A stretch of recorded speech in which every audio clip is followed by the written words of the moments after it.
Hello, everyone, and welcome to the Beneath the Ring podcast. This is episode 2, and I'm Dan, and I am alongside, once again, with Scott. Hello, Scott. How's things going? Hello, Dan. Things are going well. I've been enjoying wrestling the last couple of weeks. We'll all get into all of that. Looking forward to talking about Mania, and what a wild ride it has been, for sure. Oh, yeah, it's very ups and downs, loads of ups and downs this entire last couple of weeks since the last podcast, for sure. WrestleMania was definitely something that we're going to get into. We're going to get really deep into talking about WrestleMania and the aftermath, what's happened on the Raw after Mania, what happened on the Smackdown after Mania, also what happened on this week's Raw that's just passed. I'm sure we'll get it all into that. I'm very excited. Oh, what an emotional roller coaster it's been. And it's crazy we're going to go through all of this. So it should be interesting to hear each other's thoughts on this and if we feel any different about it since watching it. So it's going to be a lot of fun. Yeah, I believe I know your initial thoughts of WrestleMania, but obviously we've not really spoke about the Raw after Mania, the Smackdown after Mania, or even this week's Raw. So maybe opinions have changed. It's going to be a very interesting conversation for sure. Really looking forward to this one. Hell yeah. Can't wait for it. Let's do this thing. Let's do this, in the words of Brock Lesnar. Let's go. Let's do this one. So I'm just bringing up the WrestleMania card now. One second. Fill in the dead air, son. Fill in the dead air. Got the card up myself. Looking at long card before us. Got to remind ourselves. It's been a couple of weeks now, so just got to refresh our memories on what we thought, how we felt. It's going to be a wild journey for sure. And now that you have that initial jolt after Mania, like, oh my god, that was great. Oh my god, that was crap. We'll see. Now that the feelings have died down, we settled it on it a little bit. We'll see how we feel now. Yes, especially after the last Raw and Smackdown. See if they've gone in a good direction following Mania. Let's just put it that way. Yeah, absolutely. So how we're going to do this is we're going to go through the WrestleMania card, and when we get on the specific people, then we'll talk about if anything happened with them on Raw or SmackDown, and we'll go into details about everything, basically. Yeah, there's a lot of wrestling to go through. It was so much wrestling in the last couple of weeks. I've just recovered from the hangover a little bit. But by the time I got to the NXT after the Raw after Mania, I couldn't really focus. I was just wrestled out. How did you feel about it? It was especially bad for me because I watch AEW as well. So I was catching up on like a Dynamite and a Collision. I mean, I know, God forbid, I missed Collision for Mania. Obviously, I should have been watching Collision first. But yeah, it was just so much. I was so burnt out by the end of it. I needed like at least a few days to recover. It was just so much. That's the price to pay when you got 2 nights. And it's going to be the same for SummerSlam as well. So it's going to be like absolutely insane now. 2 times of the year where you got 2 night pay-per-views. So yeah, we'll have to find ways to keep our energy levels going. But I'm sure as long as we take breaks and that afterwards, let our minds recover for a few days after, we'll hang in there. Yeah, because also you don't watch them live, do you? So you're like, you literally just sit and watch it for like 12 hours straight somehow. I don't know how you do that, mate. I don't know, yeah. Well, I split this last one into 2 days. So the first day I watched Stand and Deliver, then night 1, and then night 2 and Raw after Mania. So by the end of it, it's like I was like, my brain was frizzled. You watch a clothesline or any move like that, it's just like, that's the bazillionth one I've watched already. I'm done. I'm going to take a break till Monday. The good thing is, though, you kept the best till last. You watched Collision after that, and it was a nice, refreshing tone for you. Best wrestling you've ever seen the entire weekend.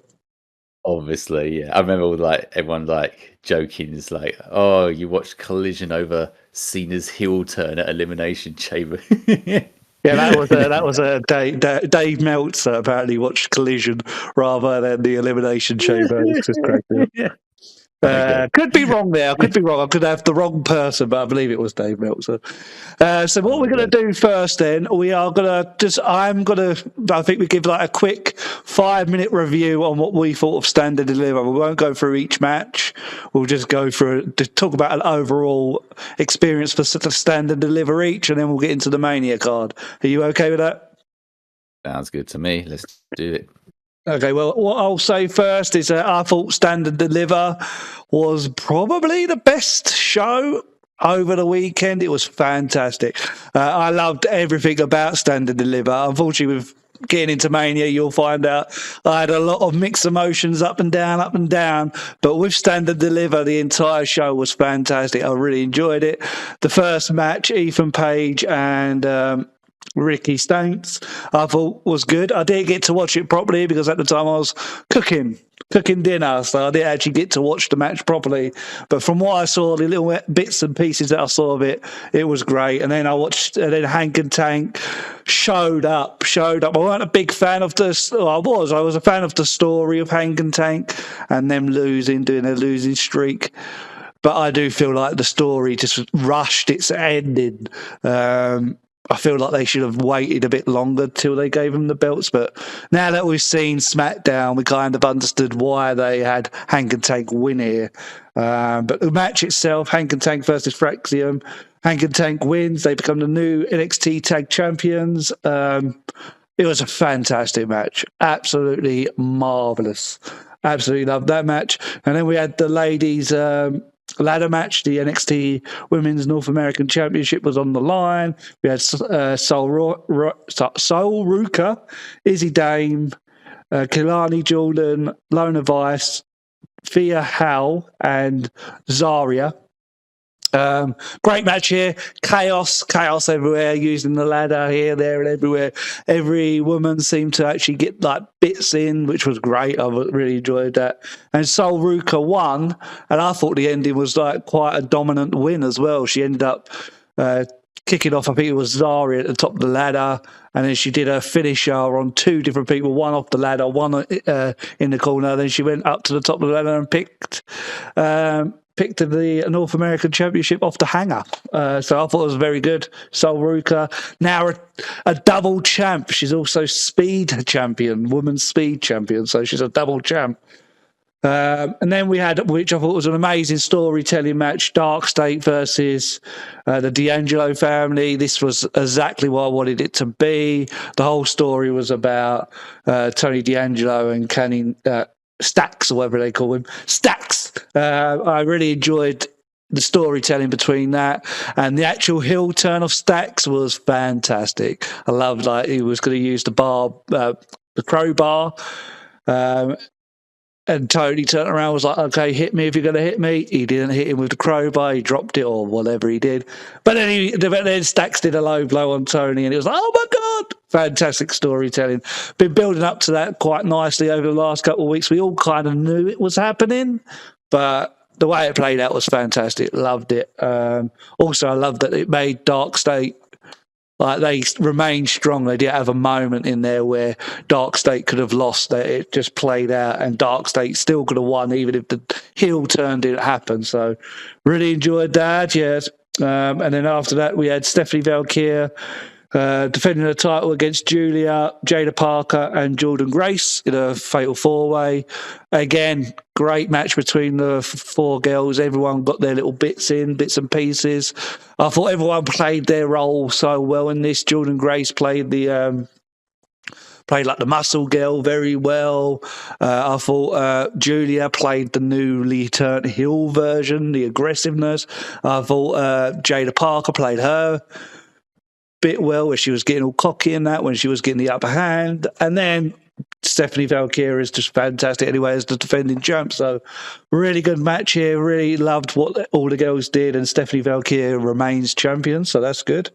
And then the main event, which was, again, absolutely fantastic. Every match was absolutely, I was so high watching this show. Obafemi defended this NXT championship against Javon Evans and Trick Williams. Again, fantastic match here. There was little botches here and there that I noticed, but same with all these matches really. but it didn't take away from this triple threat. I thought, in terms of triple threats, how many did we have? We had one. I think we had 3 over the weekend, didn't we? Did we have 3? I think we had 3, yeah. We had this, we had the Punk one, and then we had... Oh, yeah, the women's Rhea Ripley and that. Yeah. So I thought, in terms of wrestling, that this was the best one out of the 3. Although all of them, if anyone said to me, because I thought all 3 triple threats were fantastic, if anyone said any of them was great and their favourite, I wouldn't blame you. But to me, just soul wrestling and everything, and I think just how good the rest of the show felt, this was just a standout to me. Absolutely loved it. Obafemi retains. And again, they all played their part fantastic in this match. So, Stand and Deliver to me, in a long, long time, it was the best pay-per-view I've seen in a long, long time. Everything landed, everything. Yeah, it was just, I felt so positive after coming out of this show.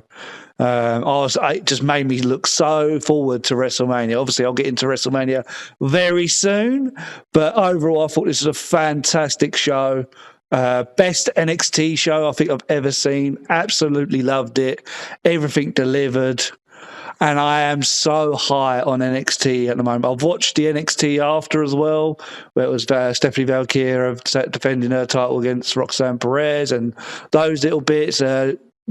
Joe Hendry shows up, all this sort of stuff. That was a good episode as well. So, yeah, I'm very, very high on NXT at the moment. Fantastic show. As I said, the best show I've seen in a very long time. Everything landed. I was so impressed with this. Absolutely loved it. Just talking about it has made me so pumped about it again. I'm definitely going to have to go back one time and rewatch this PLE. I don't normally do that. I normally do like the old classics, kind of like what I'm doing now with the WrestleManias, going through every single WrestleMania match.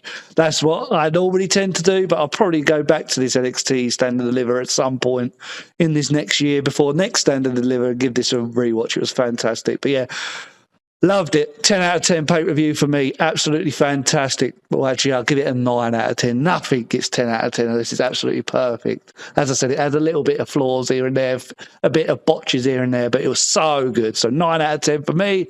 Scott, tell us what you think.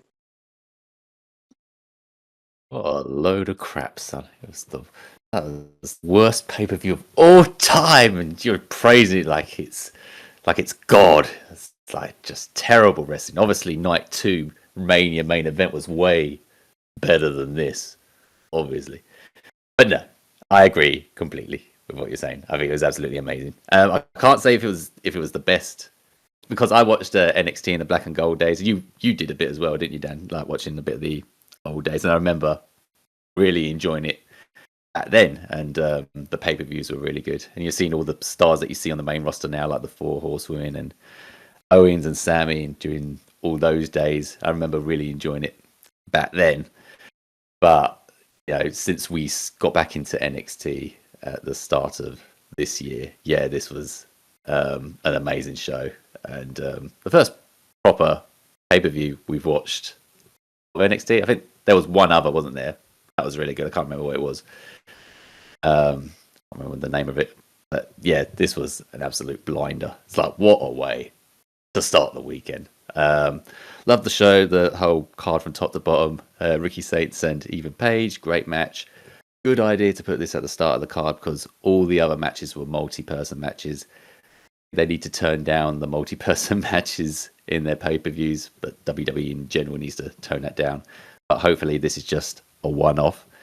Great match between the two. They work well together. I loved the story, Ethan targeting Ricky's back, and then Ricky conquering that, and great stuff. I just love Ricky Saints. I think he's great. Love Ethan Page as well. So what a hot start.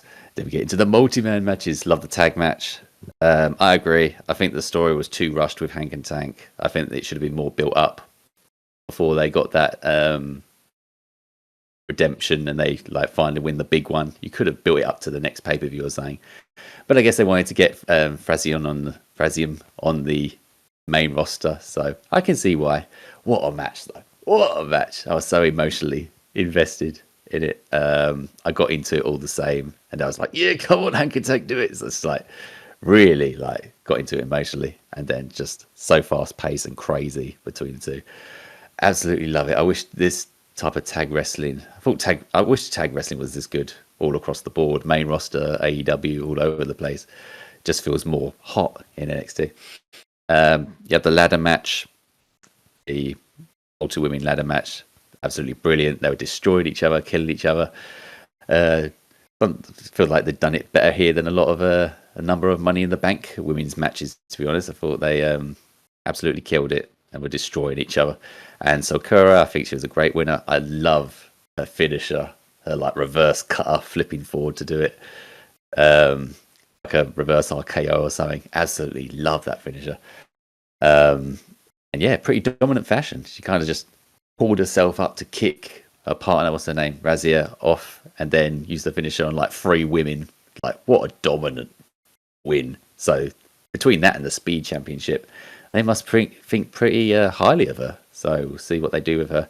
And it looks like they're going to set her up to, maybe feud with her partner for the belt at some point, because she's looking jealous what she's accomplished so far. Yes. So yeah, hell of a match. Then you had the Colin coming out and pushing, what's her name, Rhea was on the ladder. She was pushed into the Colin. Crazy, absolutely crazy. So I was on like cloud 9 at this point. Then it gets even better. Yes, you have Dark State versus the Angelo family. So good. You just had to accomplish 2 things with this match: showcase Dark State and move forward with the D'Angelo storyline. And they did both. They killed it with both. Creative thing with Dark State where they lifted the apron and they threw one of the guys into the metal underneath the ring. He's like, you don't see that every day. I thought that was pretty creative. But yeah, they were absolutely beast. All guys. Was it the smaller dude who they call the wild card? I could actually, I could see that. He's like, feels like a bit of a madman. So you can see each guy sort of individually. We still need to get to know them a bit more, but I thought this was a great showcase. And then, yeah, the story with the D'Angelos, it was so good. I love that Tony was like, he didn't get tagged in, like Stacks stole the pin, and then Tony was kind of just, he felt deflated the whole time. It felt like you could feel it coming, and he kind of felt it coming. Like, I liked his body language throughout the match. And then, yeah, they teased it. So like, oh, he gave him the crowbar, so he's not going to do it. Oh, low blow. Oh, my gosh. Really good stuff. It's not like, this wasn't unpredictable. Like, we saw it coming, but they did it in such a great way. And then I love the visual of like the shock on Tony's face whilst Dark State were in the background, composing themselves, getting ready to pick the bones, as it were. It was a great visual right there. So good. And Dark State got the win, rightfully so. And then, yeah, Tony and Stacks will get feuding. So really good match, really good. Probably the most story-filled match of the lot.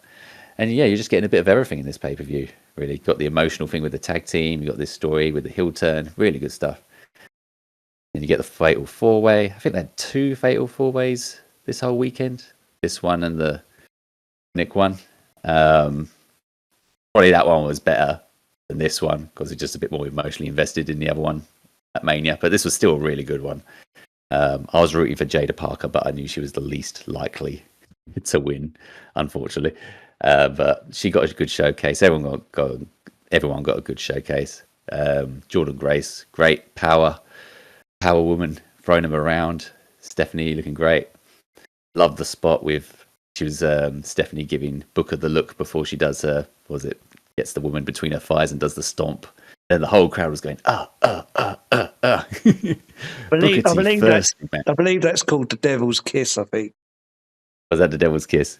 Great move. Really helps her stand out. And then, yeah, Booker T thirsty for Stephanie, man. So, yeah, all 4 worked really well. Phenomenal 4-way. And Stephanie took it, of course.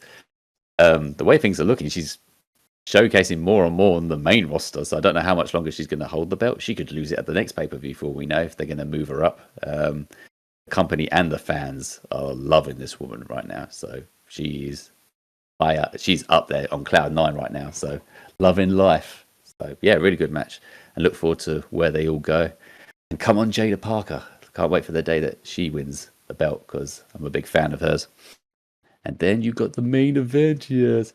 Like, I didn't think they were going to top like what they've done so far with this main event. I thought it might deflate a bit because the standard was so high. And on the first third of this match, I thought it wasn't going to live up to the rest of the card. But then it just got better and better and better and better as it went along. And I was like, okay, this feels like the best match on the card. Subjectively, you could pick any one of them really, but I thought this match really killed it. Load of great spots, like Trix jumping off the back of Oba to punch Javon, and Trix trying to act like Javon, doing some flips and stuff. Oba destroying Trix into the table. Endless spots. It was so good. I'm not doing it justice. It was a hell of a main event. Great triple threat. I thought all three triple threats throughout the weekend were good. This isn't my favorite one. I think Dan knows my favorite one, obviously. But wrestling wise, if it was like just pure like talent wrestling wise, this would be like second. Or this is number one in terms of talent. And then another triple threat we'll talk about is my favorite. But yeah, phenomenal job. Well, they did a great job from start to finish. All matches delivered. Like I said, you could take your pick on which match was the best, really. Each of them brought different substance, brought something different to the table. And yeah, it's just got me really excited for NXT and to see where they go, really. I think NXT's killing it. And it's nice to see that there's at least, one promotion that's consistently good from week to week, where you're just excited to see what they do next. So yeah, I'm really looking forward to the next year and see what they got in store for us. And who knows? You never know who might move up the card to the main roster next. So yeah, really great job. And what a hell of a start to the weekend before WrestleMania.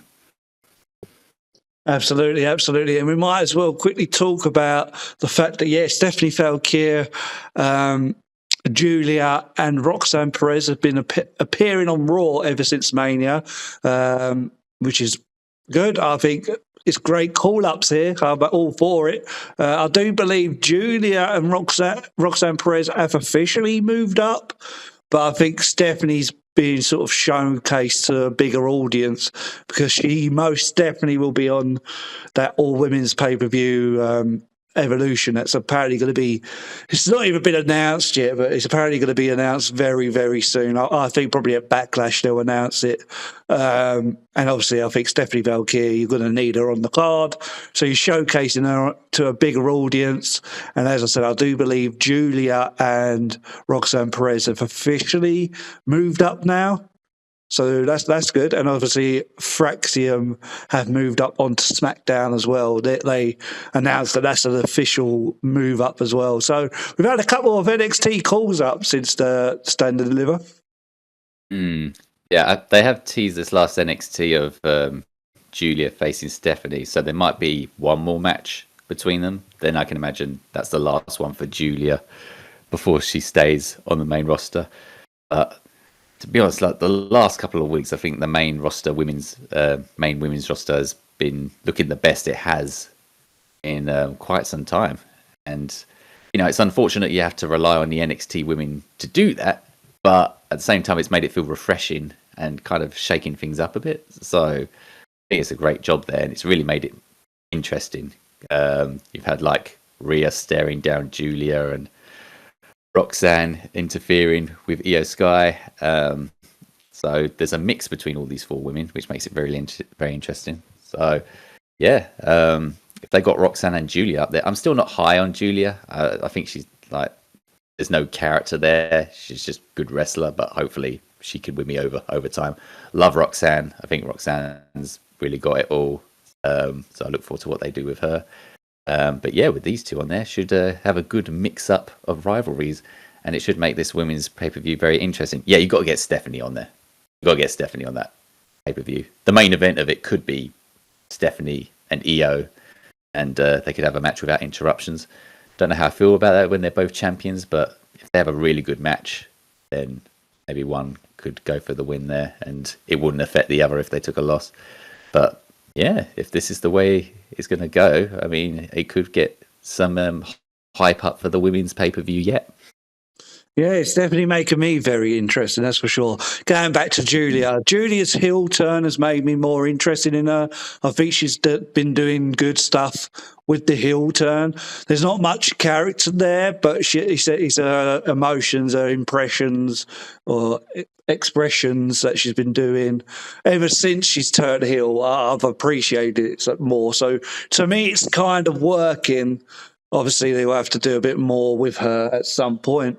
But to me, at the moment, just these very early stages, I am preferring her as a heel compared to a face. Her face, I thought she was quite bland, but as a heel, she's giving me a little something. And I've got to say, like, I think the women's division in NXT it's great. Like, you could move Stephanie up, you could move a bunch of these women up, and there's still loads of women down there. If you think on Stand and Deliver, we had 10 women on the main card. We had the 6 women in the ladder match, the 4 women in the Fatal 4-Way, plus the pre-show match, which I didn't see. I don't think you saw either. That was it was a Fatal 4-Way tag team match. So you've got so many women down there that even if you did bring some of these women up to try and elevate the main roster's women division, I think they could get away with it. I think like you'd feel it a little bit on NXT because obviously if you remove Stephanie Valkyrie, remove like Jordan Grace and people,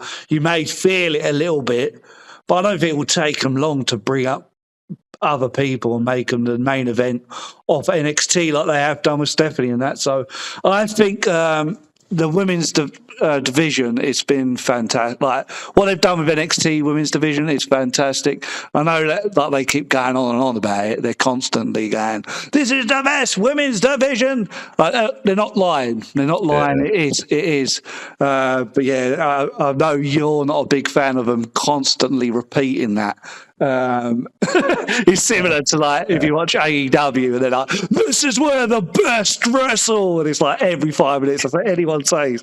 I'm not a big fan of that, but I've said before to you, Scott, that it's opinion based. So I hate when they say these things because you're like, well, somebody may disagree. Somebody may think WWE has a better women's division. Somebody might think TNA has a better women's division. Somebody might think AEW have a better women's division. You know what I mean? It's an opinion. I don't like when they like state it as fact when it's an opinion. Similar to AEW, I don't like when they say this is where the best wrestle because I'm like, it's opinion. But some people will say WWE's got better wrestling. So, and it's like when they're like, "This is a dream match." Why are you announcing it as a dream match? Yes, I don't know these Tooth and Jack. To a lot of people, yes, it could be a dream match, but you don't need to officially announce it as a dream match. It's like, oh, I remember people were mocking Vince back in the day when Vince would call that Edge versus Randy Orton match the best wrestling match ever. But then everyone's okay when they're like, "This is a dream match." I'm like, nonsense. Stop doing that crap. But that's just my opinion. It doesn't matter. It doesn't matter how much wrestling happens from now on, son. None of it will compare to Edge and Orton now because that was the best wrestling match ever. Don't get me wrong. Can't top it. Don't get me wrong. It was a good match, but don't think it was the best wrestling match I ever seen. But that was when Vince was just chucking things at, just like taglines on everything. That was when it was like the horror show at Extreme Rules. And you're like, what the hell? Why are you giving everything like taglines nowadays? Wrestlemania Backlash. Anyway, it's a weak man's form of promotion. You think that tagline will get them hooked, and then it doesn't deliver. It's just a name. It's like when you call like a non-disqualification match like this, that, like this theme. It's a horror theme. It's a Christmas. It's all just no DQ. It's all the same. It doesn't make any difference. It's all just promotion. The worst one's probably with Cena though, where they keep saying he's the greatest of all time. It's like, well, like you said, that's subjective. That's based on opinion. But yeah, with the women's division on NXT, I agree. Like they say that, I hate it when they keep saying we're the best women's division. Anyway, it's just all ego stroking. But at the same time, you're probably right. I mean, AEW might have better women characters, like with Toni Storm and Harley Cameron. Like feels like they got Elena a bit more, like a bit better with the character side. I think as the whole package, like everything together with story, character, wrestling, NXT is a lot more consistent. A lot more of the whole package that you can trust will do good from week to week to week. So yeah, it's just a bit sad when you've got your developmental having a better women's division than the main roster. It's just not very good. So yeah, hopefully we'll have NXT women shake it up for the main roster and, enhance them a bit. I mean, there's so much talent in NXT anyway, maybe too much. So maybe we need to get some of these guys up on the main roster. But time will tell. Time will tell.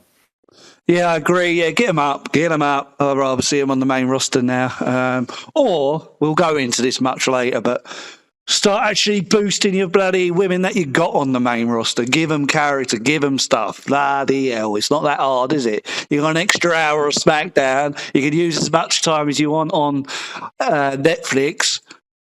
Just do a segment every week building some of your women up. Jesus Christ. Anyway. Yes, Lena Vega. Yeah, we'll go on to that a bit later. But I will say, I can now say them going around about John Cena being the best, the greatest of all time. I guess now that he's won his 17th and he's got the most ever world titles. I guess you could class him as that now, kayfabe wise. But I disagree with that. What was that? I disagree with that. I feel like Roman's 4-year title is more impressive than 17 mini runs, some probably lasting a month.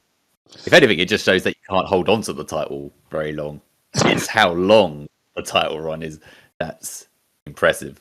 And, yeah, that is true. Yeah. It's a weird dynamic there. Like, what is? Because obviously you could say, well, Cena had much more title matches than Roman did during his reign. So does that make Cena better because he had more titles? It's such a weird dynamic to think of. It's like, okay, you can have loads of short ones, but you defended it in like every week for like 2 months, but then you finally lost it. Or you can have a Roman Reigns title reign where you defended it once a year. What one's more impressive? You know what I mean? No, right? I'm way more impressed than a 4-year. I think he had around sort of 30 opponents, like 30 defenses of the damn thing. Yeah. All sorts of matches. It feels a little more impressive to me than. I just find it weird how we meant to measure what is better, and it's all really depends on the title reigns themselves. Really, you got to go back and look at every single Cena title reign and see how many defenses he's done and how many. But I ain't got time for that. Yeah, I think that's like a whole topic in itself, and you'd have to do a lot of research. I'm sure there's some very weak ones there, just like he just had it very briefly. But yeah, that's a whole subject in itself. Yeah, it's not as bad as Charlotte Flair. Charlotte, I think, there was one sequence where her and Sasha kept trading it every month back and forth about 4 times each. So 4 of those title reigns are like a month long with one title defense. And it's like, she's got the most women, so she's the greatest. And it's like, well, 4 of those are literally back and forth. But it's hard to actually think like how to actually measure who is the greatest. What was the greatest title reign when? Yeah, I don't know. But as I said, I think with kayfabe wise, I now don't mind the greatest of all time. I disagree, but there's an element there of why you would call it that. Call him the greatest of all time because he has the 17th out of everyone else.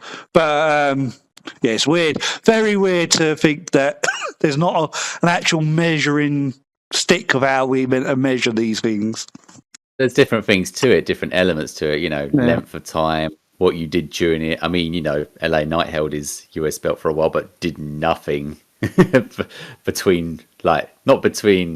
a bit between both his runs, especially during his first run. But, he just dropped it to Nakamura, then won it from Nakamura and did nothing, and then lost it at Mania. It's just like, oh, okay. But that's going to go on LA Knight's repertoire as a 2-time US title holder. So it's like, even though on paper it sounds good, what you did during that run wasn't really anything to write home about. Exactly. It's crazy. crazy to think we can't measure it properly. You can't measure any of these things actually properly. Lots of different elements to it. Yeah, so it's crazy. And then if you want to break kayfabe, you sit there and go, okay, it doesn't really matter about how many title wins it is. All it matters about is how well the guy performed. And it's so much stuff. So much. No, it's so many moving cogs to it. But we could probably say the Roman Reigns one was probably the best title run we've had in a long time. And probably will be the best for a long time just because it was so momentous. But let's hope we have plenty of good title runs going forward. But I do think a lot of people do forget. I remember probably the final year of Reigns' title run. A lot of people were getting bored of his matches. They're like, we know how this one's going to end. We know how this one's going to end. The Bloodline's going to. Every match was basically the same for him. So it's crazy. I enjoyed the last year. But yeah, probably if we go down into this hole, we could probably talk about this the whole time with the Bloodline, couldn't we? We ain't got time. this podcast isn't called Let's Break Down who's the greatest title reign and what is the greatest title reign, because we need to get into WrestleMania and speak about what we think. So let's get into it then. WrestleMania 41, chat. Hell to the year. Here we go. So as you know, just before getting into this, going into Mania, the actual build to Mania weren't that good. It was quite boring, I felt. They had elements, they had bits and pieces here and there that I thought was really good, but outside of that, like, just the overall thing was very, very mid to me. Very, very mid. I was excited on the night, but just going into it, I was like, they could have done so much better with everything that they have here, but unfortunately not. But we could talk about that more when the night goes on. Yes, definitely. I mean, the only two things I remember from the Mania build that really stood out to me was Gunther covered in Jimmy's blood and the first Cody Cena confrontation. Those are the really two things that stand out to me during the build. And the Cena heel turn, of course, but damn, what a mid build, just so lackluster. And we was holding out hope because it was so long, but no, you think they'd pull out some big guns, but it really didn't fire on all cylinders. But yeah, we'll get into all that. All right, let's begin then. So on night one, WrestleMania Saturday, as they call it, first thing I would say, stage was absolutely fantastic. Loved it. I love it when they do these big, massive stages that take up like half the stadium. It's so good. It weren't like the simple sort of one they did last year. This was very much. It felt kind of like you're in Las Vegas, and you got the tall buildings. And I thought it was interesting having the actual audience members on the stage as well, and like above a bit where people come out and all that. Oh yeah, that was a great part of it. Yeah, I loved that. I thought that was crew at first. I didn't realise, it's audience members, okay. Yeah, they're VIP members, they are. And I love the cards that were like shown above the ramps, and they would come down when people come out and all that sort of stuff. I thought overall the presentation, even the ring, like above the ring, you had those circles. It all looked fantastic. Like it looked like this was a big, massive deal for sure. But that's the thing with WWE. The presentation has never been a bad thing. No, definitely not. The production's always been amazing. And it was actually good to have Jey Uso come out first just to really show what this stage can do. Because when he was coming out, he had the symbol on the building and you had the cards coming up and down and all that. So I was like, wow, this stage is sick. It's so good. Really good. Las Vegas-y. Feels like the Plaza Hotel in Vegas, that sort of stuff. And I love that it had different colours between night one and night two. You had the standard building gold in night one, then a retro kind of purpley colour in night two to really separate the two nights. Thought it was just gorgeous. It was just like a beautiful set, and it made everyone's entrances look so good, so high class. I love a WrestleMania stage. I don't think it beats 39 Hollywood stage, but still really good. And a very nice touch with the cards as well. Very good. I was hyped. I was hyped looking at this stage. Oh yeah, no, the WrestleMania 39 stage was probably still my favourite as well. I absolutely love that. But I think this is probably easily Beautiful. my second favourite. Although I do love the one that had the amusement park with the roller coaster and the big globe. Also, I did like the pirate ship one, which I think that we were meant to get for 36, but obviously that went into the performance centre. So they just was like, yeah, let's delay the stage until next year. Where we got obviously the what was it? The Jester Mask one at 34, I think it was. I hadn't watched that Mania, but I remember the stage was beautiful. Yeah, that was great as well. Yeah, the stages always. All I want now, make Mania, make Smackdown feel as special.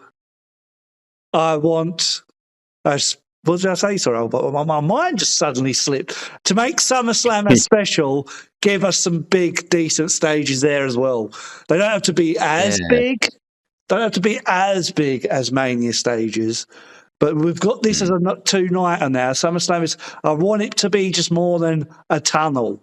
Give us a bit of a stage.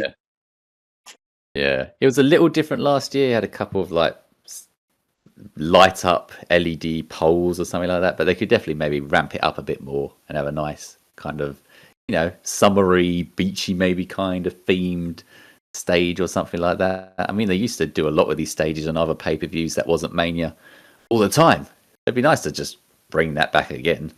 I agree. I want them to do it. Yes, you don't have to do it for the smaller pay-per-views, but I would rather, if you're going to do it a couple of times, then give us a nice one for SmackDown. You're going to apparently turn Royal Rumble into a two-nighter at some point. Do one there as well. Well, once you do these two-night events, give us some special stages. Definitely go all out with this thing for sure.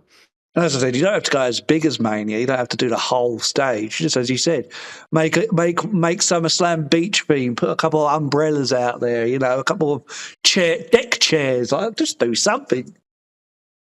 I know if you're going to give us like a show for 2 nights, we're going to watch like this layout for a long period of time for many hours. Give us at least some good eye candy. Some good visuals, like a great setup to please the eye whilst going through this thing. Just be a nice touch, Completely agree. So let's get into the card, shall we? So the night one opened with Jey Uso versus Gunther, and Jey Uso wins and is now our new World Heavyweight Champion. Do you want to go first for this one? Go on then. Uso. So yeah, we alluded to the build of this already. Weak build really picked up in the last few weeks, and having Jey attack Gunther attack Jay's brother, and then that really umped him up and not made him scared, which I really liked. I really enjoyed. I just wish we got more over the last several weeks. Amazing entrance from Jey, the first entrance of Mania, so it really got me hyped. Was disappointed that there wasn't that much for Gunther. I'd love to see a great entrance for Gunther. Maybe he could have some, I don't know, an army themed thing, some soldiers standing on the side of the ramp or something like that. Or at least bring Ludwig back and him announce Gunther. I missed that, him announcing Gunther. They didn't have to separate the two completely, but there you go. The match itself, it was all right. It was all right. I mean, it wasn't terrible. It wasn't amazing. It was, I felt the character change and, the story and the passion from Jey. He felt pissed off. I feel like it didn't live up to the story as much because really Jey should have made Gunther bleed here or something like that. Like really, like Jey, in his promo, he was praying like what he's going to do to Gunther. It's just like the match didn't really reflect that. It should have really been a lot more punishment. But they did pretty good. Nice antics with Gunther, like pretending to walk out, then hit Jey with the belt, and then Jey just went all out, stealing Gunther's moves. I did expect maybe Gunther to do some of Jey's moves as well. Maybe he'd do a spear or something, trading finishes, because they've already faced like 3 times now. So he did do a Jey move. He did a big splash off the top rope. Gunther. Yeah. Yeah, that's his usual move, though. I just meant like anything. I mean, I guess he couldn't really do a super kick. I don't know if his body could do that. So probably just a spear will probably do that. But yeah, it was more Jay using Gunther's stuff, and then Jay flipping made Gunther tap out, which I'm not really sure how I feel about. Like, I don't know if you need to go all out, but it just told me this, like, wow, WWE are really behind Jay right now, like really like shooting him to the moon, having tap Gunther out. I know Jay isn't everyone's cup of tea. Like, there's a lot of people who hate the guy. It's like he's not that good on the mic or not that good a worker. And I agree, he's not the best on both those fronts. But I don't know if I got rose tinted glasses because I really connected with him on the Bloodline storyline. So I'm just like supporting him from that. I don't know. But if you put him in a serious position, like in a proper story, and, you know, put him in a serious kind of situation, he'll turn up. He'll turn up for those situations and, you know, get down to business. But I can see why people wouldn't like him or be fed up with him. I mean, Jimmy's the better talker. I would like to see a push for Jimmy, but I'm still a fan of Jay. I like what they're doing. Maybe they're pushing him a bit too hard. I don't know, going for the belt. He wouldn't be my first pick to be the one to beat Gunther. Definitely wouldn't be my first pick to make him tap out by but it was good for what it was. The match was enjoyable for what it was. I'm kind of just relieved that it's over at this point, because that build really dragged out, and then it's just like, yeah, Jay got his moment. It's clear the company didn't think too much about the rivalry. They just wanted the moment. It was all about the moment. Jay just yeeting and holding the belt. That's all they cared about. There you go. You got your moment. It was an enjoyable moment. Yeah, good match, decent match. I think it could have been better. Could have got more out of it. But yeah, I think they did it pretty well. I think Jay's earned it throughout his journey. And yeah, just glad it's over and see where they go with both guys from here. But we can talk about what happens afterwards, after you've given your thoughts on the match, chap. Yeah, I'm there with you, mate. I thought it was a decent match. Very sort of, I felt, finisher spammy kind of match, especially towards the second half of the match. I thought the story, I like Jay sort of like, he was more intense in this match. He was more focused. He was laughing at getting chops and stuff like that. I enjoyed seeing that side of Jay. I don't know if I like the ending. I don't know if I like the tap out. I get that it's meant to be sort of another version of what Ilya Dragunov. Apparently, Ilya Dragunov made Gunther tap, and he tapped very quickly there as well. So it's kind of a part of Gunther's character. But yeah, I don't know. I'll have to see how things play out, I feel, with Gunther. I don't know. That probably wasn't deserved to tap out, probably. I definitely was. Been a pin. I definitely was for, like, when he was doing those splashes. I was thinking, just do it all 4 turnbuckles, and then you won because he'd just done 4 Uso splashes on him. But they had to sort of make it more definitive, and give him the big win by making him tap, which was like, I don't know. I felt a bit like, that was a strange ending. Definitely not where I thought they were going to go with it. The other thing I didn't quite like after reflection is the belt being hit onto Jay, because that's how the main event of night 2 finished. And I felt like it took away from that belt. That's true. I felt like it took away from that belt hit, because how comes Jay can survive that, but Cody can't? But that's just me. That's nitpicking. I don't like it. But yeah, overall, though, decent match. I'm a little bit gutted that Gunther lost the match, but at the same time, it makes sense why to give it to Jay. I'm not mad that Jay has got this push, because he is over as all hell with the people in the audience. Every single show you watch is yeeting. Everyone's yeeting. When I went to the show in November, even though you weren't on the show, people were yeeting. And we've said this so many times, like, we want them, when somebody gets hot, we want them to push them. And they've finally done it with Jay. Like, they've pushed him to the moon. and I'm all for it. Maybe I don't think he's going to have a long title reign, but they've done it. They've took somebody who was hot, went with them, pushed them to the top, and that's it. Now let's see if he succeeds. If he don't, bring him back down. You know what I mean? Like, at least they're trying. It's an experiment they're doing. We all wanted them to do this with LA Knight a few years ago. Like, let's just see how this works and play out. I'm all for it. And I think the Royal Rumble should be given to somebody to bring them up to the main event for a while and see if they can work. Like, obviously not every year do that with the Royal Rumble. I'm not saying do that with all the time, but that's what a lot of people want it to be, is the thing to elevate somebody to the next level. They gave it to Jay. I'm for it. He was over as all hell. He still is over. He's still getting yeets. That segment on Monday night, the Raw after Mania, all it was people yeeting. That's all it was for like 5-10 minutes, however long it went. Sammy came out, did his nice thing, and then it was more yeeting. So all it is, it's just people yeeting. So I'm like, I'm not mad. I'm not mad that they've given it to him. I know there are people that are.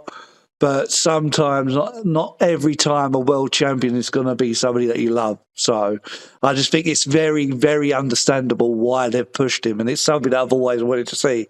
Me personally, Jey Uso isn't one of my cup of tea fully. I do like him, but he's not he's not the people that I would pick to push to the moon.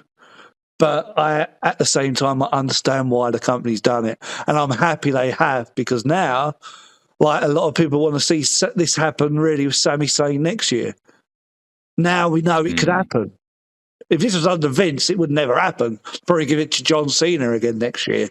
But now we've seen it happen with Jay. Like, this could happen again with Sami next year. This could be the thing that elevates him to the main event. And we've seen them actually do it. So we've got proof there that they will do that. So I'm happy. I'm happy about the whole situation. As I said, a little bit going for loss, but we'll go into Monday Night Raw now with what they've done. Obviously, with Jey Uso, they had Sammy come back, which was interesting. Everyone thought Sammy was going to turn heel for a slight moment because he stopped and stared at Jay while Jay was doing the eating. Everyone was like, "Oh!" You can even hear it. You can even hear it in the audience. Everyone's like, "Ooh, that tease is just dangling that carrot." But then, obviously, they've set up this week on Raw that it's going to be Logan Paul versus Jey Uso, which I honestly think works. I think it's great. That threw me. I did not expect his first opponent of all people, Logan Paul. I think that's a great first opponent. That really makes his title run stand out, like right from the get-go, facing someone like Logan. I completely agree. But of course, people are complaining about it. I'm like, this is a boring match. Why is Logan getting a world title? Like, calm down, people. I understand why this is happening. Logan Paul's good in the ring, and I think he'll have a good match with Jay anyway. Also, Logan, now it makes sense why Logan won the match against AJ at Mania. And also, it's just perfectly fits the lines, I feel, with the characters. We got the guy who's doing these memes of yeeting everywhere online versus the social media guy. It makes sense to me why this match is happening. And also, you need a win for Jay. I don't see Logan winning this match. You need like a nice big win for Jay. This is going to put more eyes on Jay and the World Heavyweight Championship from people outside of WWE, not the people that, like us, who are all fully invested. This will bring eyes to what's Logan Paul did? Oh, he's going after the belt. Oh, who's this? Jey Uso, who's this? And then they'll be eating. It will bring a new eyes to Jay, so I'm all for that. I think this is a great pairing. I'm all for it. I've seen a lot of people complaining about Logan Paul, but that's because people just don't like Logan Paul. But I think, me personally, that this is a great first match. As long as Jay wins the match, by the way. As long as Jay wins the match. I don't want Logan. How would you react if Logan won the match? In a way, I see it because I'm like, okay, now he's going to take the belt around all over the place, social media. But I feel like he did that with the United States champion. He doesn't need to do it with the main belt. But that's just me. Obviously, it really depends on the story. That's my main thing. But I think it's a good first win for Jay because I think I already know who's going to beat Jay for the belt down the line. We'll get into that a bit later. Also, I really like what they're doing with Gunther. Gunther came out on the Raw after Mania and basically destroyed Pat McAfee. Was going after Michael Cole, but went after Pat McAfee because all they do is just basically support Jey Uso. They never support Gunther. They have been questioning Gunther's antics. So, and Gunther just had enough. Obviously, he just lost his belt. He probably felt embarrassed by losing from Jey. So he's in this fury. He ends up attacking the commentators. I think this was great. I loved that segment where he took out Pat McAfee. And then this week, we had Pat McAfee give like a promo where he's talking about how loyal he is and that he wants to have a match. He wants the suspension that Gunther got for attacking the commentators. He wants that to be lifted so he can have a fight with Gunther, and they've announced that they're going to have a match at Backlash. And I think I'm all for this. To me, again, I think for Gunther's character and the story of Gunther, this makes sense. It's going to be an easy win for Gunther. I don't see Gunther losing this match. I think Pat McAfee's going to get destroyed. Pat McAfee makes Gunther tap out. If they go that way, mate, I give up. But I think this is just maybe a way to write Pat McAfee off the TV for a while, so he could do his own thing on his podcast. And I think this is going to be more like a segment than an actual match. It's just going to be. I think we'll get little hope spots from Pat McAfee, but Gunther's got to destroy him. And then I think, which a lot of people have said this, and I'm all for this, that Pat or whatever, Adam Pearce is like, I don't know how to control this rage that Gunther's got. So he's going to have to bring somebody in to take on Gunther, and that's when you bring Goldberg in. I'm all for that. And then you have Gunther versus Goldberg at either Nights of Champion or SummerSlam. And then you give Gunther a massive win against Goldberg. I'm all for that. And I think that quickly erased this loss to Jey Uso. I think then you bring him back up instantly back into, I could see him winning the world titles again. You know what I mean? So I'm all for that. That's where our prediction is going to go. I'm a big fan with what they're doing with both Jey and Gunther. To me, it makes sense going this route. Gunther needs to now, for a little while, be outside of the championship title picture because I believe it's like 80% of his WWE career has been a champion. So we do need him to step out of that light for a while, giving him this little feud with Pat McAfee and then potentially bringing Goldberg into it to give him another big match without the title. I'm all for this. I think it works. I'm loving it. I'm loving what they're doing.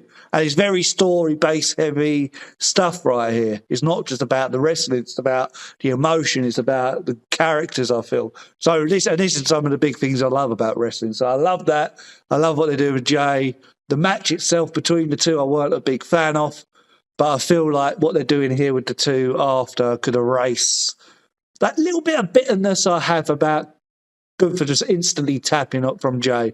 I'm not angry about Jey winning, but I think he should have won by a splash rather than tapping Gunther out. But yeah, as I said, this is sort of hopefully will erase that from my mind and make me go, okay, yeah, I've moved on from that already. Let's get on to bigger and better things with both characters. But that's my opinion. For some reason, Scott, I think you might have slightly different opinions from me. Maybe not, especially with the Pat McAfee side of things, but we shall see. Let's hear your opinion, son. Do you disagree with me or not? I think I'm pretty much in sync with you here. I mean, I think you kind of covered a lot of how I feel, really. I guess piggybacking off what you said with the whole, Royal Rumble winners and stuff like that. It's like a lot of people feel frustration with folk like LA Knight, like not getting a big enough push and giving his dues and stuff like that. This is why it's good to have folk like Jey Uso getting those sort of victories, because it's like it just shows this unpredictability, and whoever the hot thing is will actually get a proper push, which makes it exciting, especially after the last two Rumbles have been Cody Rhodes, where it's not really an up-and-comer. It's like, he's going to be booked at the top of the card, so you're just waiting for him to win the big one. So after that, someone like, who's an up-and-comer that is fire right now is very refreshing. So very cool. And I feel like Sammy's going to win the next Rumble, in Saudi. So it could be Sammy's time next year. And then that will be very enjoyable and well earned, and we'll be behind him on that. Especially after the promo he did this past Raw about saying, like, I'm going to be a champion, but I'm going to do it my way. He's just like, remember this, because this is going to feel like passion and emotion to the nines when it comes to be his time, So, yeah, I'm enjoying that. I'm enjoying that they give these guys opportunities. Even if we're not always, 100% a fan of them, it's kind of like, all right, if it doesn't work this time, we might feel it for the next guy next time. And, I'm loving what they're doing with both guys following Mania. I think this is great. I thought the Raw after Mania was great, and one of the big things was Gunther destroying commentary. I wish he just choked out Pat McAfee and Michael Cole, both of them, and just took them out indefinitely, because I hate the Raw commentary team. It's just the worst commentary team on any show. So destroy them both, Gunther. I was like smiling ear to ear when he was attacking them. He's like, do it, Gunther, do it, yes. Great within character. He's frustrated. He's taking it out on the commentary because they were so supportive of Jay. Great stuff. He was turning Pat McAfee purple. I think Pat was being a bit, over the top. His promo, it's just like, oh, I love everyone, and I do this, and I stand up for everyone. It's like, all right, calm down there, Pat. What are we getting at here? Oh, we're doing a match. It's surprising, because I thought Gunther was taking a break for a while to spend time with his family, unless a couple of weeks is his break, in which case he is quite a workhorse, isn't he? But yeah, obviously Gunther's going to be winning that, and maybe it's just an excuse to get Pat off TV or something like that, probably. And yeah, you're right, Dan. It's probably about time now we have Gunther step away from a belt and maybe just lower down that percentage of him being a champion most of the time, and do some stuff, get into some interesting storylines, and see what he can mix up with other folks. You never know, might be a face turn along the way, because he's just been a heel this entire time, so it'd be nice to see him shake it up. I know a lot of people didn't like it when he lost to Cody, and he did the whole storyline of like him feeling a bit depressed and out of it sort of deal. But me and Dan loved that because it was some story stuff. Would love to see more of that from Gunther, to be honest, some more character development. So that'd be great. And a Goldberg match, I am all for that. He said he wants to do one more match. I can't see why Gunther couldn't be the last guy. His last match to do, and he puts Gunther over. I'd be absolutely 100% for that, and it'd just be a nice stat of Gunther's career. Maybe they could do it for something like SummerSlam or something like that. I'd be all for that. But I'm very interested to see where they go with Gunther now. Even more so, actually, than him being champion now, because he just doesn't have that belt on him. He's a bit more free reign to do whatever now, to see what kind of feuds he can get into. So should be very interesting. And he's going to get the belt again. He hasn't had the most amazing title run. Like, he's had his moments, and that it was decent. But he'll have other title reigns, and I'll look forward to those for sure. Yes.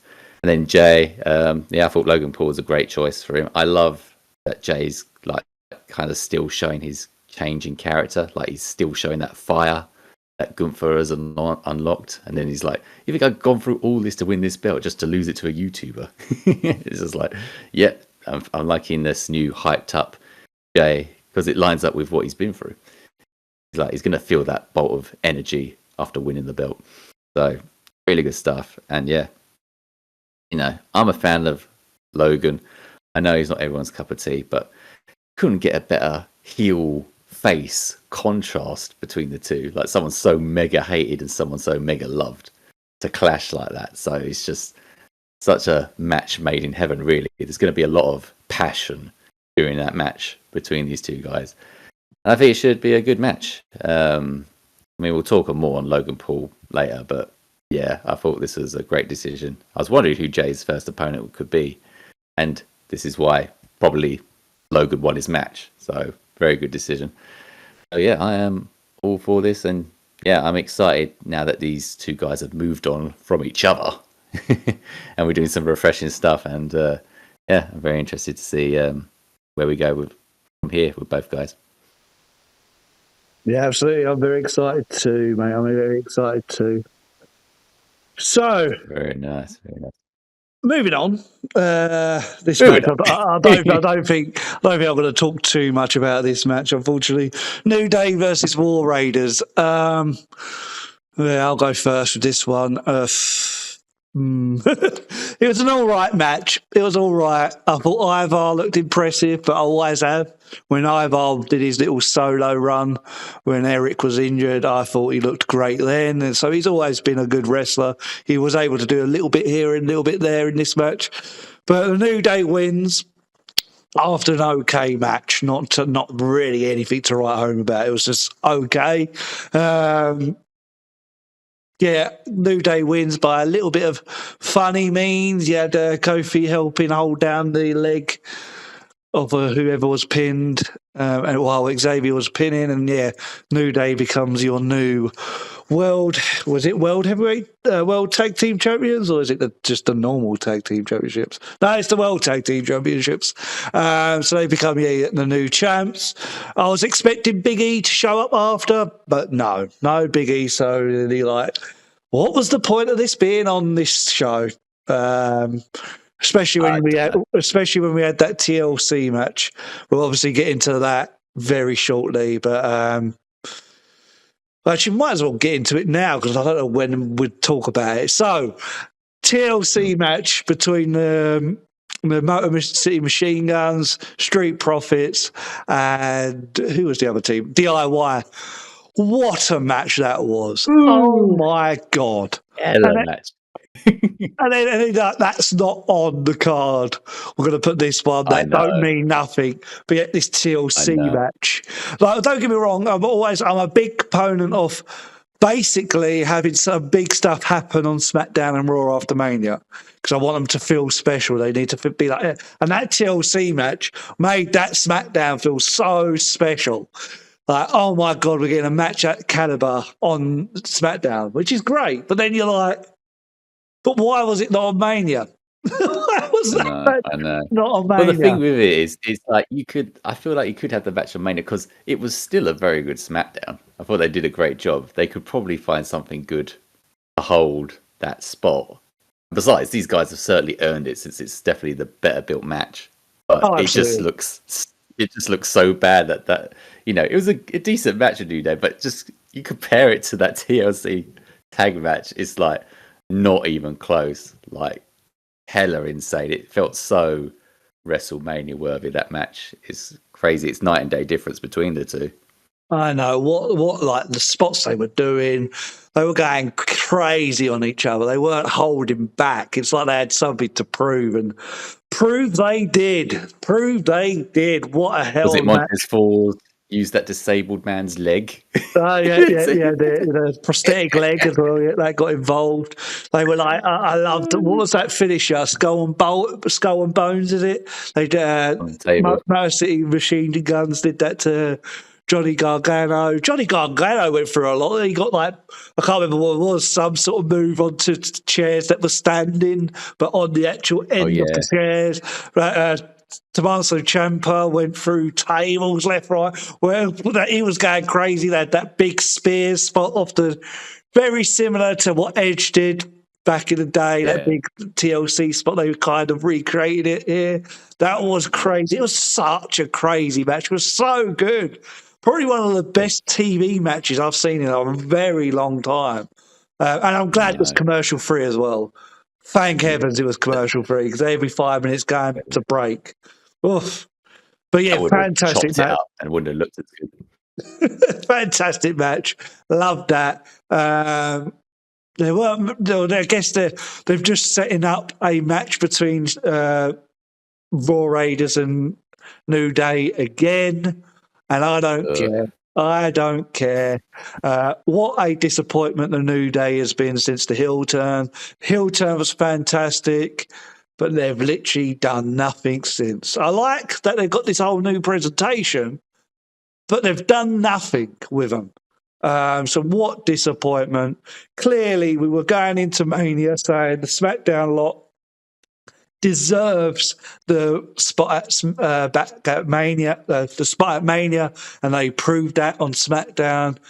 So we were all in the right here. We were all in the right. There was no denying that what match shouldn't have been on Mania, but hey, unfortunately, we got it this way round. I don't care about the New Day versus the War Raiders. I don't care, unfortunately. Hopefully, they do something good with New Day at some point and get that heat back. It's going to be quite hard, I feel. But yeah, I don't care. TLC match, I was absolutely phenomenal. Can't wait to see what they do with that tag division. Now that Fraxium's involved in that tag division as well, I can't wait to see what happens there. But yeah, overall, this match at Mania was just a meh. But I love what they do with the SmackDown division. Raw division needs a lot of work, and I love what they're doing with the NXT division as well, with obviously Hank and Tank and stuff. So. Raw, you got a lot to do here to build yourself up. Hopefully they can. I don't know if I believe they will, but hopefully they can. But yeah, that's my opinion. Scott, give us yours. Can you imagine if they reunited Penta and Ray, and then you had the Lucha Brother tag team on SmackDown as well? Oh my God, that would be insane. Having Fraxium alone. It's just joining that tag division. It was already doing better as is, but chuck them into the mix. Holy crap. That was a great SmackDown. I want to talk more about the ladder TLC match than the New Day match, because just, like I said, it's night and day difference. I mean, that match made the Street Profits, like, even if the Street Profits, the rest of their title reign was crap, at least this match made it memorable. You'll be like, you're remembering, oh, that was the reign with that insane TLC match. So hella good. But New Day and War Raiders, again, decent match, all right for what it was, but no build. Story is king. There was no story here, and it's absolutely criminal, because you could have had story because you had the whole New Day heel turn. Probably one of the biggest disappointments and biggest flops within this past year from WWE, letting down the booking of the New Day. Just absolute travesty, no excuse for it. Terrible decision. Like, just no decisions at all. They're just falling asleep on them. So it means nothing when they win the belts. It just means absolutely nothing. I like the War Raiders. I think they're very talented, but again, they just do nothing with them. I just can't believe how weak the Raw tag division is. It's just non-existent. And now, like on this past Raw, you got the Judgment Day talking about JD McDonough and Finn going for the tag belts again. It's the same people over and over. Oh my God. How many times are we going to have the Judgment Day around the tag belts? It's just the tag division is truly awful. And it's Snoresville and getting nothing out of it. Maybe Fraxium should have been on Raw to give it that real jolt in the arm. I don't know. But yeah, I just there's no care. I don't care. Dams to give whatsoever. And looking at the past couple of Raws, still no dams to give. It's like nothing to make note of at all. I don't think they were even on this past Raw. I don't think they were. But they were just, all they've done since Mania was just be there for when Rusev turns up. They were on the commentary, weren't they? Because the New Day faced the War Raiders, and the winners would go on to face New Day. So they were there. Just no one cares. No one cares at all. So absolute waste of time, to be honest. Did you want to talk about the Rusev appearance? Is there any point where that will be brought up again for Rusev to appear? No, might as well talk about it now, because obviously that was the segment. So yeah, go ahead, talk about it now. Sure. Because the only memorable thing around New Day at the moment is that the fact that Rusev has returned. Yes. No Lana. Day. Rusev Crush. Saw some people wearing Rusev Day shirts in the Mania crowd. It's like they probably thought he'd be the mystery opponent for Orton. Yeah, our big boy Rusev is back. And, he did a promo video package on Raw. which made him feel a little stale. I feel like he needs to lean into one of the gimmicks he's done previously, like the Rusev Day thing. You know, he doesn't have Lana with him. Even his AEW gimmick was pretty good, where he's like, I will pray to the Redeemer. I will fight for the Redeemer and my sexy wife. It was like really cool stuff. So hopefully, you know, he's not like a bland kind of character, because, you know, there's different avenues he could go down to revive and, you know, hype himself up a bit and stand out a bit from the crowd, because we have got a few monsters on the roster now, like Braun Strowman, Bronson Reed, Jacob Fatu. So it'd be nice to see him definitely stand out as one from the crowd of these monsters for sure. But for now, really good intro. Really look forward to who he's going to face. I'd love to see a Gunther Rusev match. That'd be incredible. But yeah, I'm hyped up to see him back. It's just neither company, WWE or AEW, have really gone full pelt with him. Like, they've kind of been dropping the ball on him. So I hope this time under Triple H, they do a good job with him. Fingers crossed. But yeah, just great to see the guy back and see what they do with him. And hopefully Lana will come back too, because I think she's a great asset for him. But I guess we'll see where they go with that. What do you think, Dan? I disagree with the promo. I thought the promo was great. I loved it. Yeah, I thought his return was good, basic, coming after the Alpha Academy.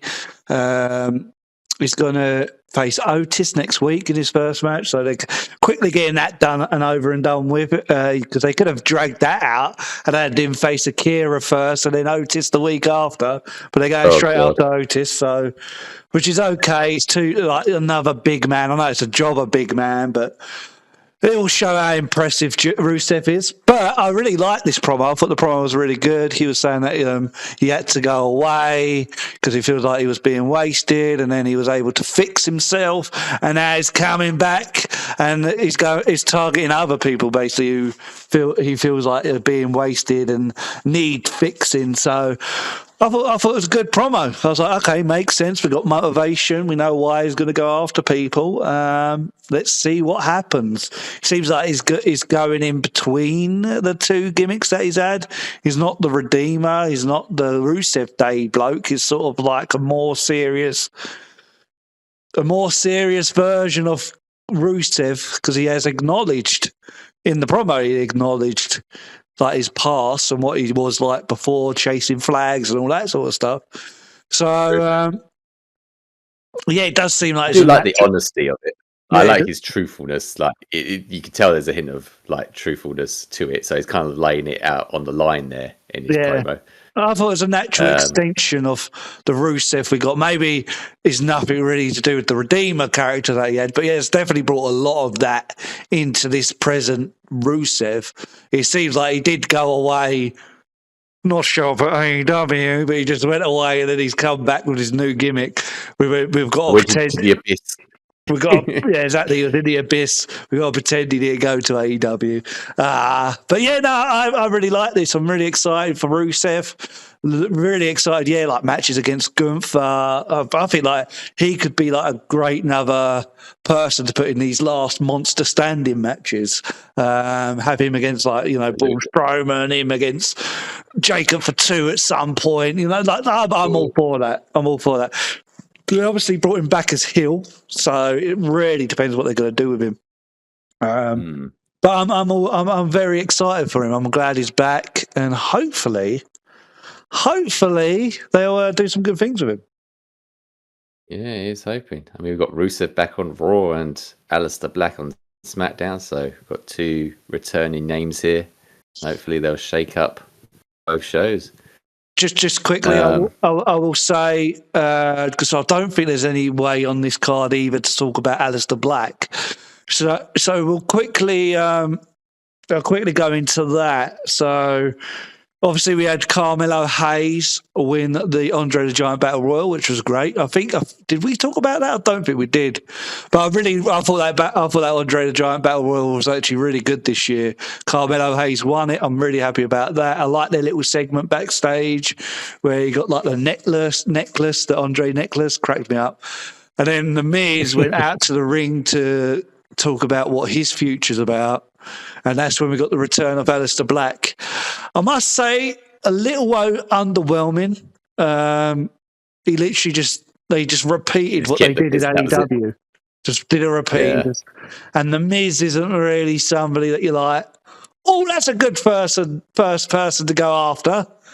I saw some people saying it should have been Cody. Why didn't they bring Cody out to talk about his match with John Cena? Then that's when he comes out and he does he just basically repeat what he did in AEW, but he takes Cody out for a few months. Because obviously, I think Cody's having a break. I think Cody's going to have a couple of months off now, and this would have been a great way to reintroduce him. But obviously, that would have reintroduced him as a heel. But I think they've gone with face with Aleister Black. So I don't know. I was just disappointed that it was The Miz that he was doing it to. And I'm assuming, I think next week they've announced Aleister Black versus The Miz. Okay. I don't see this going into an actual feud. If it was going into an actual feud, maybe I'd be actually into it. But Aleister Black's just going to beat Miz next week and move on. So, yeah, I wasn't a big fan of the way he returned. I'm glad he's back, but I wasn't a big fan. Yeah. Not the most electric kind of start for him. I guess both guys didn't have the most hot intro. It's like their first opponents are like, okay, these are just sleeper first matches for sure. Maybe they could have shook it up a bit in that sense. And I agree with it. Maybe they could have had Aleister attack Cody. Then he could keep Cody busy for a bit, like take a break and then come back. I still feel like Cody's going to come back and be the one to take the belt back from Cena. So maybe that's just what they're waiting for with Cody. So he's going to be away for a bit until then. The Miz, I mean, I guess at least they're getting the match out of the way next week, so we don't have to worry about it afterwards. And then once we move on from that, we'll see if he gets a proper credible component. Maybe he will face Carmelo Hayes. That's more interesting between the two. This man Carmelo's got an Andre the Giant necklace. He's gonna walk around wearing that going around now, which actually makes him stand out a bit more from the usual Andre the Giant winners if he was hauling that around. So that'd be something. But yeah, when Miz was going off having a rant and that, you knew like Aleister was going to come out and go for it. So a bit underwhelming. It was just a kick and not much to it, but still excited to see what they do with him. I guess this is going to be our creepy gimmick on SmackDown for now, because we ain't seen nothing from the Wyatts. So you might have to rely on this, Dan, as your creepy gimmick at the moment until they're bothered to do something with the Wyatts. I don't know. But yeah, we'll see where we go with Aleister and see where we go with both these guys. But two great additions, great elements. So yeah, I'm liking these batch of people that they've brought into the show and brought in Fraxium and, from NXT. These are good additions. These are good, strong additions that freshen things up a bit. So I'm looking forward to where they go with it. Don't bring up Wyatt Sicks, please. Don't bring him up. I was so disappointed that they didn't show up on SmackDown. So disappointed. I was like, Mania's finished. That was their excuse. We got all these other stories for Mania. We can't fit them in. I was like, clearly they'll bring them back then on SmackDown. Nope. Nothing. Nope. And even Alexa Bliss coming back, she's just been swallowed up by the Wyatts, and now she's not seen either. Well, I will say, I don't know if this was a hint or just a bit of a glitch for real, and it would make sense in my eyes that they would do this. Obviously, we've got Aleister Black as a heel, as a creepy character on SmackDown. Well, he doesn't seem that creepy, actually. Like the way he was introduced, it wasn't like the Wyatt Sicks way of being introduced and all these creepy backstage promos. It just seems like he's a normal dude that has a bit of a creepy entrance. But obviously, we've not seen his promos or anything yet, so we'll have to see. But on Raw, everyone go back and look at this. When Logan Paul's walking backstage, look at the TV screen, people. It glitches a tiny bit, the words on it, and the words Alexa seems to appear. Could be wrong. I'll look back on that. Could be Didn't notice wrong. that at all. I think this is just hope. I think it's hope. We're just getting paranoid. But I'm It's like, it's not that you're seeing things that aren't there. I'm sitting there thinking, maybe they're going to move the Whites back to Raw, because then at least they will have a creepy gimmick on both shows rather than two creepy gimmicks on one show. So that happened. Plus it would make sense to bring them back to Raw. So there's creepy gimmicks on both shows. So I'm like, is this hope? Have I got some hope here, or is this just me over analysing it because I so desperately want them back on TV that I'm just looking for any excuse? I'm like, was that glitch a real thing? Please be. Is that an Easter egg? Is that an Easter egg? Is that an Easter egg? And the other thing, I don't think I don't know if you noticed, but in the main event, which was a Bron Breakker versus Sami Zayn, the Fireflies came out for some reason. People were holding their phones out and waving back and forth. Why have they got their phones out? I don't know. That's what I was thinking. I was like, are they setting up the stage for a Wyatt Sicks? Are Wyatt Sicks going to come out after this match? Are they going to confront this new Seth Rollins group? But no, nothing happened. I was like, don't stop teasing me, peeps. I'm so desperate. I'm just looking for any sign for them. And probably none of these mean jack, but I'm so disappointed. Did you hear they appeared on Evolve? They're on Evolve now, so you got to go see them. Wouldn't surprise me. Anyway, that's how far the totem pole they are. I will come back to the Wyatt Sicks later in the podcast, but yeah. Can you imagine that? That'd be a great idea to move them onto Raw, and then they'd have the likes of Judgment Day and Seth's ever-growing group, and they'd have some rivalries for them there. And I can't remember if I said to you, I can't remember if I showed you this, but the original plan for Mania, when you watch that WWE Unreal TV show, when you watch the trailer, they show you a whiteboard with what the original Mania 41 card was, and the Wyatt Sicks versus Judgment Day was on that whiteboard. That's another reason why I don't want to watch it, because then you just see missed opportunities like that. It's like, you even thought about it and you ditched it. But that makes sense to me now, to bring them over to Raw and get them feuding with the Judgment Day. Done. Exactly. And now we're on the cusp of Finn leaving the Judgment Day. Have them start feuding with the Judgment Day and have them be the reason that Finn leaves the Judgment Day. Mm-hmm. Yeah. But that won't happen. Story. That won't happen. But we'll get into the Judgment Day stuff soon. But yeah, sorry about the big rant about the Wyatt Sicks, everyone, but I'm very passionate about him. I love Bray. He's one of my favourite wrestlers, and I just so want the Wyatt Sicks to work. I was so excited for him, and for some reason, heartbroken. I'm so excited for him to come back. I just want him to be back. I know we'll get them back at some point, but mate, it's annoying as a Wyatt Sicks fan to wait every single week for them, and they just don't show up. And you're like, these were one of the hottest things you had. This is another big disappointment regarding the heat that you have for people, or how hot it was. Like, the Wyatt Sicks were hot for ages. Every time they showed up, the crowd would lose their crap. I think they will do again here, don't get me wrong, when they do eventually return, because I think there's been enough time where they've not been shown. So when they do finally show up, when you get the whole glitchy sound and then the music plays, I think the crowd will instantly lose their mind, because I think there's been enough time between the last time we've seen them to now. But when they come back, WWE push them, and actually give them stories and actually book them correctly. They don't have to be there every week. They're not that type of gimmick. They could disappear for a couple of weeks. But don't do what you did with the Final Testament, where you just end up cutting that feud in half and then just ending it suddenly and then moving the Wyatt Sicks over to Smackdown. Don't do that ever again. Actually have these people finish the feuds. Agreed. That was cut short, and it's like so disappointing. It's like, that was it. I was so looking forward to that feud as well. I don't understand it.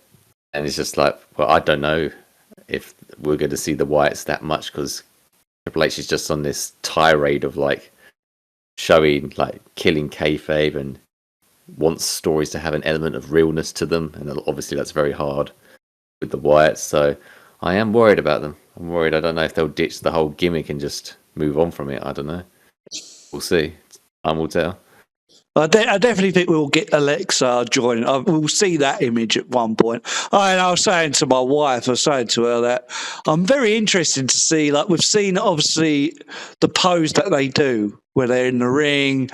Uncle Howdy puts his arms out, and then you have Nikki crawl into it, all the others standing behind. Where is Alexa going to be when you do that pose? Where exactly is she going to be? But we'll have to see.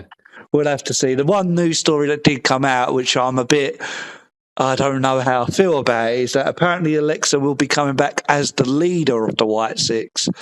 And I'm like, the leader? I don't like that. The leader?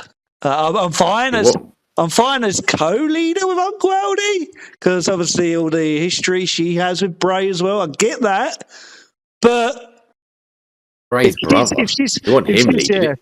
If she's controlling Uncle Howdy as well, I don't think that makes sense even storyline wise, because Uncle Howdy was the one coming after her. So if she's saying like, I get she may be the mouthpiece, the one that we hear from the most because she's great on the mic. I get that, but I think as long as she's like she's got to be like the most sort of involved one out of them all. But we still need her. We still need her to answer to Uncle Howdy, or even just be on the same level as Uncle Howdy. Like, I can't see her being above Uncle Howdy. That just won't make sense. Because in all the promos Uncle Howdy's been doing, he's saying he's like how he's found the rest of them, like found them broken, and he's healed them, and that. So how does that reflect on Alexa being the leader now? What has she healed you? Again, it doesn't make much sense. I completely agree. Exactly. Uncle Howdy was the one that found the rest, and then he started coming after Alexa. And also, when we were getting those couple of weeks where Alexa was there and we had the glitches happening again, one of the glitches said, "Do you feel in charge?" Because she was like, "I'm the one in charge," in her backstage promo thing. And one of the things came up and said, "Do you feel in charge?" Which was something that Uncle Howdy said to her in the original time when Bray was around and Uncle Howdy was haunting Alexa. He kept going, "Do you feel in charge?" And like that. So I don't know. We'll just have to see. But I just want them on my TV. So hopefully we'll get them within the next month. I'll talk more about Wyatt Sicks later because I have got an idea, a proposal for you later, Scott, to talk about them. But sorry to have it. We had a big rant there. Big rant about them. I had to get it on my chest. Had to get it out there. Yeah. So the next match is Jade Cargill versus Naomi. You want to go first for this one? Sure, I'll go for this one. I think we'll have much less to talk about on this kind of subject.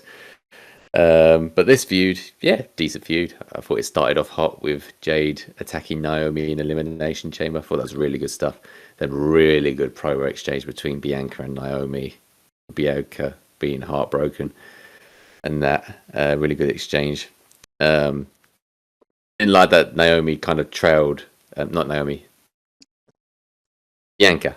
Didn't like that Bianca kind of trailed away from it and she got separated from that whole situation because she was dealing with she's injured. The triple threat. Yeah, now she got her fingers broken, Bianca, innit? So it's just like, gosh. So I was expecting this whole time, including Mania, waiting for a heel turn. And not only did she not get into it, obviously. Not only did she not turn heel, but now she's off screen. So it's just like, all right, well, maybe we'll get that eventual heel turn when she comes back and gets integrated into something. I'd love her to just take a break and then come back current as heel, but I've been waiting on that for bloody ages now. So I'm just losing more and more hope with that. But anyway, with these two, I thought Jade did a great video package promo. I thought she really needed that. I thought these two, I thought the match, they worked really well together. I thought like these two had a good, decent build and a good, decent match. I thought, again, not amazing. I don't think it was Mania worthy. The only thing that was Mania worthy was the last spot where Jade had Naomi on the electric chair and then she like flipped round and then power bombed her. That was sick. That was a stand-up move for Mania for sure. And then there's other spots like Naomi doing the X Factor to Jade on the outside of the ring, and Jade catching Naomi midair from the turnbuckle and slammed her down, and Naomi doing the bulldog from the turnbuckle to Jade. There were some good spots. It was a good match, and I'm loving this new gimmick from Naomi. I think the whole thing is really good, and a good entrance from Naomi as well with the ribbons and that. I thought she weren't going to get any entrance at all. And Jade's entrance with the stormy weather with the funny ball guy. It's very good. I think it was all good. A nice little package, like everything from build to match to everything was entertaining enough. Is it all Mania worthy and, really injects you with that excitement of Mania? Not really. I think this would have been good on maybe a lower level pay-per-view, to be honest. Maybe even a SummerSlam. As a Mania thing, it was like, again, it was all right. It was all right for what it was. But Jay got the win. I could have gone either way. I probably would have preferred Naomi to get the win because she just got this new heel turn. But still, I can see why Jade would win it. And, she's they're booking it for Jade to go after Tiffany now. Which I guess we could talk a bit more later on when we get to the Tiffany match. But I could see why they went with Jade getting the win. Actually, no. I don't remember what happened to SmackDown. She went for Tiffany, didn't she, Jade? And then Naomi interrupted the match, I think. So they're carrying on with it, I think, aren't they, Jade and Naomi? Is that what happened, Dan? Is that what happened there? Yeah, that's exactly what happened. Yeah, they had a match. Yeah. Jade and Tiffany had a match, and then Naomi came out, caused a DQ, and then Nia Jax returned to take out Tiffany Stratton. So, yeah, they're continuing the feud, it seems like, yeah. Yeah, okay. Yeah. So, yeah, they're actually carrying it on. So, it could be Naomi wins the feud overall, which I think is what we all want, really. But, Jade had a moment. I think this is one of Jade's better matches because, obviously, I think she's very green, so she needs to amp up her style and not pose all the time. But I think this match was definitely good for her. Definitely one of the more memorable things from Jade. Unlike that, holding the tag belts with Bianca for God knows how long, for sure. So this has been good for her. And yeah, just can't wait to see more from Naomi. I think this heel turn is really good. The Proceed with Caution theme is really good. Loved her first promo as a heel, where in her mind she's always doing the right thing and doesn't understand why Bianca doesn't like what she did. Terrific stuff. I just want to see more from heel Naomi because never seen her as a heel. So this is very refreshing from her. Something different, something more, refreshing. So can't wait to see what they do from both women, especially Naomi. But let's get Naomi winning this feud because I think that would be great for her. The match, it was all good, not amazing, but yeah, enjoyed it. Good stuff. What do you think, Matt? Yeah, I thought it was a decent match. I thought it showcased both girls really well. I love that moment where Naomi jumped off the top and Jade caught her in like a suplex motion and did a suplex. I thought that was fantastic. That was probably my spot on the match for sure. But yeah, I knew Jade was winning, but I didn't think they would continue the feud. I'm a bit worried here now that they're not going to give Naomi a win. I want Naomi to win. If this is a 3-match feud, then I think Jade will win the feud, but Naomi will win the middle match. As long as Naomi gets one win, I'll be happy. Because she desperately needs a win with this new heel gimmick. And we can't just be pushing Jade. I think that obviously there's a big push for Jade. At some top point, she'll be a women's champion. But But with Naomi, I'm all for, as long as she gets one win off of Jade, I'm happy. But we shall see if that's the case. I love her character. I think the feud itself was really good, been built up for a long time. And then when finally it was revealed that Naomi was the one that attacked Jade, Naomi has done terrific work ever since then. Fantastic stuff. I loved the Jade promo backstage as well, like when they did the backstage, not backstage promos, but you know, those. What do you call them? Like the edited pre-recorded segments, video package with where it was Naomi talking and then it was Jade. Fantastic stuff. So I'm all for it here. I thought Jade even also had a really good match with Tiffany on SmackDown as well. So the last two matches of her, I've been more impressed with her. So I'm all looking forward to that. But I'm not sure how I feel about the actual feud continuing. I'll quickly go into this because I don't think there's any other point here where we'll go into this. Chelsea Green losing the belt to Selena Vega. Good God. I predicted this was going to happen. I predicted this was going to happen because I'm all for, and I've said this for ages, give Naomi that belt. Give her the United States belt. She can't be the one to take it over Chelsea because it's two heels. So give it to Selena, and now we can have Naomi take the belt off of Selena. So I'm happy there. I'm hoping that's where they're going to go. So we get a nice run there with Naomi with the United States Championship with this new heel gimmick. Let's see if that's where they go. That's where I want. So when Selena won, I was a bit gutted for Chelsea. But at the same time, I was like, okay, well, what I'm predicting is coming true. Give Selena the belt, and now give Naomi the belt. Selena can hold the belt for a month or two, and then give it to Naomi. But going back to Selena, mate, I need to have just a quick rant about how they book these women, because who gives a crap about Selena? When Selena came out, there was no pop, and her and Chelsea's been having a little feud over the last couple of weeks, but they just do nothing with them. Nothing meaningful. And then you get these people online. Three times. And then you get beating her 3 times in this feud. Yeah, but I like the story at the beginning where like she could not win because of her service, and then she could beat her service. I didn't mind that feud.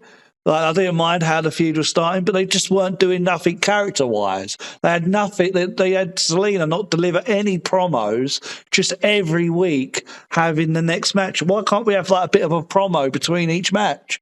Tell us how you feel, Selena. How is this changing you? Are you going to work harder? Like, tell us something. But they just tell us nothing.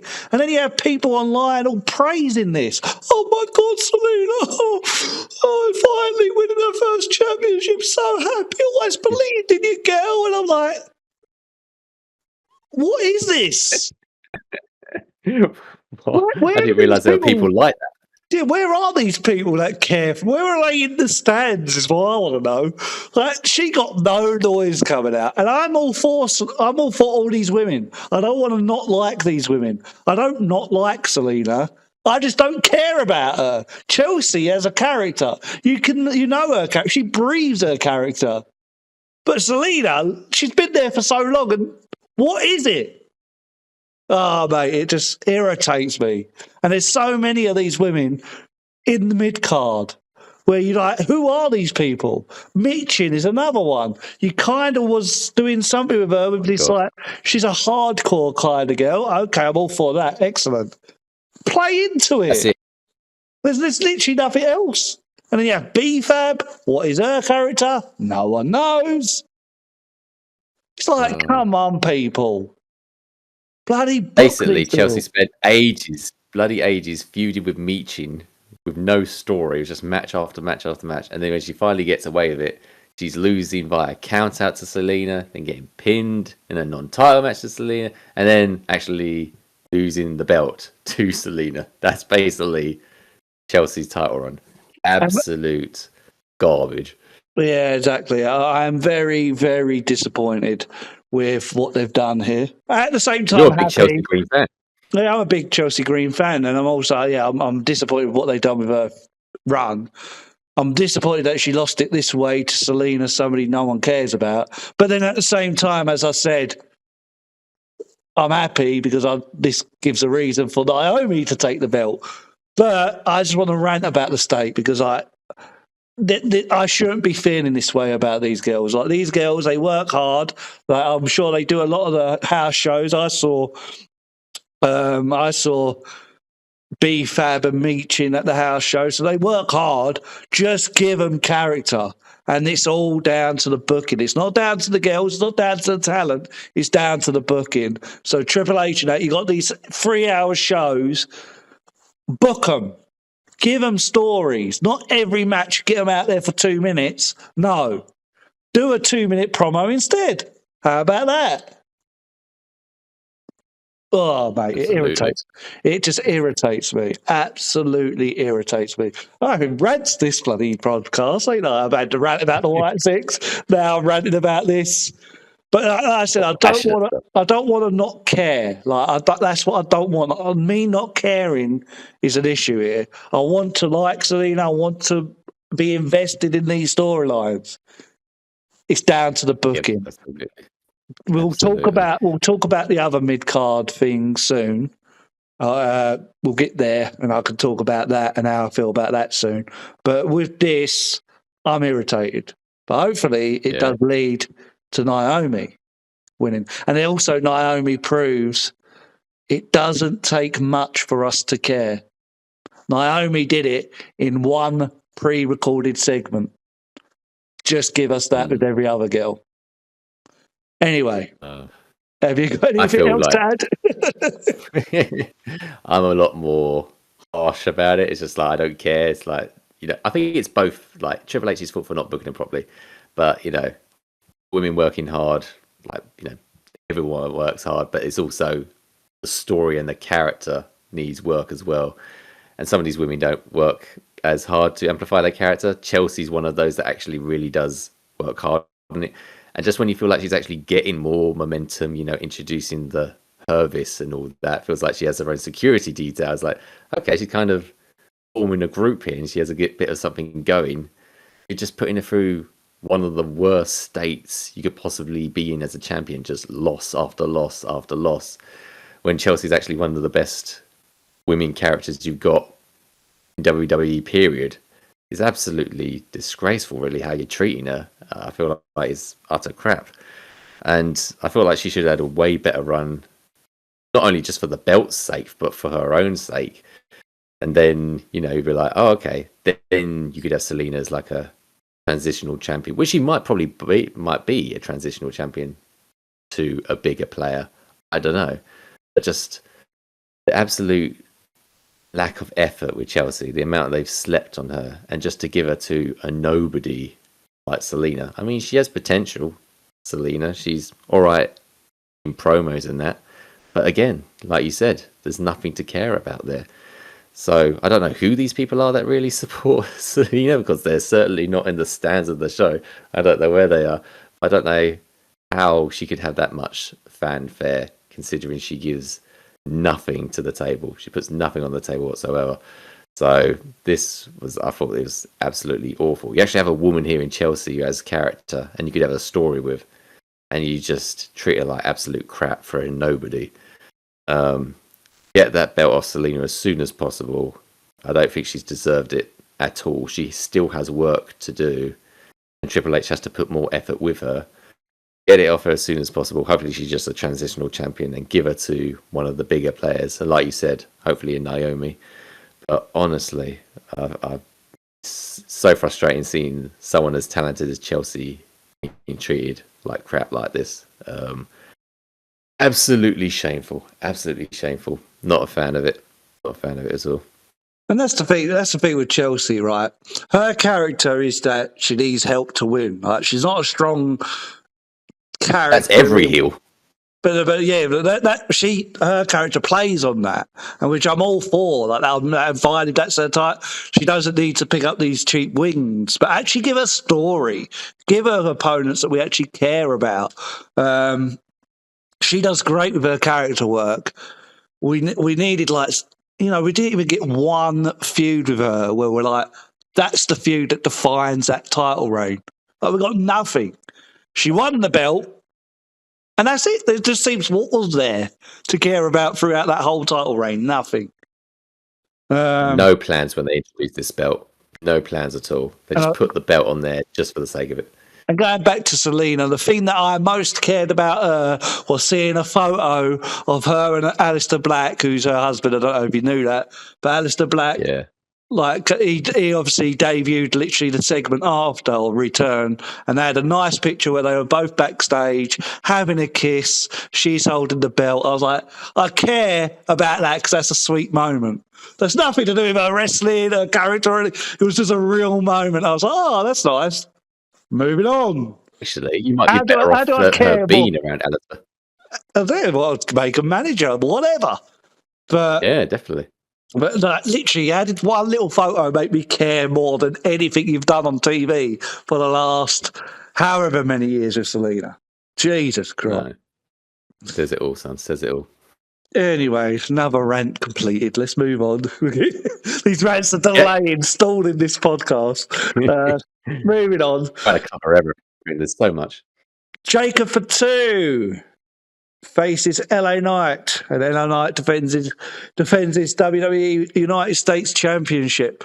I think, I'll go first this one, son.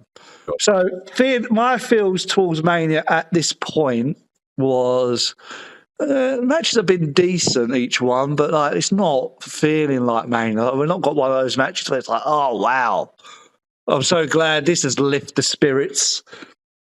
However, this match did for me. This was a fantastic match. I thought this made Jacob look great. This definitely made LA Knight look great because a lot of people going into this going, might be a squash match, but it wasn't. LA Knight put on a great fight here. You made Jacob for 2 look really strong. I thought it was fantastic, these two. These two worked really well. The chemistry between the two was really good. Surprised there was no solo involvement. And because there was no solo involvement, Jacob for 2 wins the match and becomes our new United States champion, which I am all absolutely for. If they're not going to go the solo route, I'm all for this. I honestly don't think Jacob's going to hold the belt for long. But that's just because they're going to do the Solo story at some point where Solo screws him out. They kind of teased that a bit on Smackdown where Solo came out and, oh, yes, I am the reason he became United States champion because I am the one that brought him in. And like you saw Jacob looking at him like, you what? You what? And then obviously Jacob's like, and then Jacob's all like, no, I'm the one that did this, you know what I mean? You're either with me or you're against whatever. Thought that was really good, but obviously they're still building that story, and this is obviously a thing with Triple H is constant building, build tension for like 10,000 years, yes. We're doing the same with Judgment Day. We're doing the same with Austin Theory and Grayson Waller. Just build it up. Build it up. We're not going to get none of these splits until we're in 2046. Long-term booking. Longest term booking. But what they did on SmackDown, I really liked. You had, what was it, LA Knight versus Drew. I'm surprised Drew is now getting involved with the United States Championship. But to be honest, I like him here. If you're not going to put him in the main belt, put him here, at least he's going after the belt. Also, I feel like it elevates the belt a bit. The fact that somebody like Drew McIntyre is interested in it, it elevates it. You got it on Jacob, that elevates it. You got LA Knight, who's still one of the most over people, going after it, elevates it. And who else did you have? There was somebody else involved, weren't there? Who else was involved? LA Knight, Jacob for 2, Drew McIntyre. Damian Priest, that's it. Damian Priest is also. So I believe this is going to lead to a fatal 4-way at some point, which I'm all for. But yeah, I really like what they did on SmackDown when they all started attacking, and then Jacob just ended up just demolishing LA Knight and Damian Priest at the end there again, making him look strong. Looks like he said he's now got a target on his back. He's the most wanted man in America. Really good stuff here. If it was down to me, I would give Drew the belt and do this fatal 4-way after bit where this is where Solo Sikoa turns on Jacob. and just takes him out of the match. So he's not the one that's pinned, somebody else is pinned, but then you give Drew the belt. And I think Drew could have a good title reign with the United States Championship. As I said, if you're not going to put him in the main picture, have him go run with this for a while. So yeah, I've been very entertained with the United States Championship since Mania, like that, from really just before Mania when it was like Jacob is official. I like the Braun Strowman last man standing match. So for the last few weeks, I've been really entertained by the United States Championship stuff, and I was a big fan of what they did on SmackDown, having all these people get involved. So yeah, I'm loving it, loving what they did. Just hopefully soon they'll do the solo turn, because I don't want to be waiting another year till next Mania for that. And as I said, I don't feel like Jacob needs a long title run with it.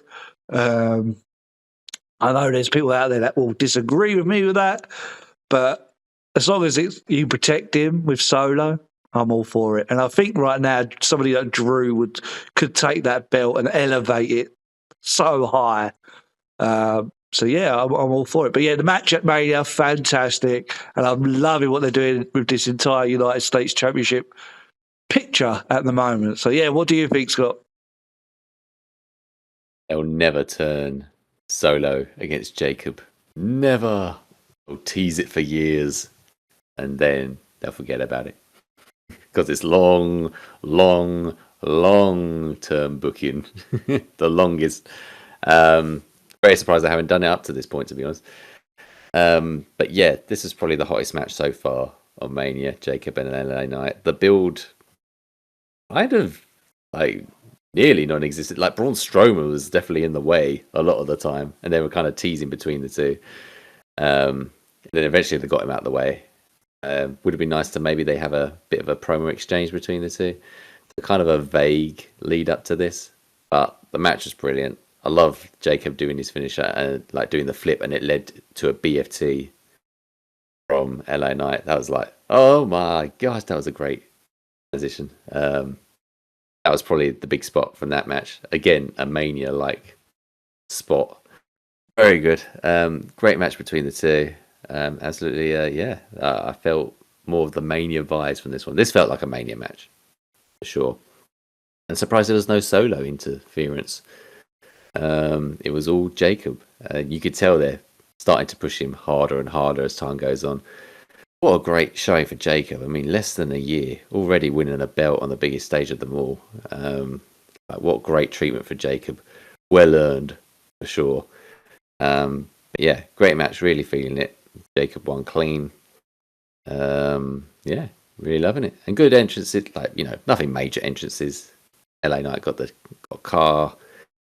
And Jacob had the wolf mask, a nice mask, so nothing too amazing. And then yeah, like in the follow-up, I mean, when I saw Drew and Damien getting at it again, I was like, oh, still with these two. But then they were leading it to being a fatal four-way, and I was like, okay, I'm feeling this. I'm good for mixing all these four guys up. I'm absolutely on board with a fatal four-way. I think that's quite exciting, especially with the triple threats and fatal four ways we've been seeing lately, so quite exciting, really. So yeah, I think it'll be pretty damn good. Who would win that? You could go Jacob or Drew, to be honest. I was surprised as well that Drew was kind of going for this belt rather than the main title belt, but you can see like the main title belt is just occupied by Cena and Cody at the moment. So I feel like Drew can't really touch it. So might as well go for the US belt. If there's no solo interference, then I'd see Jacob winning. If there is solo interference, then I'd go with Drew. I don't think Damien's going to win it at all. And there's no point of LA Knight just winning it back. So that's how I feel like it's going to go down.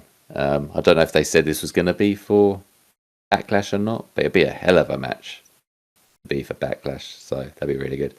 I think I'm leaning more towards Jacob winning, really, because I just think it'd be good for him to have a really good title run and just see where he goes with it. I mean, even at the end of that segment, he was a madman, just splashing everyone. Hip attacks, splashes all over the place. Like, damn, Jacob. I'm still trying to understand his lingo when he's talking. It's just like, He's talking some cool kind of slang I don't understand, but I'm liking it. But yeah, go Jacob, really good stuff, and hopefully they just carry on with the momentum of Drew after his win. But we'll get to that for sure. But yeah, really good match. I was feeling Mania a bit more after this, and yeah, hopefully LA Knight gets a good run from this as well, because I don't want them to forget about him after his title loss. So yeah, really good stuff. And I want to say a big shout out to Jacob Baker. Jacob Baker. Jason. Is it Jason? Is it Jason Baker? Jason Baker. Jason Barker. The guy that made the mask, the wolf mask for Jacob for 2. He also made all the Wyatt Sicks masks. He made the Fiend mask. He also made the Rhea Ripley mask that she had at War Games. And also Shinsuke's samurai mask as well. He made all of those. So, WWE keeps going back to him. Great stuff. He's so good at it, yeah. Yes. So really good looking mask. Very nice, yeah. He's the mask guy. Yeah, it seems like that is. Whenever they need a mask, they'll go to him. I will say, I agree with you there. Yeah, I wouldn't be mad if Jacob retains. Be a big win for him. But I don't want this solo thing to be hovering over us for months and months and months and months. Yeah, we don't care that much. That would be worth nearly half a year's worth of weight. We don't care that much. And plus, you want something for Solo to do as well. I feel like he's fading into the background a bit. Yeah, I agree. He's not as hot as he was last year, where he was facing Cody and whatever. But we shall see. And also, it's a shame that Tama Tonga and Tonga Loa is both injured. That's why they're not on TV now. So yeah, that's tough. That new bloodline, it's gone. It's all out quick. There's no bloodline now, does it? Yeah, it's there. Well, apparently they weren't even going to call them bloodline anymore. That's why Jacob is I brought it back to the family and not I brought it back to the bloodline. From what I understood, after that War Games match, they were dropping the bloodline name. So makes sense after that match. But yeah, I think we can all but confirm now the bloodline stuff is dead. It is dead, absolutely dead. Obviously, even with Roman Reigns' side of things, it's dead. Paul Heyman's gone now, so it's all dead, yes. All dead. And, it's had its run, so we're happy to move on from it, aren't we? Yeah. Well, we're ready for new factions, new things, new stars. Let's see what happens. They're talking about brand new stars. The next match was El Grande Americano defeating Rey Fenix. It was originally Rey Mysterio, but Rey Mysterio got injured during Smackdown, so they replaced him with Rey Fenix. And El Grande Americano, in his debut at Mania, wins huge, giving Rey Fenix his first loss. Tell me how you feel about this one. I think it's absolutely disgusting that Chad Gable wasn't at Mania. Absolutely disgusting. With all the effort and work he puts in. The hell that he's not on here truly enrages me. Damn it. But at least we've got El Grande Americano. So, at least he's around to fill the void. And at least he wrestles like Chad. So all is well. All is well. But hell, this was probably, the fun match out of night 1. I think we know what the fun match out of night 2 is, but this is the fun match out of night 1. And I enjoyed it. I thought it was very good. I think it was good that El Grande and Rey were able to plan out this match such last minute, because obviously Rey Mysterio got hurt. So it's good that they even came up with what they did. And we were lucky to get what we did. Loved the entrance from El Grande. It's amazing that we have a bunch of wrestlers that it's all right entrance and that, but El Grande, who's not even been here that long, and he has a mariachi band already. It's special entrance. Love the entrance, and they have the old grainy filter on the camera. Great stuff. Yeah, love it. And then Rey Fenix comes out with standard entrance, But damn, I never would have thought we'd have this Mania Penta and Ray at WrestleMania. We're loving life right now, loving life, and it's good that they finally got out of the grasp of AEW and these guys can have a go in WWE. Ray Phoenix especially was bitter coming out of AEW, so good to see him here for sure. But this was a quick match, fun for what it was. Maybe it could have been a bit longer, get a bit more out of it because these two are great wrestlers. But considering the circumstances, it's good that we got what we got. I mean, this is a weird part about Mania. Is like I think these all the matches. I think it totaled not even to 2 hours of the whole show. It's like it's a 4-hour show. It's like what's filling up the rest of the over 2 hours? I guess it's just entrances and stuff, I suppose. So that's weird. I mean, most of the matches are 10 minutes or less. So I don't know if that is an issue. Like they should give these matches more time. But I guess that's a separate conversation. But yeah, this match for what it is, very much enjoyed. And yeah, just good storytelling with Ray, being thrown off the ropes, and El Grande puts the metal in his mask, which he's done for the last couple of matches. Ray Phoenix tries again with the kick on the top rope, which is just insane, running on the top rope to kick his opponent. It's just incredible. But he injured his foot, and Michael Cole forgot what the spot was. Like Wade Barrett had to remind him, and Michael Cole was like, "Oh yeah, you bring up a great point there, Wade. Maybe it was the metal in El Grande's mask." He's like, "Oh yeah, now you remember the story, do you, Michael? Great." And then El Grande got the win from here, getting some surprising wins here. First Jacob, now El Grande. I thought it was hilarious that El Grande was like, "Oh my gosh, he won his Mania debut against Ray Phoenix." I just would never have pictured this in a million years. Absolutely crazy. I was in two minds about whether El Grande should win because it just means they're going to carry on the gimmick, and I don't want it to be under the Triple H dragging out methodology where it's just like over long-term booking. It's like, has it outlived its usefulness past Mania? But I gotta admit, I did enjoy the last couple of bits where it's like, the video package on the Raw after. It's like everyone praised and loved El Grande for winning. He came back home to such praise, and you just see the AI images of him amongst crowds and holding the baby and on the posters and stuff. Like absolutely hilarious. And I just love the interviews with him where it's like it's not in English. You have a narrator for him. It's like, "Oh, they want to blackball me," where his lips are not even syncing with the voice. And then I was like, "All right, maybe there is a bit more life, a bit more to squeeze out of this gimmick." I don't know. But so good, so good. Then you just got the week after that where it's just Chad is like, "Oh, it's a shame it's not there, but it was enjoyable seeing El Grande kick your brother's ass." And then Penta gave him a super kick for his troubles. So good. Again, I mean, I still don't know how long we could get out of this, but I am enjoying it for now. Maybe it could stretch till SummerSlam. I don't know. But yeah, just loving the whole El Grande thing. Definitely not the direction I expected from Chad. But yeah, since that video package where he got the box from the old man onwards, it's been a bit of a crazy trip, man. Bit of a crazy trip. I just would never have thought someone on the caliber of a Ray Phoenix would be losing to someone like El Grande. Bloody insane.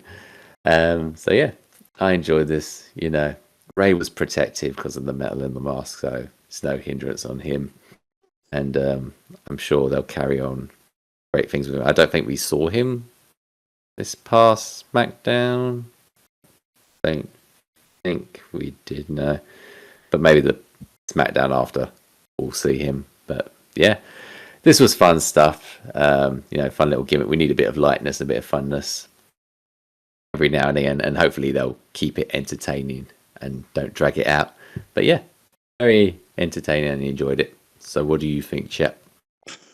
I just can't believe disrespect you're giving to El Grande Americano, son.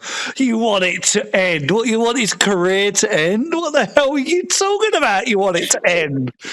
El Grande. Oh, that's right. He's on the level of Eddie Guerrero and all that, isn't he? I forget his grand history. I bet Eddie Guerrero didn't beat Ray Felix in his first match, did he? So, El Grande Americano, the greatest luchador of all time, obviously had to win here, and he did. So I don't even know why he even questioned it. And he even go, oh, Nice. I was a bit two-minded. Why are you two-minded? It's El Grande Americano, son. I don't know what I was thinking. Son. Out of my bloody mind. First of all, I've got to say, yeah, it's a shame that Chad Gable didn't get on Mania. Another year. I don't even know if he'll get on next year's. Now that we got El Grande Americano, like, mate, I don't even know when we'll get Chad ever again. Chad might as well leave because El Grande Americano's here. Ah, so good. So good. Can you imagine if we heard that Chad left WWE, but El Grande was still there? We see Chad on AEW. We see El Grande on WWE. Anyway, the match itself was, I enjoyed the match. The one thing you forgot to mention was that spectacular, don't know what it was, like 720, 450. Oh, yeah, I forgot about that spot. Oh, the back roll, yeah. That El Grande Americano could do, because I doubt Chad could have done that move. So El Grande, of course, could have done it. And yeah, I like the storytelling.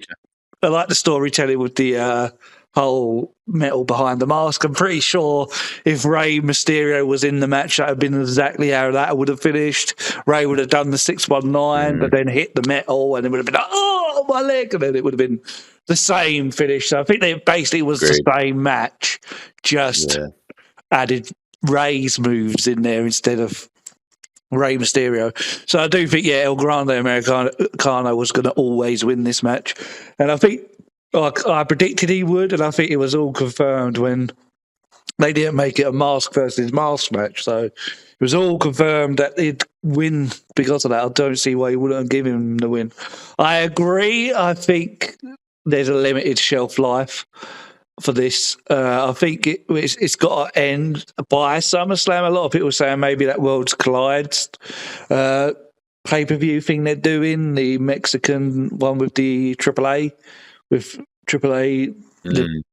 Luchador promotion, the Lucha Libre promotion. So maybe that's when they'll do it. They'll do it there in Mexico to get the biggest pop, I'm assuming.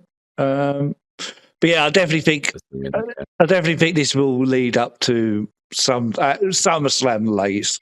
But I loved the promo packages. They were cracking me up. His entrance, El Grande's entrance, so good. And even that video package after was cracking me up. All those AI images.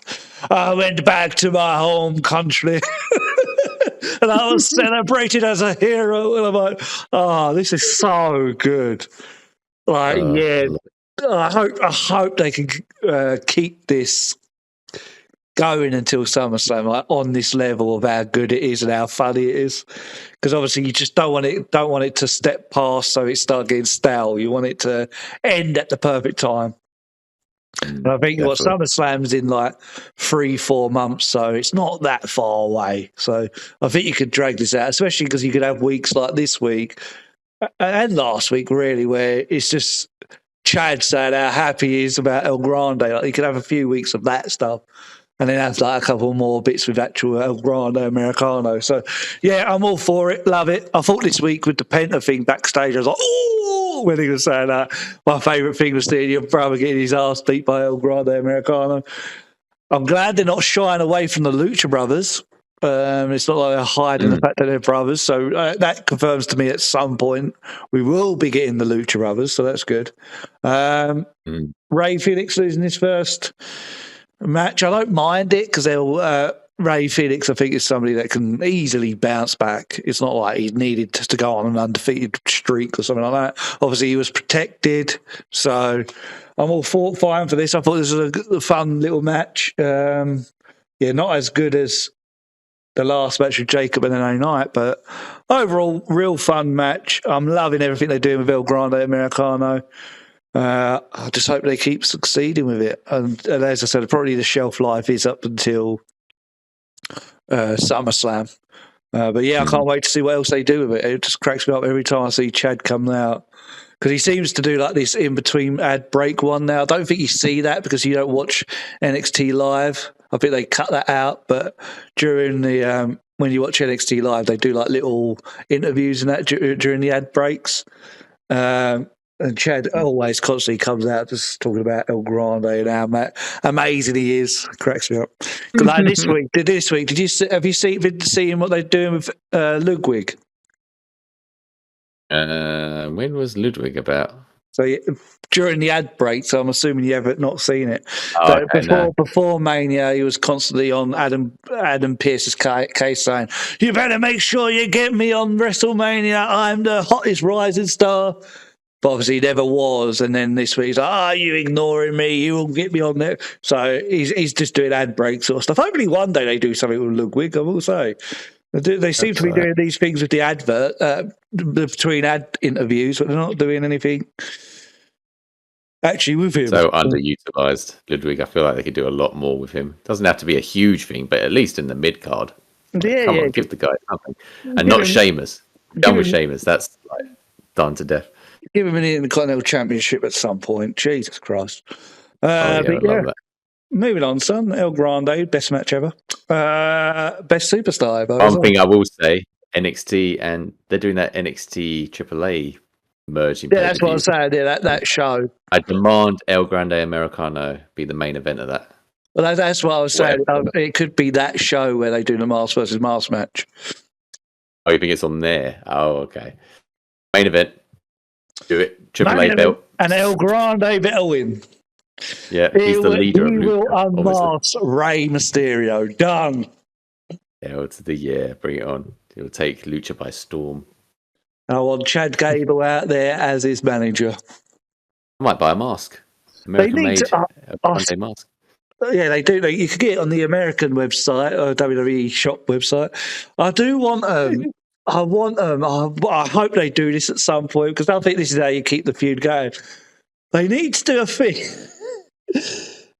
where they put Chad and El Grande Americano in a tag match together. Oh, shit. And then Chad comes out and everyone's like, where is El Grande then? And then during the match, like Chad is, getting beaten up or whatever.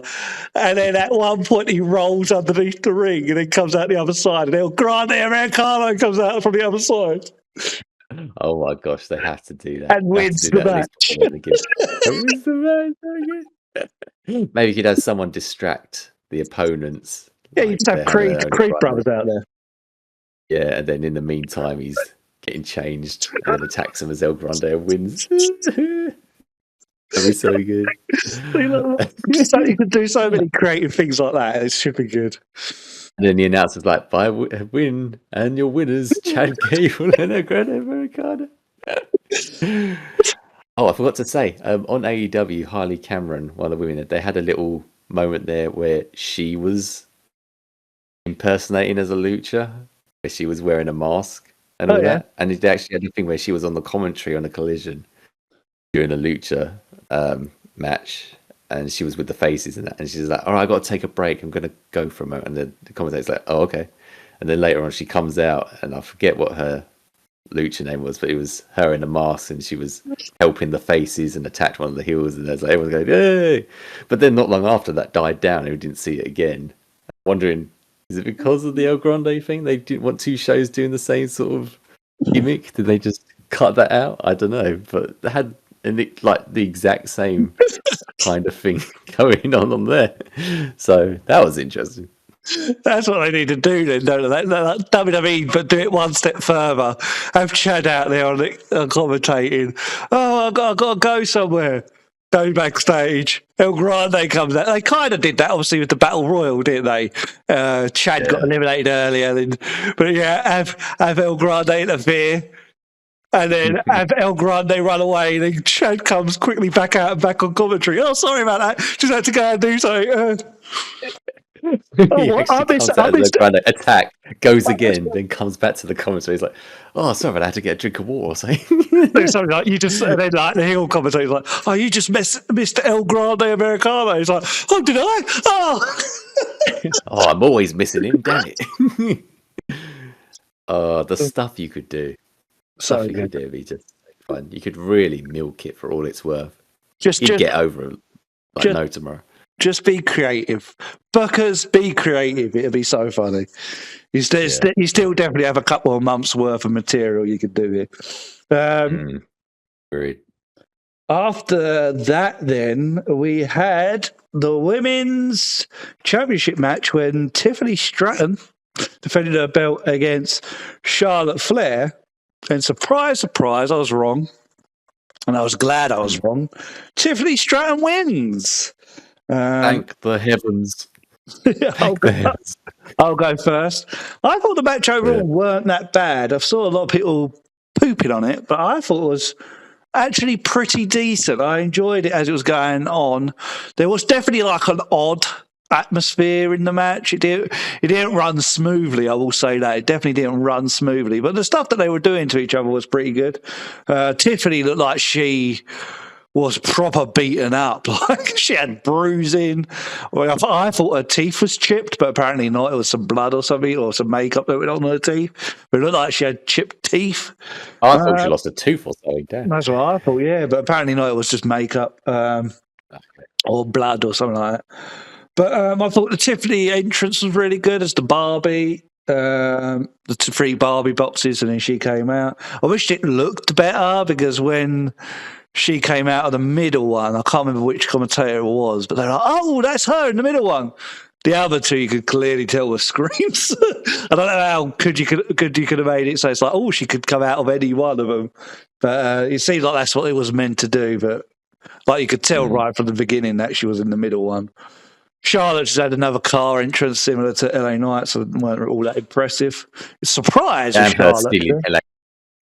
Yeah, it's a surprise that they didn't go big and elaborate with her, but hey, but yeah, as I said, overall, I thought the match was actually pretty good. I enjoyed it. That's I said, a very weird feel with the flow of the match, but I thought both girls brought it. Tiffany won, thank the Lord. I marked out a bit by that because I thought I was pretty sure Charlotte was going to win. So, as I said, I'm glad I was wrong. Absolutely glad I was wrong. And yeah, then they've not really done much. Tiffany had a match with Jade, which I really enjoyed on SmackDown. And then Nia Jax came out and attacked Tiffany. So they are finally going to do this one-on-one match with Nia Jax, which I do think Tiffany needs. A lot of people, again, was pooping on this. Oh, it's Nia Jax. Oh, she's just going to feud with Nia Jax again. But I'm like, she never actually got that win against Nia Jax. She needs to get that. So I'm all for this. And Nia Jax has been doing well this last year, so I don't care what anyone says. I'm all for it. As long as it's not like a long, dragged out feud. As long as it's like, maybe to Evolution. Apparently that's going to happen at the end of next month. So maybe to then, the all women's pay-per-view, and then you have Tiffany get the big win there. And then that's like what we were doing with Gunther. That's a ticking off the box thing. That's a big win for her. She got a win finally from Nia Jax, which we all thought she would get before. And yeah, all good there. So, and surprise, no Charlotte Flair. Does that mean she's gone now until next Mania? I don't know what that means, but I guess we'll see. Hey, goodbye. All I think is with Charlotte, they need to give her a couple of feuds outside the title picture because everyone's had enough of it. Of every feud she needs to have is for the championship. If you want people to actually care about her, give her some more mid-cardy feuds and stuff like that rather than just goes away, disappears, and then returns, goes for the belt, wins the belt, loses the belt, disappears, returns, wins the belt. That's why people have had enough of her. Give her actual other feuds, please. But yeah, overall, enjoyed the match. Probably my third favourite match of the night, but then that's not really that hard because, as you said, there's not really... Most of the matches were quite short. This was one of the longest. I think this was the second longest match, so I think that helped the match. But yeah, my third favourite, Jacob and LA Knight was my second favourite, and we've still got to come to my favourite. So yeah, that's my opinion on Tiffany Stratton versus Charlotte Flair. Thank heavens I was wrong. What do you think, Scott? Thank the heavens. Oh my gosh, this has definitely been an emotional one for people, and not for the right reasons. Obviously, the build has been terrible and all over the place, and obviously there's real heat there, and Charlotte does her usual crap, just not really backing her opponents or supporting younger talent. It's just all about Charlotte, all about Charlotte. I mean, since I got back into WWE, at Royal Rumble before Mania 39, every time I saw Charlotte, it was her going after a belt. So I agree, definitely. Just if you're gonna have her, keep her away from a belt, for the love of God.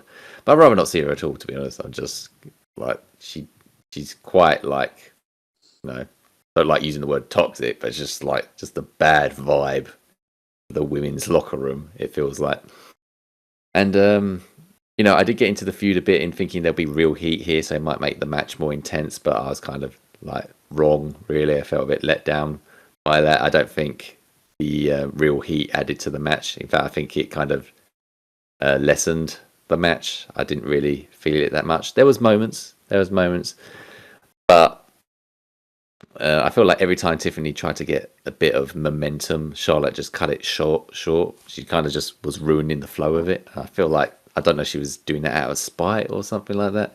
She just didn't really let the match flow as well as it could. She just kind of just kept stopping and interrupting, and felt very jolty, a bit all over the place. You can kind of tell in Tiffany's expressions throughout the whole thing. She felt like it was probably character-wise, but there was an element where she felt like she was just pissed off at Charlotte and just hated what was going on. I think this feud has really made Charlotte look bad. Now, like, everyone's seen that she's like kind of a bad vibe for the locker room. So they might be keeping her away for a bit until the heat dies down. Maybe really lean into that heel heat and work with it on the condition that Charlotte actually works better with folk. I don't know. I mean, I've heard in interviews about Seth Rollins and his real heat with CM Punk, but he spins it into a positive because he's a professional and, really turns it into a positive in their feud and makes it entertaining. Whereas Charlotte doesn't feel like a professional and really lets the real heat damage build. So, not good.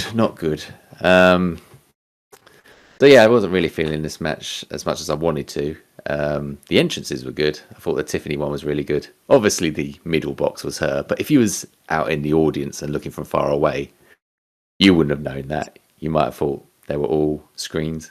But yeah, very cool, unique little Barbie-themed entrance. And then Charlotte stole LA Knight's entrance, which I thought was bull. And maybe she didn't have tons of fireworks and a huge celebration for her, amazingly. But again, maybe they were dying it down a bit for Charlotte after this build. I don't know. But yeah, a bit of a disappointing match, really. It was okay. It was okay. Like a lot of the matches on night one, it was okay. But yeah, bye Charlotte Flair. I don't want to see you now. I don't want to really see you ever, really. But if you are going to come back to TV, come back in a little while. Like, let's have a break from you. And in a non-title environment.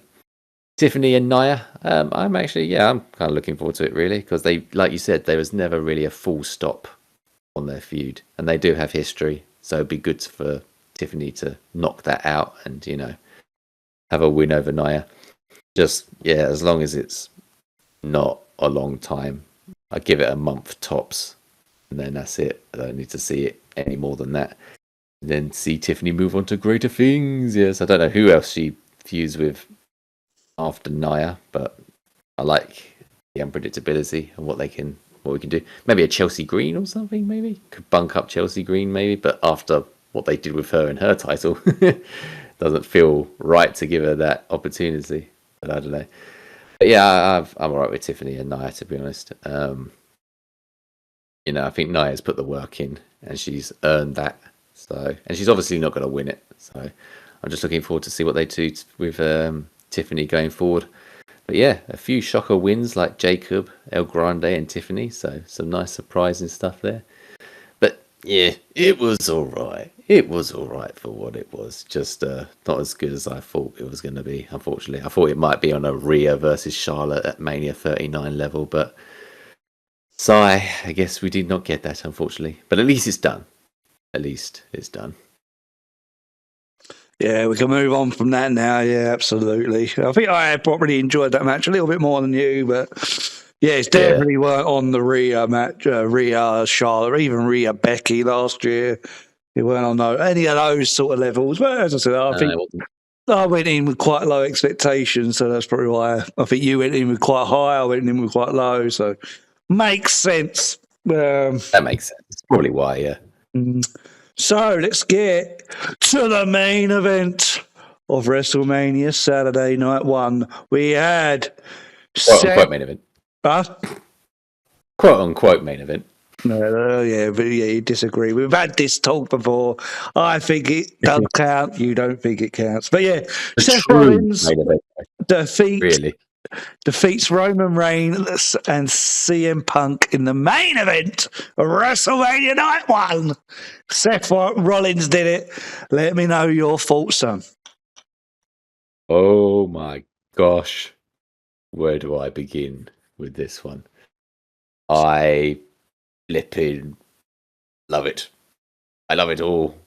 Not just the match, the whole thing, what they've done in the past 2 Raws, what was before it. I loved it all. I mean, I first weren't too keen on the triple threat because I thought it'd be Roman and Drew. And then you'd have Seth and Punk resolve their feud. And then I still wasn't feeling it too much. Like I liked the cage match where Roman interrupted, but then there was just they had that Smackdown where they didn't really say much and just pointed at the sign. Like I liked the pointing at the sign, but they didn't say anything. And then it was just about Punk having his first quote unquote Mania main event, and it's just like, yeah, okay. Well, we're still wondering what the favor is. But then from the point that Punk revealed the favor, that was it. I was hooked. I was loving it, yes. Everything from Roman being disturbed by the favor and Paul saying, I can't do that, my tribal chief, and Seth laughing in the background. Then you had pretty much Seth dominating the feud with his cryptic promos and luring Paul to the dark side, saying why he shouldn't trust Punk and Roman.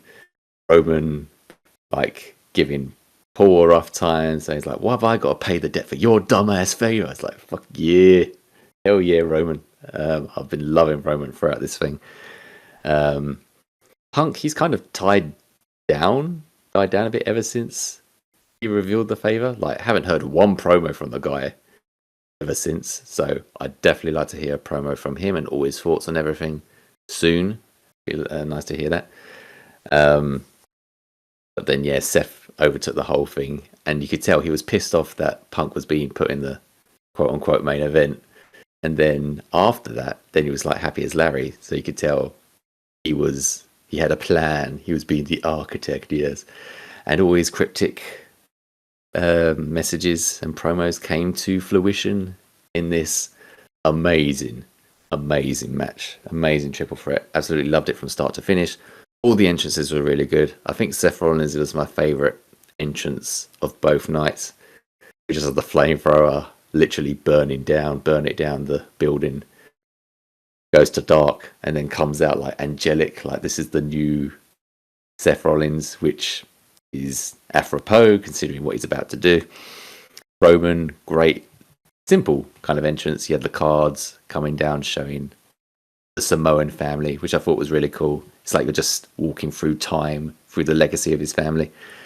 And then, yeah, Punk finally gets his living colour entrance and gets to go out with Paul Heyman. That must have been a hell of a moment for him. So good for him that he gets to come out with his band and Paul Heyman by his side. Great entrances for all 3 guys. And then, yeah, just from the get-go, from the start of the match, it was brilliant. Even from the start, Punk was going to Paul Heyman for advice, pissing Roman off. Seth's like, come on, let's do it. He's the outsider. Let's go after him. And what's the first thing Roman does? Slap Seth straight away. He's like, I ain't working with you. Fuck you. And the whole thing was great. Just the brawl with Seth and Punk with the bins outside and then Roman leaping over the barricade over them. Seth tempting Roman again to go after Punk, and then you see Roman conflicted. He's like, get him up now, and we're gonna get a shield power bomb. No, another slap to Seth. Didn't do that, and then slammed both Seth and Punk into both the commentators' tables. This is the most badass I've ever seen Roman in a match ever. He was like so hardcore. It was really good. And then all three of them got their spots at various points. Seth doing the snake eyes to the turnbuckles on both of them. Punk got his shots in, and then it was just, a little spammy with the finishes, but in a triple threat, that's fine because you got a third guy to interrupt it. And then it just got to a point to a go to sleep, to a spear, to a curve stomp. Beautiful stuff. It's like just so much fun. So good. It's like loving life right now. And then it got to the last bit with Paul Heyman. Yes, what do you do with that chair, Paul? And then it was the moment we've all been waiting for. And, not unpredictable. We was expecting it, but in a good way. And it's like, who's he going to pick? Oh, he picks Punk. Oh, it's a low blow to Punk. He chooses Roman Reigns. Oh my God, he's betrayed his friend. And then I just love that bit where Roman's screaming at Punk. He's like going, a favour, a favour. And then Paul's like, look, my tribal chief, look, it's Seth. It's the Shield. It's right there for the taking. Roman's about to line it up. Seth is looking worn out and battered. And then, low blow from Heyman. And it's like, oh my gosh, he did it. And then I just love the visual of that shot of like Heyman low blowing Roman. And then you see Seth getting his composure and then standing all serious.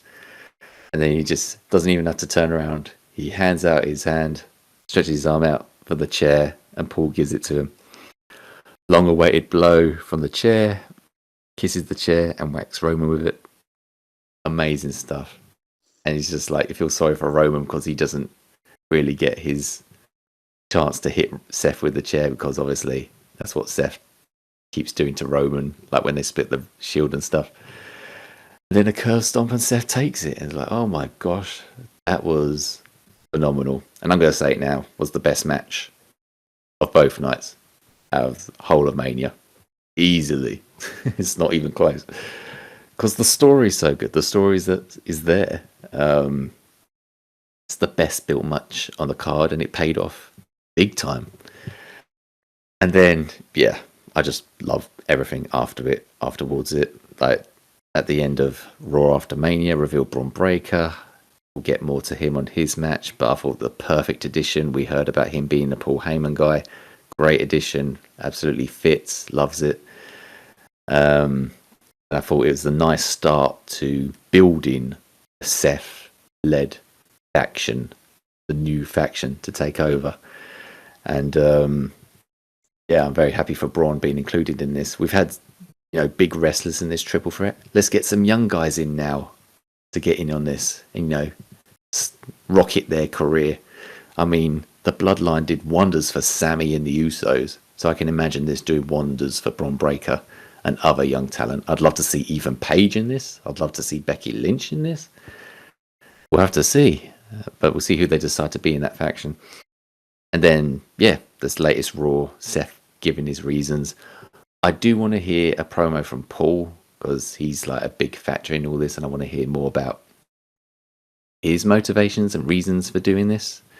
But, we definitely know what Seth's about, and he sees himself as the leader and future of the industry. And then I just thought the whole theme of this past Raw, this episode with Sammy, was terrific stuff, terrific storytelling. I thought they both laid it out on the line, promo wise, really selling their friendship, the conflict of Seth, and Sammy just saying, you're blackballing me, you're threatening me, I'm not taking that, I'm going to win the title my way. Oh my gosh, it was just all golden stuff.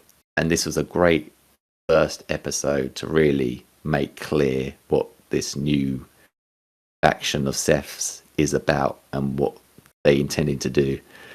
Of course, they need to change Seth's theme because it's still a face theme, but I think it's a kind of a step-by-step kind of thing where it's a bit more of like the Triple H thinking there's the element of realness in this. So Seth's thinking he's doing the right thing, And then eventually over time he'll get more and more heel, and then he'll have more of a heel gimmick over time. That's what I envision.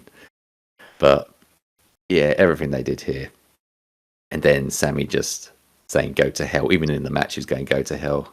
And I loved Seth's seriousness and telling Braun, lesson number 1, there's going to be people that deserves empathy. And there's people like him. He chose his path. And then Kerr stomps into the ground. Oh, so good. Storytelling to the nines, yes. Phenomenal. And they laid Roman and Punk out last week. So we don't even know what they're going to do. I mean, I'm going to enjoy that level of storytelling where we're going to have Punk and Roman maybe form a temporary alliance for the greater good, which should be very interesting. So, as you can tell, I absolutely love this. This is my favourite storyline going in right now. The hottest thing in all of wrestling, in my opinion. Absolute great stuff. I think they'll probably need to turn up the heelness of it because they're getting cheers and stuff like that. So, not quite the heel heat they might want, but it's so cool. So cool. I loved every step of this ever since the favour was revealed. And I can't wait for more. I can't wait for more to see where it goes. Just give it more. Give me more of this. This is the sort of stuff I want. This is the level I want everyone to be on throughout both shows, Raw and SmackDown. That kind of storytelling to get that sort of emotion. That's the sort of stuff I want to see. So, yeah, 10 out of 10 match for me. Absolute best match on the card. And super excited to see where it goes. So, yeah, that was my thoughts on that. What do you think, Dan? So disappointed in you again, chap. How is it the best when you have El Grande Americano on the card? Oh, I forgot about El Grande. Obviously, second best. This is clearly the second best match. Oh, what am I doing? Disgusting. But yes, I agree with you. It's, I think, probably my match of both nights as well. I don't really think there's anything that beats it. As you said, storytelling in this match was absolutely phenomenal. I loved it. I couldn't believe it. I couldn't believe what we were witnessing. It really did live up to expectations. I know you asked me not long ago about my opinions at that one segment where Seth was talking to Paul Heyman and he was going through all the history and he's like, oh, well, is it going to cost this? And he kept jabbing at Paul Heyman. And I said, I thought it was quite boring. I didn't really get into that segment because it was more just rehashing until the ending of it. And then you asked me, oh, does that make me appreciate that segment now that we know where the story went? And absolutely it does. I don't know if I like the segment more, but absolutely it was, pardon me, it absolutely was needed for sure. Especially these last couple of weeks with Seth Rollins, or the last couple of weeks before Mania with Seth Rollins, because he used to feel like he was being sort of pushed to the side, but then he became like the main focus going into Mania, and there's a good reason why. Entrances were all fantastic, loved them. I believe Punk had Living Colour before at WrestleMania 29 when he faced The Undertaker. I think they played him to the ring. Could be wrong. Oh, I can't remember that. Oh. I could be wrong. Good to have him back though, if that's the case. But I think that he has had them play him out to the ring once before. But it was just good to see Paul Heyman and him do that thing, you know, where Paul Heyman uses his watch, so CM Punk can look at his watch and say, it's clever in time. I thought that was good. I ain't seen that in many years. Good to see them to have their final entrance together. Roman Reigns, I loved his entrance. It's exactly what he needed.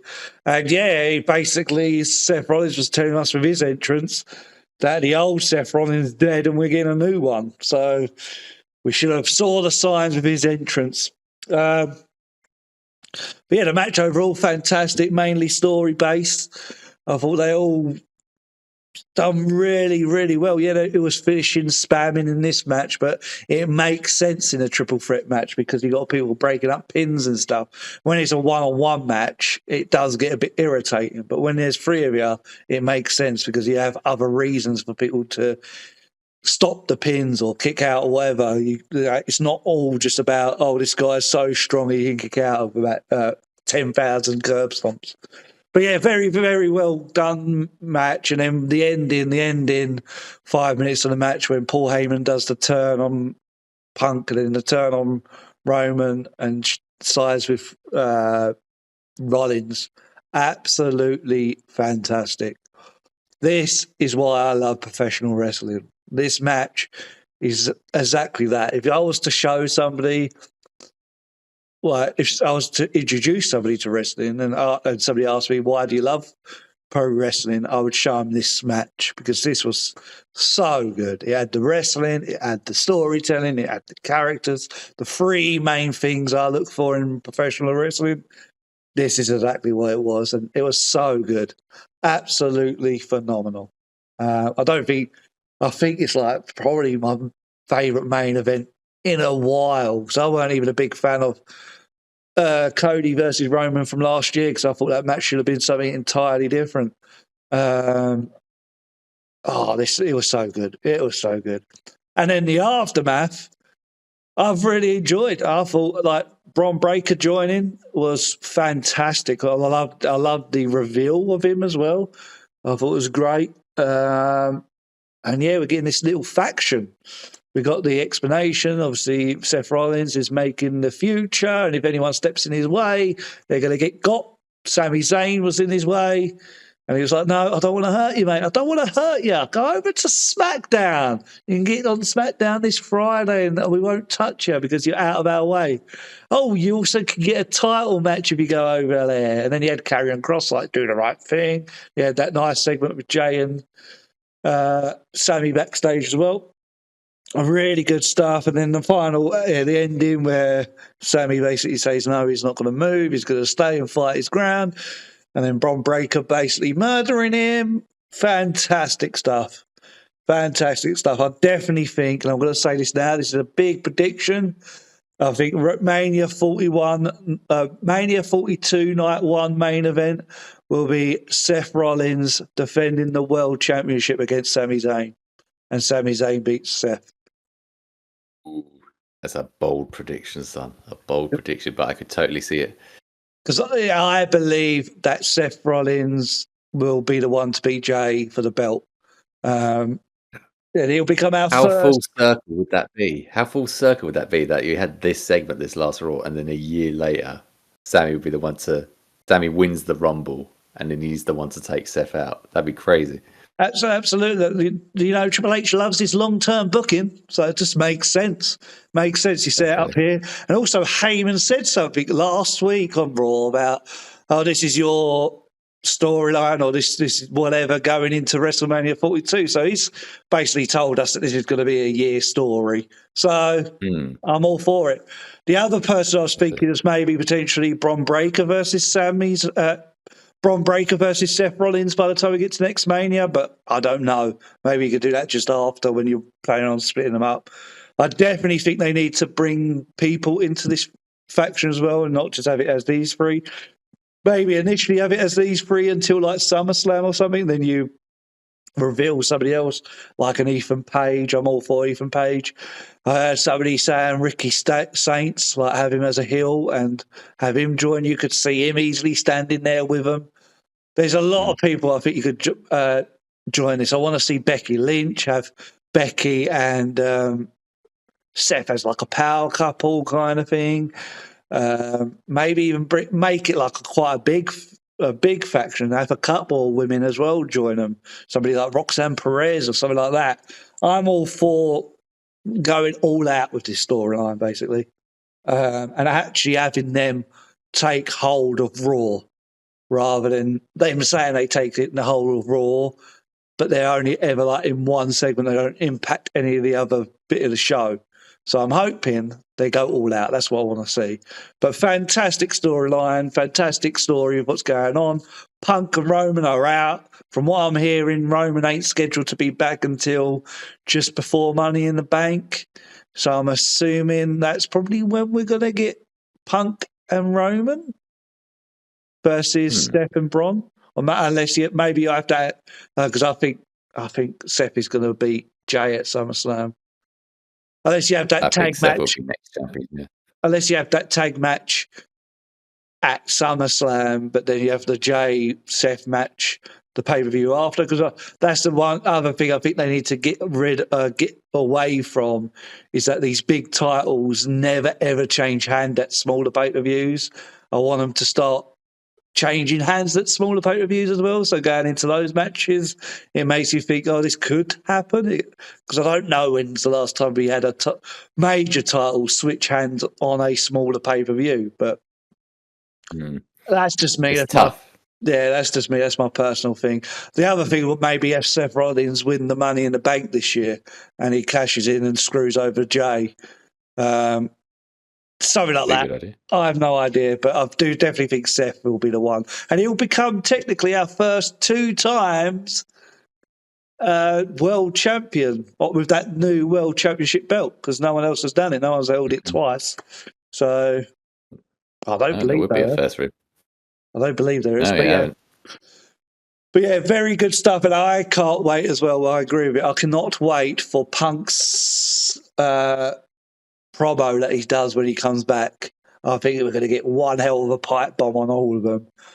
Maybe save him until after Backlash and maybe after Night of Champions, and have him come back and do a big thing, and then he does like some massive rant on them all. We shall see, but I can't wait for that promo. Love it. But yeah. Absolutely love it.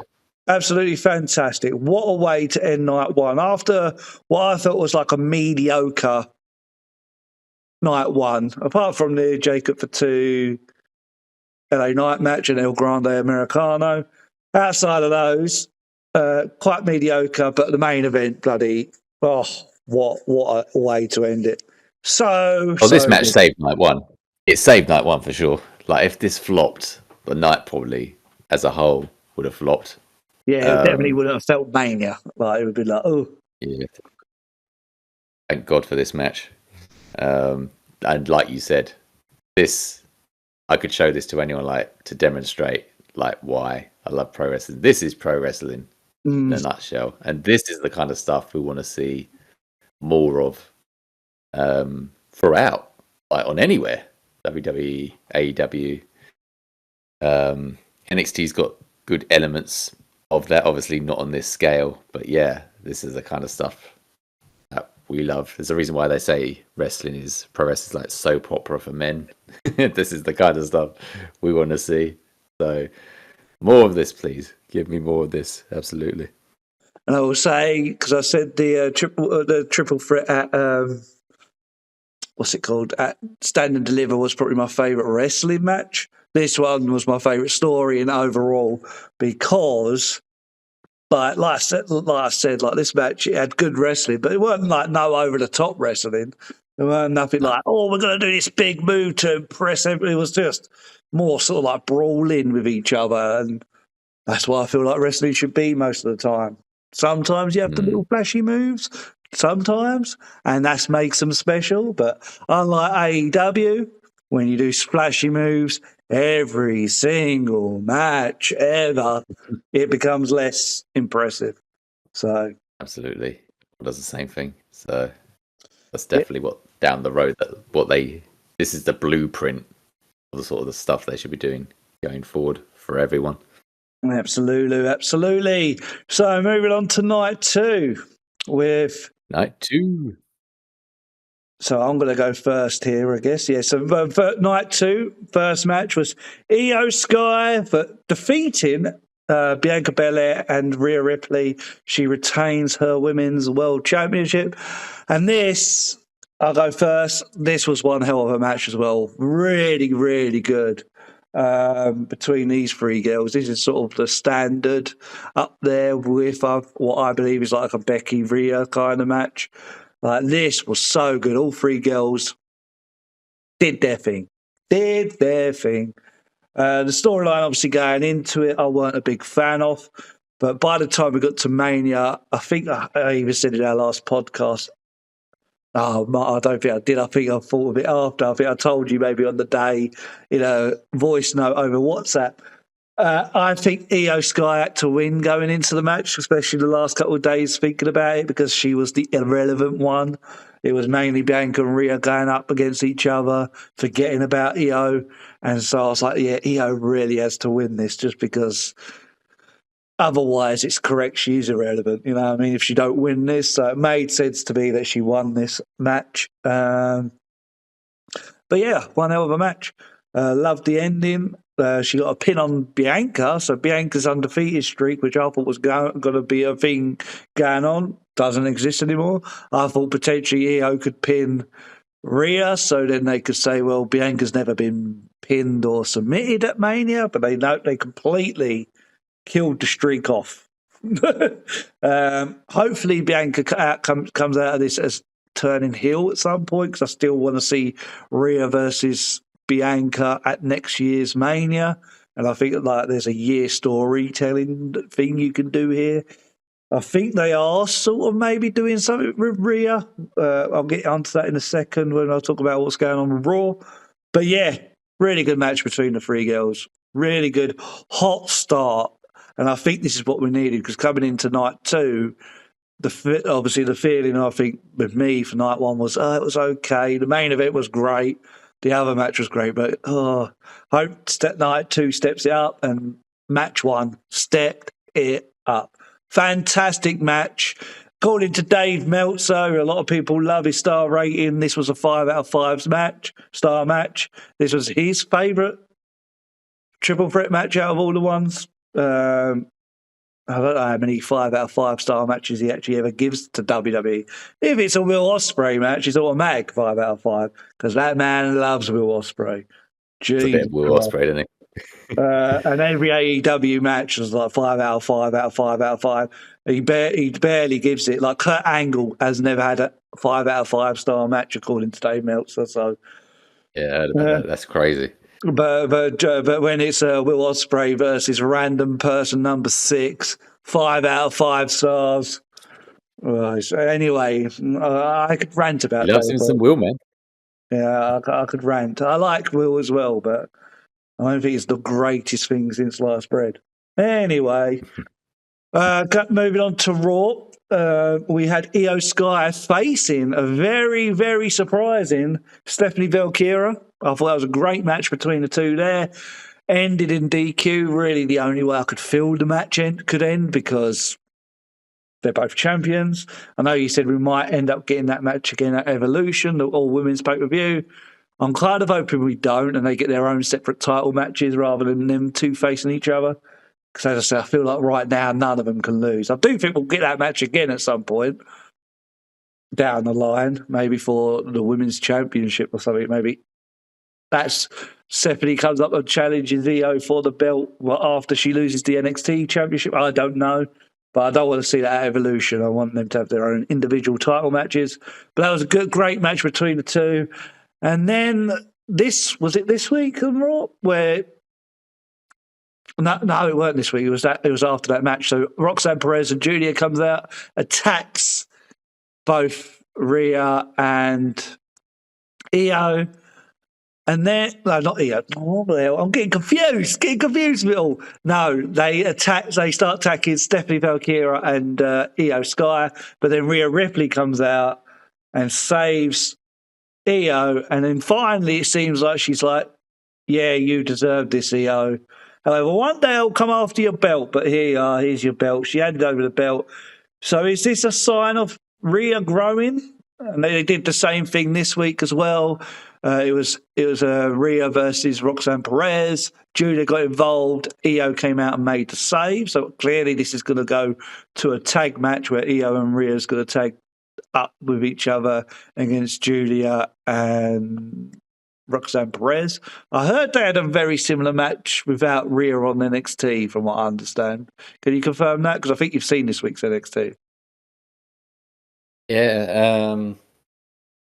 What happened? They had Julia and Roxanne versus was it Io Sky and Jordan Grace. Oh, so they kind of done that match already, just removing Rhea, which is a bit of a shame. I don't know why they would have done that if they're building to Rhea, maybe they're not building to that match, but it would kind of make might sense. be kind of build. spammy if they just did the same thing with a different, like just swapped out one of the women. Yeah, I don't know. But you would assume with how they're building, that would be a match we're getting at some point. But anywho, yeah, you'd think so, wouldn't you? Well, maybe because they know not as many people watch NXT that they feel like they can do that. Maybe I don't know, because obviously there's tons of We people. are in a weird place with women. Sorry, again. I was going to say obviously they only there's a bunch of people that only watch Raw, so they would have seen that match. It's only us that watch NXT. Oh yeah. So, but I think I'm just hoping this whole thing with Rio, where Rio's like accepting that EO deserves to be champion, here's the belt. Is she growing as a character? Can we please get back to that promo she did ages ago when she first lost the belt? And that's what I want. I want that Rhea to come forward and she grows throughout this year. And as I said, eventually goes back after Bianca Belair for next year's Mania. I'm all for that. But I don't know. I found it interesting. I thought what they did with Rhea the last couple of weeks has been good. Like, okay, we're stepping into maybe a bit of a character change here. Let's see what they do. Interested. I'm interested. Love seeing Stephanie getting involved, but I think now she's out of it because she faced Ivy Nile on this week's Raw. It have nothing to do with Rhea and that. So, yeah, well, let's see where this goes. But overall, the match itself is outstanding. The triple threat between Io, Bianca, and Rhea, fantastic. And they're doing some interesting stuff. It's a shame Bianca got injured, so we won't see her for a few weeks or a few months. Hopefully she comes back as a heel. And yeah, everything else was fantastic. Really good stuff. Very nice, very nice. Yeah, I couldn't agree more really about the match. I thought it was phenomenal. What a hot way to start off night 2, especially following how we ended with night 1. So great triple threats all around. I love me a triple threat. It's been a while, WWE or AEW, where I've seen a poor triple threat. I think just triple threats out all round are just awesome. But this was really good. Like this is the last one, the next level Mania worthy triple threats. So good. Of course, I wasn't a fan of the build because I wanted Rhea and Bianca, and possibly I wanted Bianca to turn heel, especially following the events with Naomi and Jade. She could have come off of that and turned heel, but out of nowhere they crammed in Io Sky, and then they had to make it work to get Rhea back in the match, and then she was just like this whiny little child, just complaining and whining, blaming Bianca even though it was her fault. Very weak stuff, especially considering Rhea did a backstage promo saying she was a lot more emotional and real and blaming herself and thought it could be a character growth moment. But then on Raw, she's just being a whiny child, and it didn't look good at all. And then you actually had Rhea pin Io during the match where Bianca was ref, but she was outside of the ring. But they had to have Rhea pin Io to make it look like, hey, Rhea pinned the champion, so she should be in the match. But you had your women's match, your women's champion be pinned in your Mania build, which I just thought looked awful. So it's all messy for me, to be honest, looking at all this. But still, the match was great. Absolutely loved it. Hot stuff. They all played off each other really well and felt the intensity towards Bianca and Rhea. Io lost. Boo. Bianca didn't turn heel. Boo. Pretty disappointing ending. It's kind of grown on me with Io winning because, of course, like you said, Dan, it was they built it that way as Io being the underdog who they weren't taking seriously. And I get why people like Io. She kind of has this sweet, innocent kind of vibe about her, and she's great in the ring. So I can see, I feel the aura of why they like her. Hopefully I can appreciate this a lot more going forward, and this will be a great starting point for Bianca and Rhea to have maybe a proper feud, maybe leading into next Mania, and you'll build up like that, maybe a year-long feud or something like that, because we know they both want this match at Mania. So if they can play on that, and build up to the next Mania saying they won that match, then go for it. So hopefully it leads to that, and I can appreciate what they've done here. It's just at the moment, it's just like didn't like the build and didn't really like, we're not getting much out of it in terms of like, their characters, and we kind of just moved on from it. But on the other hand, after that, we're bringing the NXT women and we're starting something fresh with all these new faces. We're in a kind of very messy place at the moment because we've got NXT women both in NXT and the main roster. You've got Stephanie in and out, obviously, because she's NXT champion. We've got Julia and Roxanne also in and out. So it's very crazy at the moment, but it's making it interesting. It's making the women's main roster a lot more interesting. And then, it's all sorts of mix-ups on what we're doing here. Stephanie and Io, Rhea and Roxanne, these are fresh matchups. And it's very interesting what they're doing at the moment. It is disappointing that we kind of had a tag match already. It's just this time, if they did it again, they'd be replacing Jordan Grace with Rhea. But maybe that will be a bit more story-based, maybe. I don't know. But it's definitely made the women's division 1,000 times better, for sure. And it'd be nice to see Rhea be away from the main title for a bit. She's just been attached to that title at the hip, and it'd be nice to just give her a break from it. And like you said, maybe some character development, finally. Maybe some self-reflection on how she behaved.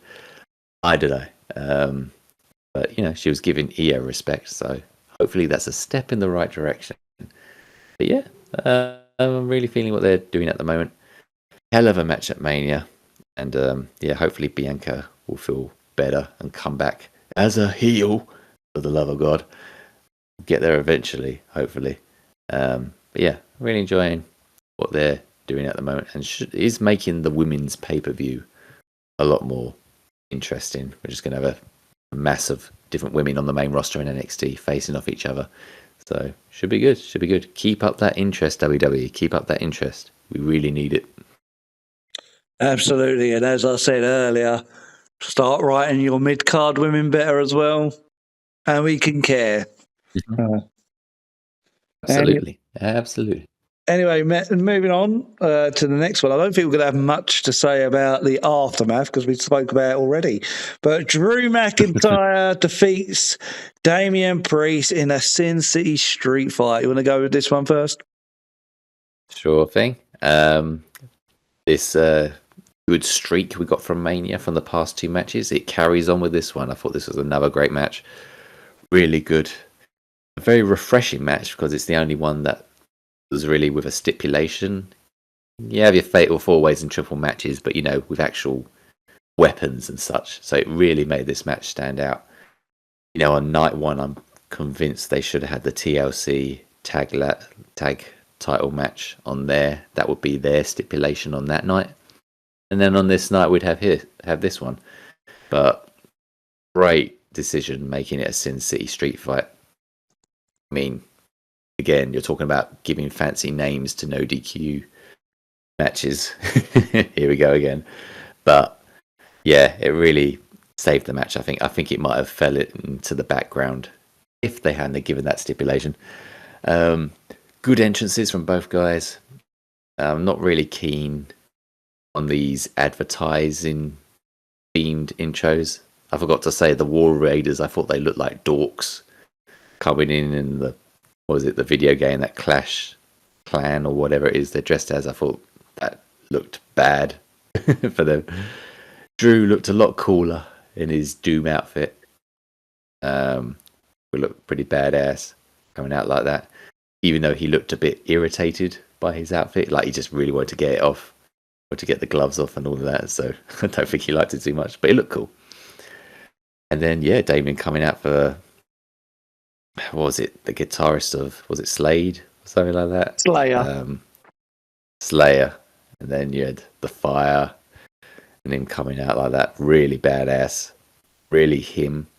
I think Damien enjoyed it a bit too much because he was like just praising the guy and looking over at him, pointing at him the entire time for the longest. It's like, all right, Damien, in a wrestling match, not a concert. Jesus. But he was loving it. So cool entrances from both guys. And yeah, the match delivered, absolutely. Weapons to the nines, brutal. Drew doing the DDT onto the steps again, like on Smackdown, and Damien sold it like a champ. Bit foolish of Damien to do the old school because he was just propping himself up for Drew to push him into the two tables. But really, really great spot there. I'm not doing it any justice. It was a savage match. Absolutely killing each other. And I think it had around a good 15 minutes. So really good stuff. It got the time. Got some good time there. And thank God Drew won. Thank the heavens. The highest point for Drew this year so far, because I don't think he's gotten that much good treatment this year so far. So I'm glad he got this. And, you know, I guess he did get a win over Orton. Was it the week before or the week before that? I don't know. So that's something. But yeah, really good stuff. Really good stuff. I love it. Drew was obviously the right winner here. And hopefully he can just capitalise off this win and, you know, move forward with it. Wasn't the biggest match we wanted for Drew to have at Mania, but hopefully they'll just keep on booking him well from here. I like what he said in his promo in SmackDown, saying it's like, I pinned Orton a couple of weeks ago, but he gets a title shot. He's like, that's a very good point, Drew. Doesn't make much sense, does it? But here we are. And, you know, like I said before, it doesn't feel like they could get Drew in the main title picture. So might as well go for the US one for the moment. But I do expect Drew to be a champion this year and hold some kind of belt. I think he absolutely deserves that. I don't know when, probably later in the year, but I think he's earned that. So book him right, WWE, book him right. Yeah, really good match. Very much enjoyed it. Really stands out amongst the card. And yeah, it's just keeping this good vibes of Mania going at the moment. Yeah, I agree. Yeah, it was a great follow-up match from the women's triple threat. Yeah, I really enjoyed this. I thought the entrances were good. I'm a big fan of Doom. I can't wait to play Doom. Dark Ages, whatever it's called. I was happy to see that they were doing entrances based on that. So yeah, really enjoyed that. Let's see. Yeah, the match itself was 13 minutes. 13 minutes, or just under 14. 13:55. Really enjoyed this match. I thought it was really good. Loads of weapons usage. Really enjoyed, like, they used chairs, they used tables. He said the old school getting thrown into the tables, and the ending, the final Claymore into the chair was yeah, forgot about that. Yeah. Oh, that ending, like, it basically looked like Drew murdered him at the end. You're right. It's the correct winner. I couldn't see Damien winning here. Damien got 2 wins over Drew before this anyway, so I don't think Damien loses too much from this. Drew needed a big win here, and he got it. And they both performed really well. They got great chemistry with each other. I definitely won't mind seeing like another match between these two again at some point in the future. Maybe not for a long time, but at some point. But yeah, it was refreshing. This was like a street fight. As you said, it was only really the only stipulation we had these 2 nights. But yeah, really enjoyed this match. There's not much to say about the aftermath. They're both going after the US title at the moment. Yeah, let's see where they go. Drew definitely needs to win a title at some point. Maybe even win the big one. Maybe what we predict, that Cody will win the belt of Cena. Maybe Drew's the one to beat Cody for the belt. Maybe and give him the main event. Or as I said, give him the US title. Have Solo screw Jacob back and give him that belt. I don't know, but we'll see. See what they do. Hopefully just give him a real good year. He deserves it for sure, especially after these last couple of years of this character building stuff. And Damien, I've liked what he's done over the last year as well. They definitely need to figure out what to do with him at some point. Yeah, I'm a fan of Damien. Yeah, he's really good. I hope they do well with Damien as well. Like, he's put the work in as well after all the Judgment Day stuff. So it'd be good to see him have a title run himself at some point as well. Would be great to see. But, obviously he's been world champion, so he has been to the top of the mountain. But yeah, let's see what they do. It's going to be a very interesting year with both of these, and see hopefully they can push them both nicely this year. But we shall see. We shall see. And yeah, as I said, there's not really much to say about SmackDown after. We've not got much else to say. So we're going to move on to the next one. Yes, the next match was the Fatal 4-Way match. And this was Dominic Mysterio winning the Intercontinental Championship against Bron Breakker, Finn Balor, and Penta. I'll go first with this one, I think. Yep, I'll go. Is it me going first? It's you, yeah. Yeah, I'll go first. Right. Dominic Mysterio. How over was he with this crowd? Jesus Christ. I swear it was only a couple of months ago that he was getting booed out the building. And now it's cheered. People love it, love him. I thought this match was overall really good. It made everyone shine. I thought everyone got their bits in. It was real good. I got no complaints here. No complaints. Bron Breakker going around diving, spearing people, spearing Carlito into the commentary table. I'm getting muffed up over my words. We've been talking for far too long. And then we had Penta getting his stuff in, American Destroyers, all that sort of stuff. And then really the main story of this match was Dominic and Finn. He had that nice moment when Dominic finally did a move on Finn. He kicked him into a 619, but then Finn caught the 619 and started attacking Dominic. Dominic got a pop when he did that. It was good. But just how over Dominic was. It was dirty, dirty dog, dirty, dirty dog. People seem to love Dominic this night. And the ending came very similar to the ending of the women's match. I don't know why they booked very similar. In the women's match, you had, I believe it was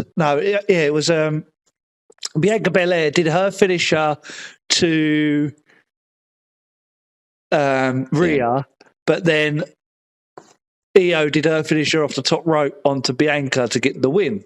Here, you had Finn doing his finisher to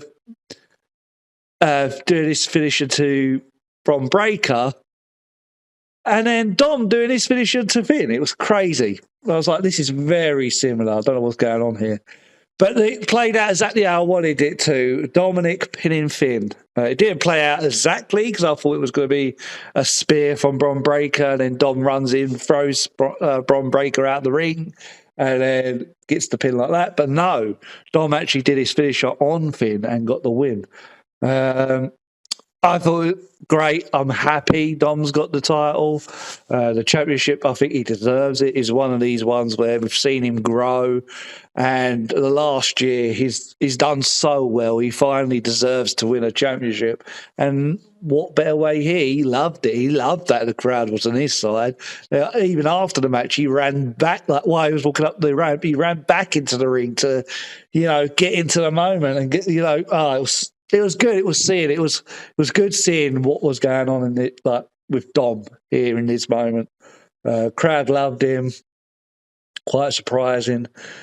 And then we get on to the Raw after, and Finn was happy that Dominic won the belt and brought it back to the Judgment Day. I was like, what? You sound so overjoyed, son. I wanted this to be the end. Like, I wanted the Mania match to be like the thing that splits Judgment Day up. But no, we're now extending it even longer. I'm like, what the hell are we doing here? Finn is like, oh, well done on winning the belt. Yeah. Oh, you got title matches tonight? Oh, nice. No, that weren't this one, was it? He was like, oh, well done. Whatever. Oh, you're going to defend your belt? I'll be out there to cheerlead you, basically, while you go out and face Penta. And I was sitting there going, oh, okay, so Dom might have a one-day reign here because I think Finn's going to screw him out of the belt. But no, that didn't happen. Instead, JD McDonough shows up, which was nice to see him return. and push Penta off the top rope for Dominic to get another win on Penta. So I enjoyed that. He retained, but the thing I was very gutted about was the fact that we are continuing with this Judgment Day split up. I thought it was interesting this week when they were backstage, and Finn was like, "Why did no one tell me that JD was coming out? Like, what the hell's going on here?" It definitely seems like they are pushing Finn out. It definitely seems like Liv has taken control of Judgment Day, and they're pushing Finn out. But Finn, Liv revealed that Finn and JD McDonough's got a tag team number one contenders match against War Raiders. We get to that match. I like the ending where Penta ended up coming out and costing JD, like throwing JD off the top rope, a reversal of what happened the week before. I thought that was good. And luckily, War Raiders won because I don't want to see Finn and JD going after the titles. But yeah, they lost. I don't know. I'm just so deflated. The fact that we're still building towards them kicking out Finn. The only thing that makes me positive here is the potential that we still could do the Wyatt Sicks versus Judgment Day feud because they're still together. And hopefully that's the reason why Finn leaves, like that through that feud, or at the end, Finn realizes he needs to leave them, whatever the storyline is. That could be interesting, but I was so deflated when they decided to continue the Judgment Day stuff. But overall, I thought the Fatal 4-way match at Mania was fantastic. I was really happy for Dom. I'm glad he enjoyed the moment. He got that moment where he just could embrace with the fans. Surprised he was as over as he was, but yeah, I'm very happy Dom is our Intercontinental champion. I think he deserves it. Yeah, he definitely. I feel like he deserves it, and I'm glad it wasn't just a one-day reign either. So I'm glad we are getting a bit of a story of him. I just want this Judgment Day thing to end. So let's see whether they will do that soon. But we shall see. How did you feel about this? Yeah, I'm kind of on par with what you're saying, really. I mean, great match. Great Mania match. The build was, weak. Nice little story there, teasing Penta, like they wanted to invite him into the Judgment Day. And then he turned them down. And obviously Braun, as the champions, get in the middle of all of this. But obviously the Dominic in friction was what we were relying on and what we were most excited for here. Was like, were they going to tease, or actually, pull the trigger on the split in this match? And it felt like they did at the time. The match itself was brilliant. Braun Breaker, I could watch Braun Breaker wrestle all day. He is such a joy to watch. I mean, it was so much fun here. Obviously lost the belt, and I was worried about what they were going to do with Braun Breaker following this, because both his title reigns, I never thought he should have lost it to Jay in the first place. I thought he should have held on to it, but both times they've done very little with him. His second run was better than his first, but still very weak sauce. So I was worried, is he just going to be forgotten about after this? But then obviously they bring him into Seth's fold, yes, with Seth and Paul. So he's absolutely in good hands. He's now in one of the top storylines in the company. So that can only be good things for him as a Paul Heyman guy. And kind of as Seth's student, I suppose. So learning from Seth about how to make it to the top. So Braun's in good hands there. So all good there. Penta's going to carry on being Penta. He was protected. He wasn't anything to do with the finish of the match. So he's all good there. And feels like he's still going to, be around the El Grande storyline. What happened this past Raw, I suppose. So we'll see where that goes. But yeah, they're still keeping Penta and Ray, or hopefully Ray as well, relevant and in the middle of things. So very interested there, yes. And then yeah, that's just such a fun match. And then I was like marking out when Dominic turned on Finn there. Finn was there like, what the hell are you doing? And then did the dragon screw to him. And go Dominic, go. I don't know when the crowd started going pro Dominic. It really showed itself here for sure. They were like marking out for the guy. We were all marking out for the guy. And you call this to a T, Dan, how the match was going to end. It's just like he was going to take advantage and pin in the win. And there you go. We got exactly that. Absolutely insane. Good finish. Ron and Penta obviously protected, and Dominic took advantage with the splash. Very good stuff. Very good stuff. Loved it. And then, I just thought from here we was going to get the split. And Dominic and Finn would feud, probably Finn getting kicked out of the Judgment Day. No, we didn't get any of that. They're still together. Even teasing us of JD and Finn going for the tag belts again. Thank God they didn't win that match because of Penta. I forgot that Penta interrupted them, so they're probably going to get involved in that with Judgment Day. And Penta Judgment Day kind of program. Maybe Penta will get in the middle of these guys, Finn and Dominic. I don't know. We'll see. But at least Penta's still hanging around there.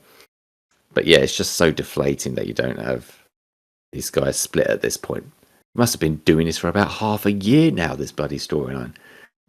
How much longer can it go on for? If you're not going to have it Dom, when you have Dom pinning Finn at Mania for a belt, Dom turning on Finn the way he did, if that doesn't ignite a split, I don't know what will. I'm just completely giving up on this thing. I'm just completely bored of it and not excited by it at all. I'm sick of TV time being spent every week of these guys discussing stuff.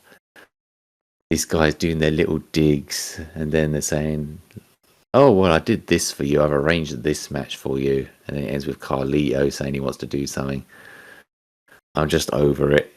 It's very formulaic at this point. For the love of God, just split them up. I can't stand it. I can't stand it anymore. It's just so repetitive. It's just the longest term booking. That's what it is. It's not long-term booking. It's the longest term booking. That's what it feels like. So redundant. And I don't know when they're going to pull the trigger on this. I just don't. Well, we've got to wait till SummerSlam now? What the hell's going on? So wasted downtime. I'm glad Dominic retained against Penta. He wanted to have a little bit of a run at least. I'm sure he'll lose the belt on a smaller pay-per-view. And good to see JD McDonough back. Good to bring him back.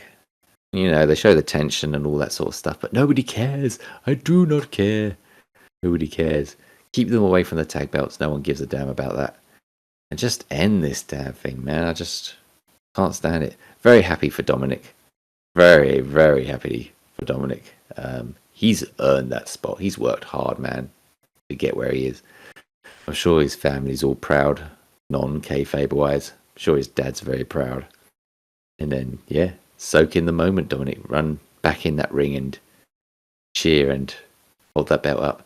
Dominic seems to be one of the only people outside of wrestling that keeps to his character, because even in interviews and that, he's still slagging off his dad.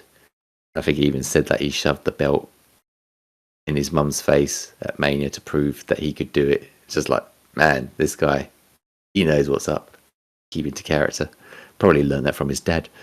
So, really good stuff. Really good match. It's just the fallout was so deflating. It's just we're still doing this same thing. What have you got to do? What have you got to do to split these guys up? Get it done, man. So hopefully they get that done. I'm having trouble seeing Judgment Day and Wyatt family. I'm having trouble seeing Wyatt family, period. I don't know when we're going to see them. I don't know. I hope that's the case. But until then, I have no hopes of that. I'm just hoping for a sighting of the Wyatts at this point, let alone a feud with Judgment Day. So let's see how it goes, I guess. But deflating stuff. But let's see what we get out of this Dominic title run.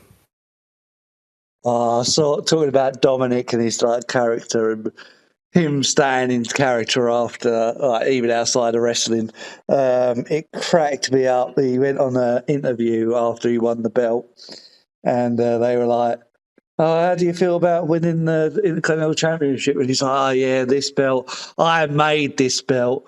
All the history that it has, that was all me." The guy was like, "But you've only been champion for 13 minutes." He was like, "What? You've only been champion for 13 minutes?" And like, "You're using Steiner maths." Did he really say that? Yeah. Oh my god! I have to Legend. send you that clip. Oh, it's so funny. Oh, Brilliant. Dom is He's a real.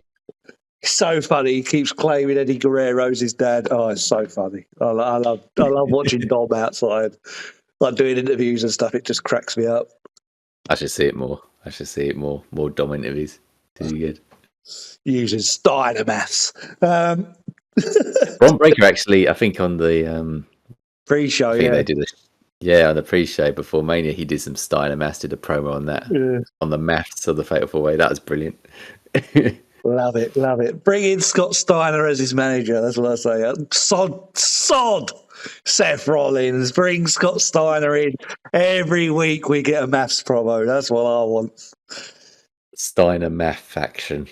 Love it. And all they do is come out and give us math lessons every week. Half-hour math lessons. And they all end in, "Spells trouble for you at Sacrifice." So good. I love that. If you didn't know, audience, if you didn't know, I love that promo. It's one of the best. One of the best promos ever. Yeah. And then after, we had Randy Orton's Open Challenge. Do you want to go and say what this was about, son? You start this one? Yeah. Go ahead. Definitely. So Randy Orton, absolute great video package for Orton, showing his 20 years in Mania. I'm surprised they didn't have this kind of package for Cena, but obviously he's doing his heel thing. But we'll get to that. But yeah, they were just going through all these moments Orton has gone through throughout his WrestleMania career. So really good stuff. Really nice trip down memory lane, or haven't watched that far back, so it's good to see what he did then. So he obviously comes out, not an amazing entrance. I thought he might get a bit more than he did, but considering what he was working with, probably didn't need that much. So obviously he comes out, wait for my opponent. Who is it? And I was expecting Rusev or Aleister Black, expecting some sort of returning wrestler. I would never expected who I saw. Well, marked out as everyone marked out. I don't think anyone saw this coming. And then everyone was going nuts for, "I believe in Joe Hendry. I believe in Joe Hendry." Someone said his name because he appeared. Oh my gosh. Joe Hendry was the opponent. And it's like, everyone's like loving life. Oh my gosh. I don't think anyone had a clue of this whatsoever. So great move from everyone involved, getting him to step in for this. Even Orton, when he saw his entrance, he's like, "Okay, so I can work with this." And this was just hilarious from top to bottom. It was just only a few minutes, the match. And it was just like a few funny spots, Henry looking like he's trying to choke Orton by the neck, and he was like, "What the fuck?" And he just poked him in the eye. And then Joe got a bit of offense, and he was just doing the stomp. Great stuff. And then the finish was just a Mania moment for sure. That's going to go down in history. Absolutely hilarious. Joe doing the classic turn around, showing the face spot. Way close up to the face. I should have seen this coming, really. I mean, you should expect this, but it still threw me off. And then, RKO out of nowhere. Just appeared in front of the camera and RKO Joe's ass whilst he was smiling. I was in hysterics. Absolute hysterics. And that got the pin. I was like, oh my god. One of the best RKOs out of nowhere ever. Absolute top notch. So good. And then even after the match, it still kept going. Like Orton was like, "Yeah, great job, Joe. That did brilliantly." Pointing at the guy, gives flowers. Another RKO. Pats the guy on the stomach. And then this was really unexpected. I didn't expect Randy to do this. He did the Joe Henry turn round face reveal. He's like, oh, it's like, is he gonna smile like Joe? Oh. And then he turns and does the arm in the air thing he usually does. Oh, brilliant! It's like absolutely hilarious, so good, every second of it, so entertaining. Obviously, it was a gimmick match. Obviously, it was for fun, not to be taken too seriously. I do think Dan feels differently to me on this. I feel like it makes TNA look pretty bad. Maybe if he wasn't the main champion, it wouldn't have looked as bad. But I just like he's your top champion of the company and he's losing easily like this. I think it makes TNA look pretty crap. But I get, people saying this is the best showcase of TNA ever at Mania. So I get that. I just feel like it makes it look pretty crap, to be honest. Kind of shitting on TNA. I don't know.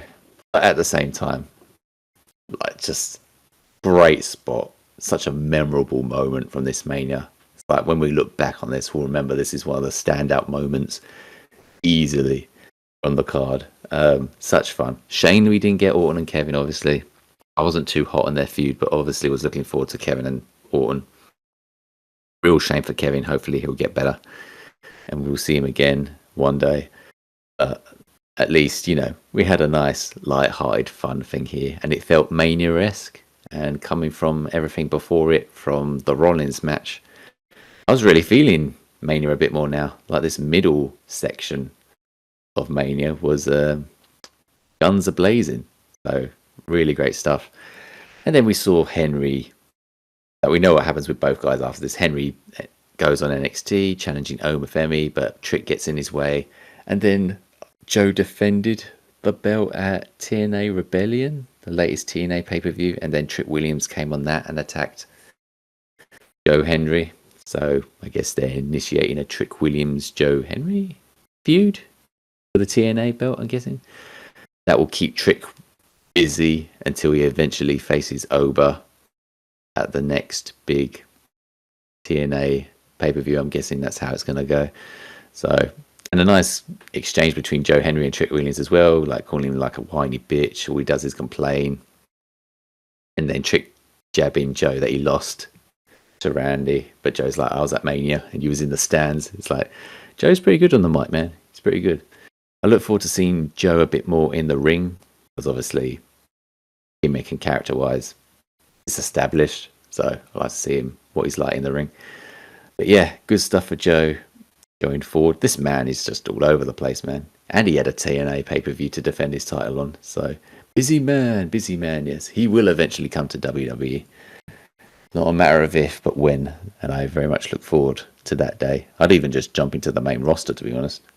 You don't need to do NXT, just bring him up to the main roster. Because he's already had quite a few appearances on NXT anyway. So might as well bunk him up there. And then Orton. We know what Orton's doing. He's going for Cena, yes. He's going for the main belt, yes. I guess we could save that for after the main event. But yeah, we know where he's going with that. All I say about Orton is just I am not enjoying his character. I am not. I'll go into later, but it's just he's so goody two shoes, happy, like just in this latest promo with Cena. There was good stuff about it, but my gosh, I'm just waiting for the man to turn heel, begging for him to turn heel. He's been like this more or less since he came back the other year from his injury. Not enjoying that, but this I very much enjoyed. Him and Joe Henry, very good fun stuff. What did you think, chap, of this match? Say his name and he appears. I believe in Joe Hendry. I believe in Joe Hendry. Oh, this was so good. So good. I did not expect this at all either. I liked the Randy Orton 20 years video package. I was surprised that they didn't give him a bigger deal, but a bigger entrance, but But oh, mate, as soon as it was Joe Hendry revealed, I remember I was just in shock. I couldn't believe it. I was like, what? They really got Joe Hendry?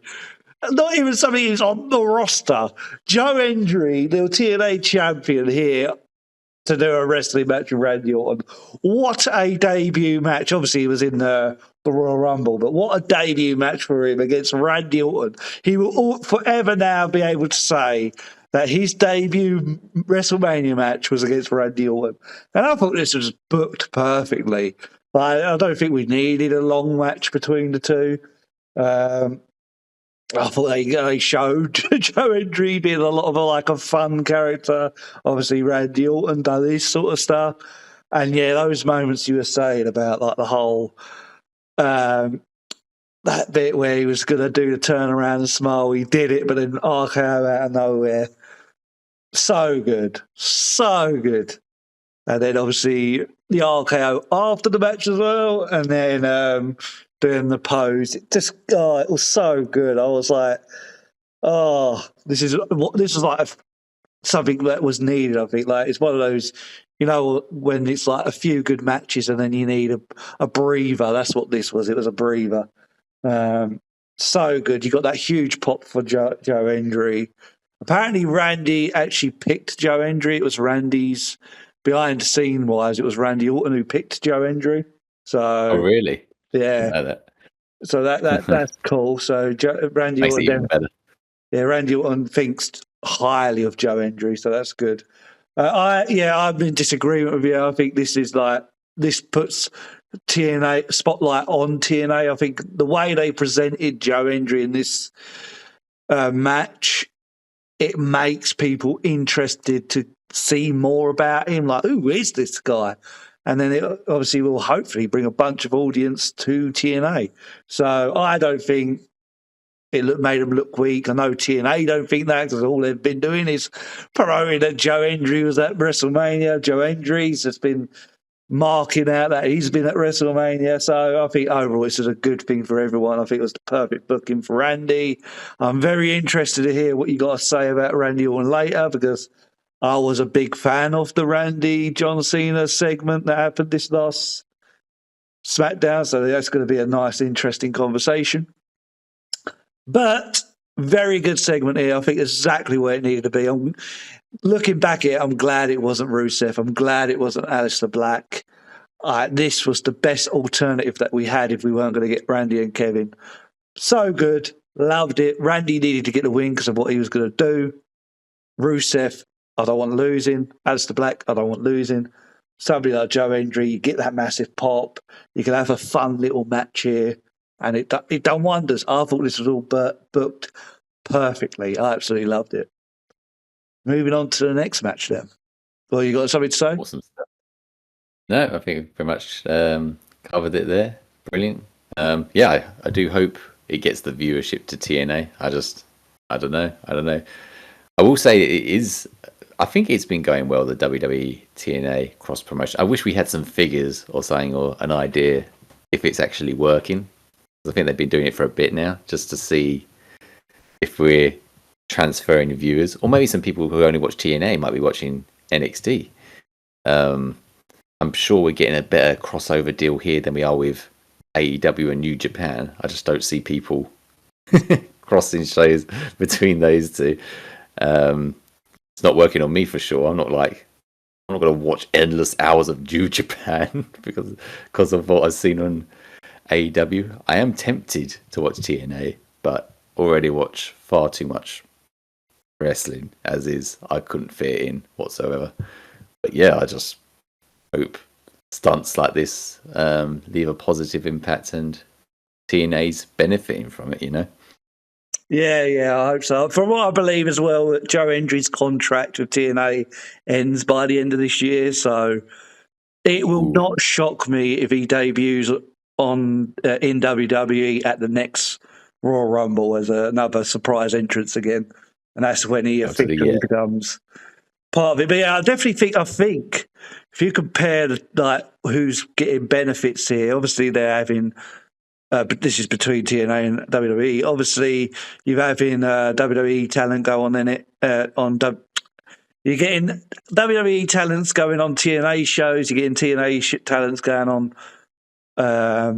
NXT shows. But if you said to me when this deal first started that they was going to put a TNA talent at WrestleMania, I would have laughed in your face. I would have been like, same. the most they'll do is have them in the main event of an NXT pay-per-view. That'll be the highest they go.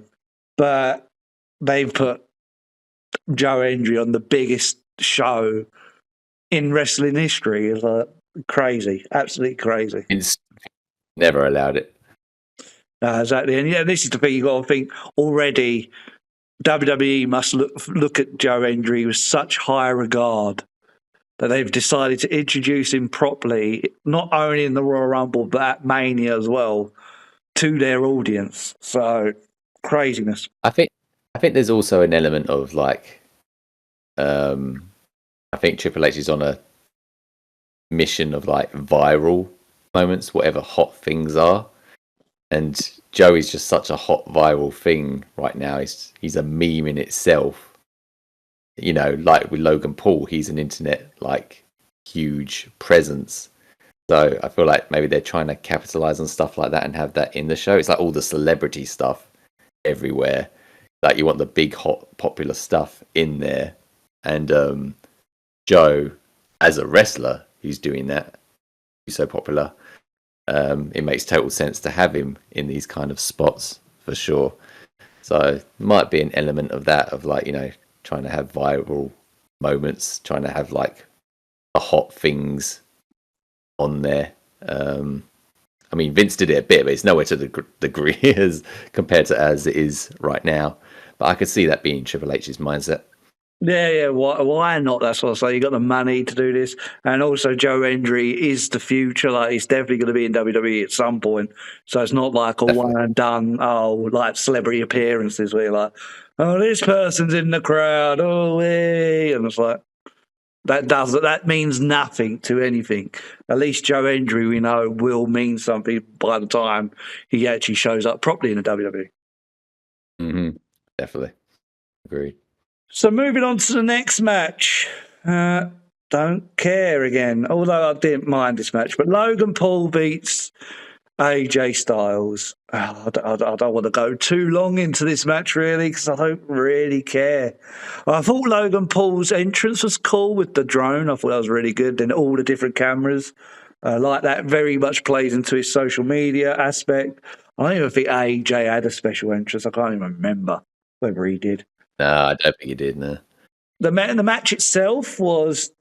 I enjoyed the match. It was decent. But again, I think I felt very similar to like I did with Charlotte and Tiffany Stratton. Like, it was good, but nothing really to write home about. It was just there. They were doing good moves to each other. Blah, blah, blah. Now we understand why Logan Paul won the match, because he's now going after Jey Uso. We had Karrion Kross make an appearance, which was good. I enjoyed that because my prediction, I said Logan would win, so we could get AJ versus Karrion Kross. I don't know if they're continuing with that or not, but Karrion Kross showed up, or one of Logan Paul's friends showed up to give him the brass knuckles, but Karrion Kross showed up and was like, no. Then he took the brass knuckles, offered them to AJ, said, give in to your dark side. AJ said no, and he lost the match. So it still had storytelling at the end, but overall, it's just a very forgettable match. I don't think anyone will remember this. As I said, Logan wins because he's going after Jey now, so it was the correct winner. But overall, just don't really care. And this was like the first match of the night where I just didn't really care. I couldn't wait to move on to the next match because I was like, I don't care, yes. What do you think? Couldn't agree more, really. I really liked Logan's entrance. I thought, you know, that really stood out. And it's very him, the drone, the many cameras, watching him live go into the ring. And then he catches the drone when he enters the ring. I thought that was very unique. And then he even uses it a bit. I like the bit in the match as well when it was all from the drone as the match was going on. Yeah, I like that. Yeah, he used it even in the match whilst he was beating AJ's ass. It was like, oh, that's a spot. could see him doing that in other matches, maybe. But yeah, I was pretty disappointed, pretty damn disappointed in that match, and the hype wasn't that huge to begin with. But I mean, the feud was weak as hell. We didn't know why these guys were fighting for the life of us. And it just seemed like purely on names value. And you're thinking, well, two guys like this, you could pull out a great match. And I think a lot of people expected a great match out of it, but I thought it was pretty poor, to be honest. It just felt like you just remember the start and the end. Nice bit at the start, getting each other in the apron, hitting each other, the drone thing. But this match was it nearly 18 minutes? A long period of like forgetfulness. It's just like one does one move, go for a pin. And another guy does another move, go for a pin. It's like no counters, reversals, or anything like that. It just felt very just by the numbers. I don't understand. I know they can do a better match than this. I don't know why it was as weak as it was. I expected more from these two guys. And I know they can do better. It's just the start and the end that felt the most memorable. I still don't get the metal knuckle things they keep doing. He has a metal hand. I don't get the point of the knuckle. It's just he sells this big thing that he has this metal fist and that. So what do you need the knuckles for? I don't understand. It's like, Bianca having her hair that she can just use it as a weapon, as a whip. It's kind of like that sort of. What's weird about after this match is that they said on the Raws and that is like, oh well, Logan Paul got you with his antics and all that stuff. What antics? He didn't get a chance to do the antics because Karrion Kross was in the way. He just beat AJ because he got distracted, which is kind of AJ's fault, I suppose. But yeah, Karrion Kross got a showing. Good for him. Poor Kross. This is what he's doing at the moment. And then yeah, Logan. I love Logan's finisher, the pulverizer. I think that's sick. I think it's up there with Sol Kura in NXT. Both wicked finishers. Absolutely love them. Yeah, obviously we know now why Logan won and what they're doing with him. Great stuff. Pairing him with Jey Uso. Great hot opponent for Jey. Weak match, man. Weak match. Very deflating. And it kind of halted the momentum of night 2 because it was really firing from all cylinders up to this point. AJ and Karrion, I think they carried on. A Raw after, AJ got in his face, like, what are you doing? You want to turn me into that guy? Not doing that. And they kind of insinuated Karrion was going to do something about it. But then the Raw after that, no follow-up from that, and instead he's whispering in Sami Zayn's ear. So I don't know what we're doing with Karrion at the moment. Not enough. That's for damn sure. Not enough. For the love of God, push the man. Push the man. He deserves greater things. So yeah, very deflating. Not that good, and the build wasn't that good anyway. So yeah, kind of halted the momentum of this Mania, and they should have worked harder on building this match, because if there was more story, maybe that would have reflected more in the match, but it didn't. It was a by the numbers match just to sell a match on the card. That's all it was, and we didn't get much out of it, unfortunately. So yeah, pretty much the same as you on this one, chap.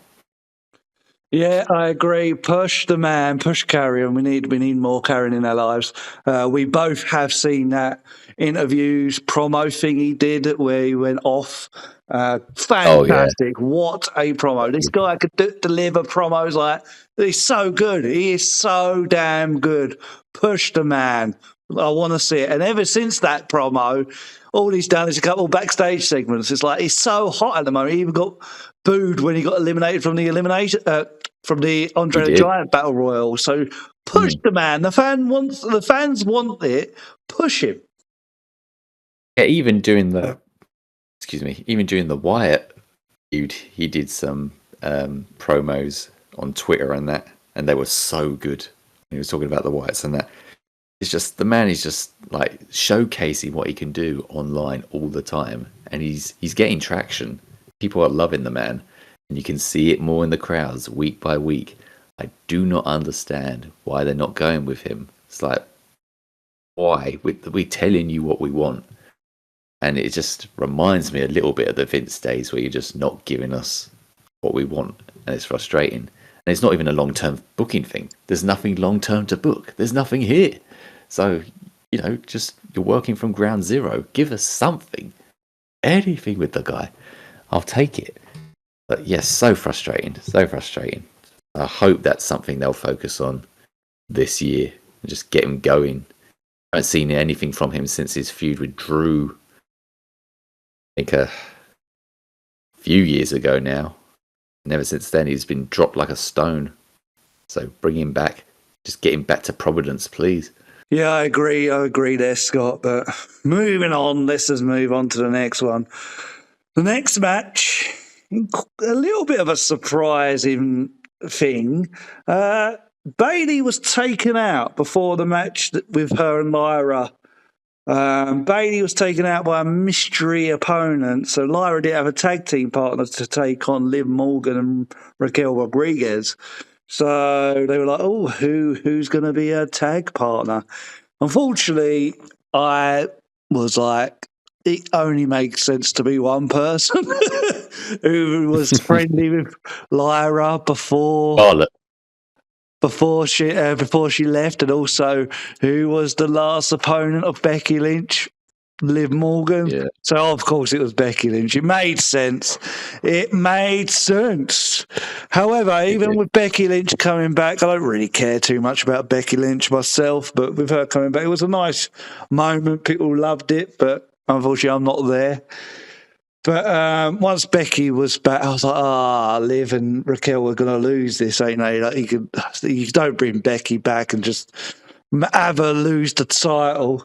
And then, the match happened. And it was just a match. That's all it really felt like. It didn't really feel... Definitely not Mania-worthy. The only Mania-worthy thing was Becky coming back. Outside of that, the match itself was nothing to write home about. Becky Lynch and Lyra did win the belts as well. So Lyra is your double champ. She's a Intercontinental champion and tag team champion. And Becky Lynch straight away won the women's title, women's tag championships.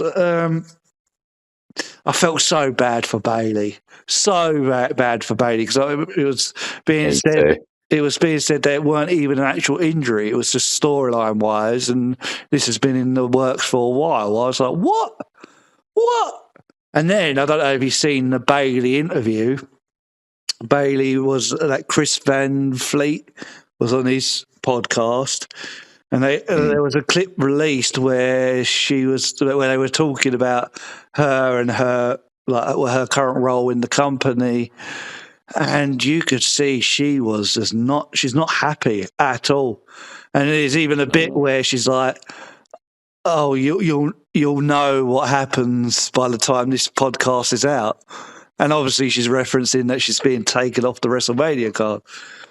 I felt so bad for her. They don't look at her like a Becky or a Charlotte. They look at her beneath that. Absolutely. Which is such a shame. Such a shame, because she's meant to be one of the part of your, 4 horsewomen, and yet you look down upon her for some reason. I feel so sorry for Bayley. I think this was really unfair. They could have done this match with Bayley. I don't understand why they had to take her off for Becky Lynch, especially considering what happened on Raw. So we're going to move on to Raw. And they had a rematch here, and I was just like, I think like everyone just going, "Oh, Becky and Lyra's going to win," and then Liv and that will just go off somewhere. However, Liv and Raquel won the belts. Lyra and Becky lost on the night after Raw. They literally had one day title reign, which shocked me. I did not expect this at all. And then after the match, in another surprising turn, Becky Lynch turns heel and starts attacking Lyra. And I was like, Jesus Christ, what the hell's going on? This seems much more messier than ever.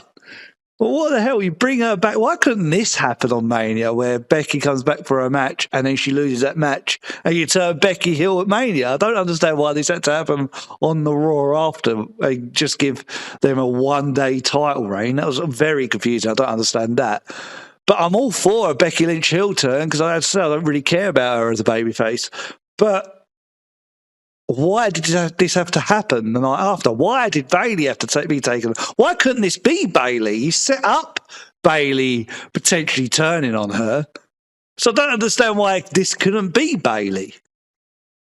I don't understand. It's very weird. It makes me even more feel sorry for Bayley. But I will say, Becky Lynch, as I said, it made me more interested in this now. I'm like, okay, heel Becky. She's upset with Lyra because obviously Lyra, we found out this week why she's upset, because she was hanging around with Bayley. Becky hates Bayley. I didn't realise their rivalry was so personal, but apparently it is. And the fact that Lyra was hanging around with her and tag teaming with her, it made her think she was a stupid little girl and made her angry with Lyra. So she came back and she turned heel on her. Well, she said, it's sort of like the enemy of my enemy is my friend, but in reverse. I'm all for it. Friend of my enemy is my enemy. I think it was. Friend of my enemy is my enemy. I'm all for this. I think this is going to do great for Lyra. That's the thing I'm happy about mainly. I complained about this about Zelina and that. This week we had Lyra come out, confront Becky. It was a good back and forth, I thought. I think Lyra still got a little bit on the mic that she has to improve, but get her on the mic and she'll improve every time. But I thought this exchange between the two was pretty good between the two. And I was like, you put the microphone in Lyra's thing, give her somebody that she hates, that she's going to go up against, get her on the microphone. I care. How hard was that? Jesus Christ. Why are we not doing this?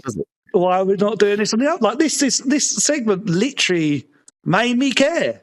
And I think this will do wonders for Lyra. I think this will do wonders for the Intercontinental Championship. I'm all for this. I think this is a great thing. I wouldn't mind it being Bayley doing this rather than booting her off of Mania and not giving her this storyline. But if we got to do it here with Becky, I'm all fine with it. I liked what Lyra did here. I'm now caring. I was sort of caring about Lyra even before Mania. I don't know if you remember. I thought her and Bayley put on one hell of a match together. Then they went through the gauntlet, which I enjoyed, so I still sort of cared about them a little bit. But this stepped that right up. I thought Lyra did really well here for her first proper promo, and against Becky as well. Real good stuff here. I think this will do wonders for Lyra's character, for the Intercontinental Championship as well. I think they're doing a good job here. Becky turning heel has instantly made me more interested in her as well. So the aftermath of this match has definitely been much better than what the match itself at Mania was. And I'm all for this. And I think if you had to ask me right now, I think the winner of that match, because Lyra said that she will defend her title against Becky Lynch at Backlash, I think the winner will be Becky. I think the Intercontinental Championship should have a big name attached to it for a little while to make it more important, more prestigious, and put some focus on that belt. And somebody like Becky Lynch will absolutely do that. So I'm all for it. I think this makes everyone in the feud, everyone in this storyline look good and will improve it. So overall, I've got no complaints with the aftermath of this. But the match itself at Mania between the four girls, as I said, just literally, it was just there. Who cared? But yeah, that's my opinions. What do you think? Yeah, poor Bayley, man. Just poor Bayley. I feel so sorry for her. You can tell, like, even when she's in prominent stuff, it doesn't feel like they go all the way with it. But like they kind of half-ass it. I mean, the stuff with her splitting with Damage Control and EO was decent, sort of deal. Got into it a bit. She did a good, like, turn on them, that one segment. But then she won the belt and can't remember a damn thing about the title reign. It's crazy. We keep saying, like, she has done a ton of stuff on paper, but you look back at it, you don't feel like it's anything really momentous outside of like her heel turn when she cut those inflatable things. And really, her stuff in NXT has been more standout-ish than her main roster stuff. Now, with Sasha and main eventing the first women's main event on an NXT pay-per-view with Sasha and the hugger gimmick and all that sort of stuff.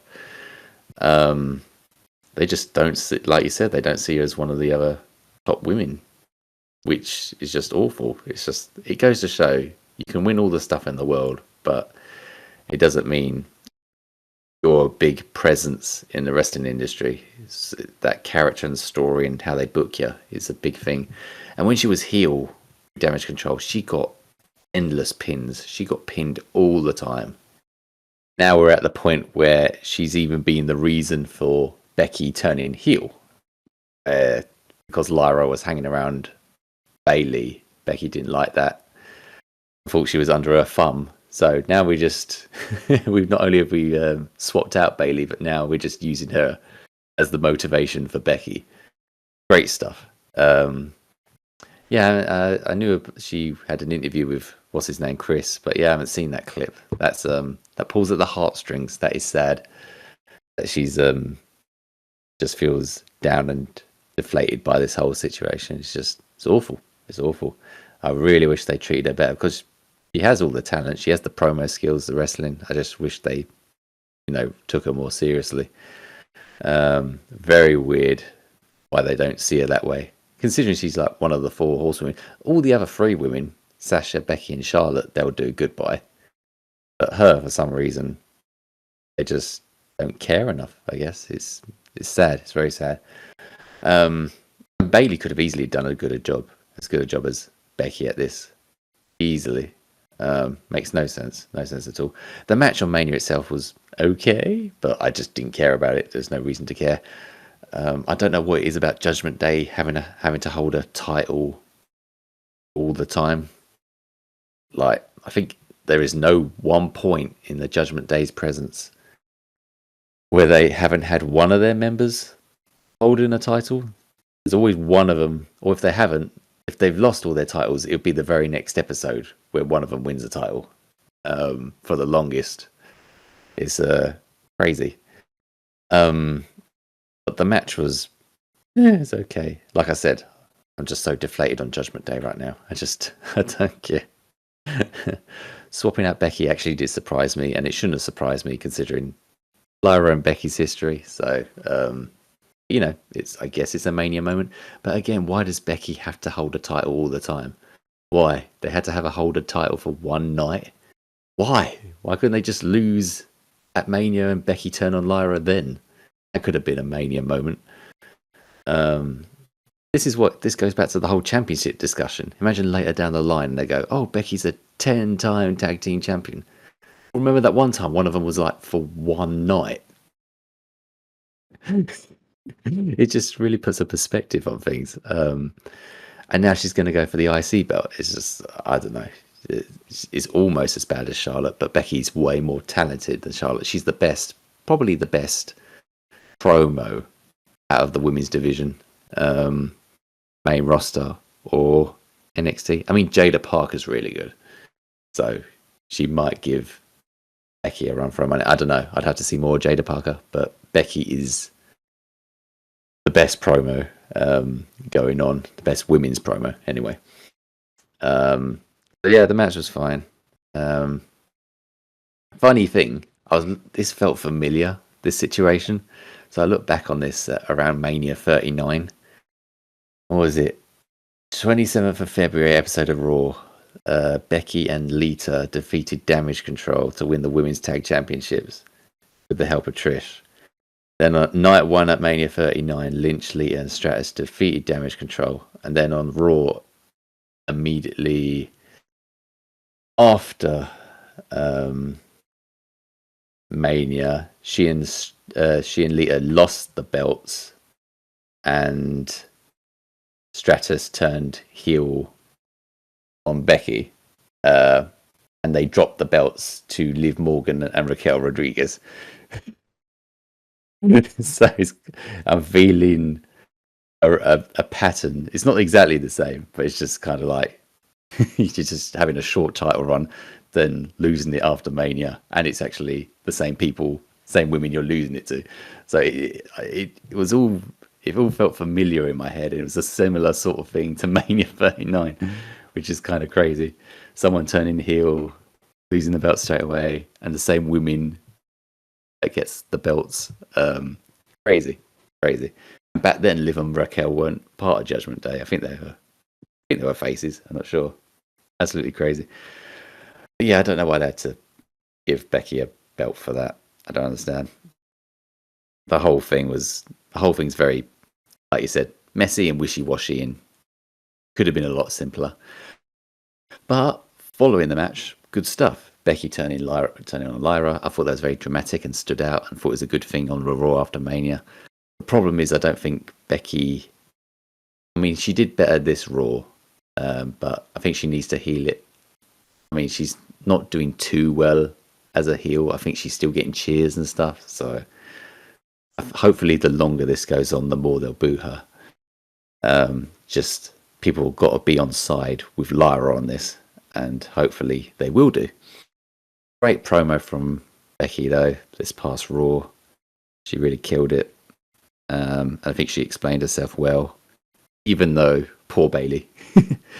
And then, oh my gosh, Lyra comes out with a mic in her hand. Oh my gosh, she actually has a mic in her hand, and she can actually talk. Praise the Lord, she can actually talk, and she talks all right. She doesn't step on herself or anything like that. She actually was pretty good. And saying how she was like had the wall pull over her eyes, and now she sees Becky for who she really is. And yeah, it's just amazing. Got a couple of jabs in there. It's like she hung in there with Becky Lynch. So this one segment made me care more about Lyra than the entire time I've seen her. Unbelievable. Like I couldn't give a crap about her up to this point. So hooray! They actually did something. Story, character. That's what you need to do. So now I'm more interested in the match. Split about whether Becky should win it or not. It's like, do you really want to give her another championship? Just every time she's around, she's almost as bad as Charlotte. At the same time, it does make the belt look good. But then it would make Lyra look good if she defended it against Becky. But Becky did just come back. So it sucks. I mean, what's going to happen to Lyra if she just loses the belt? Is she going to be forgotten about? I don't know. Or could they stretch this to a multi-match feud where Lyra could win the belt back in the final match? I don't know. I feel like the whole point of this, a big part of this is to help make Lyra look good. And already it's making it look good. But I don't want to just toss to the wayside just for Becky to have a belt, But you do need that belt looking good. So I don't know. Depends how they go about it. I'd have them in a proper feud for a few matches. And then maybe Becky could hold the belt and then Lyra gets it back. Maybe. But I do care about this. I think they're doing a good job with this. I'm invested. I care a bit more about Lyra now. And I do like Becky. I'm a fan of Becky. I just wish they eased up on her booking. Like, take it easy. She doesn't need to be around a belt all the time. There was a period there where she was a bit, not around a belt before facing Rhea. But yeah, just need to take it easy on her, to be honest. But yeah, let's see where this goes. I am interested in this feud, and hopefully Lyra gets a lot out of it, and the belt will look good in the end. So yeah, I'm, like you said, I'm a lot more interested in the aftermath than I am than the actual Mania match. The actual Mania match was like, yeah. We're back to night one where it's like, it was all right. So there you go. It proves there that just give the girls some microphones and some character development, and we will care. Let's get that over on SmackDown. Let's do that with Selena, all right, people? We don't want to hate these girls. We want to give a chance to all these girls, but they just have to do right by them. and bloody give them actual, character development, character stuff to do, and a bit of microphone time, just stuff to make us care. But wrestling itself in the ring isn't enough, people. We need character. We need to care. And it proves with Lyra, just give them a microphone, give them a bit of a feud, and we're done. We care. Yeah, no.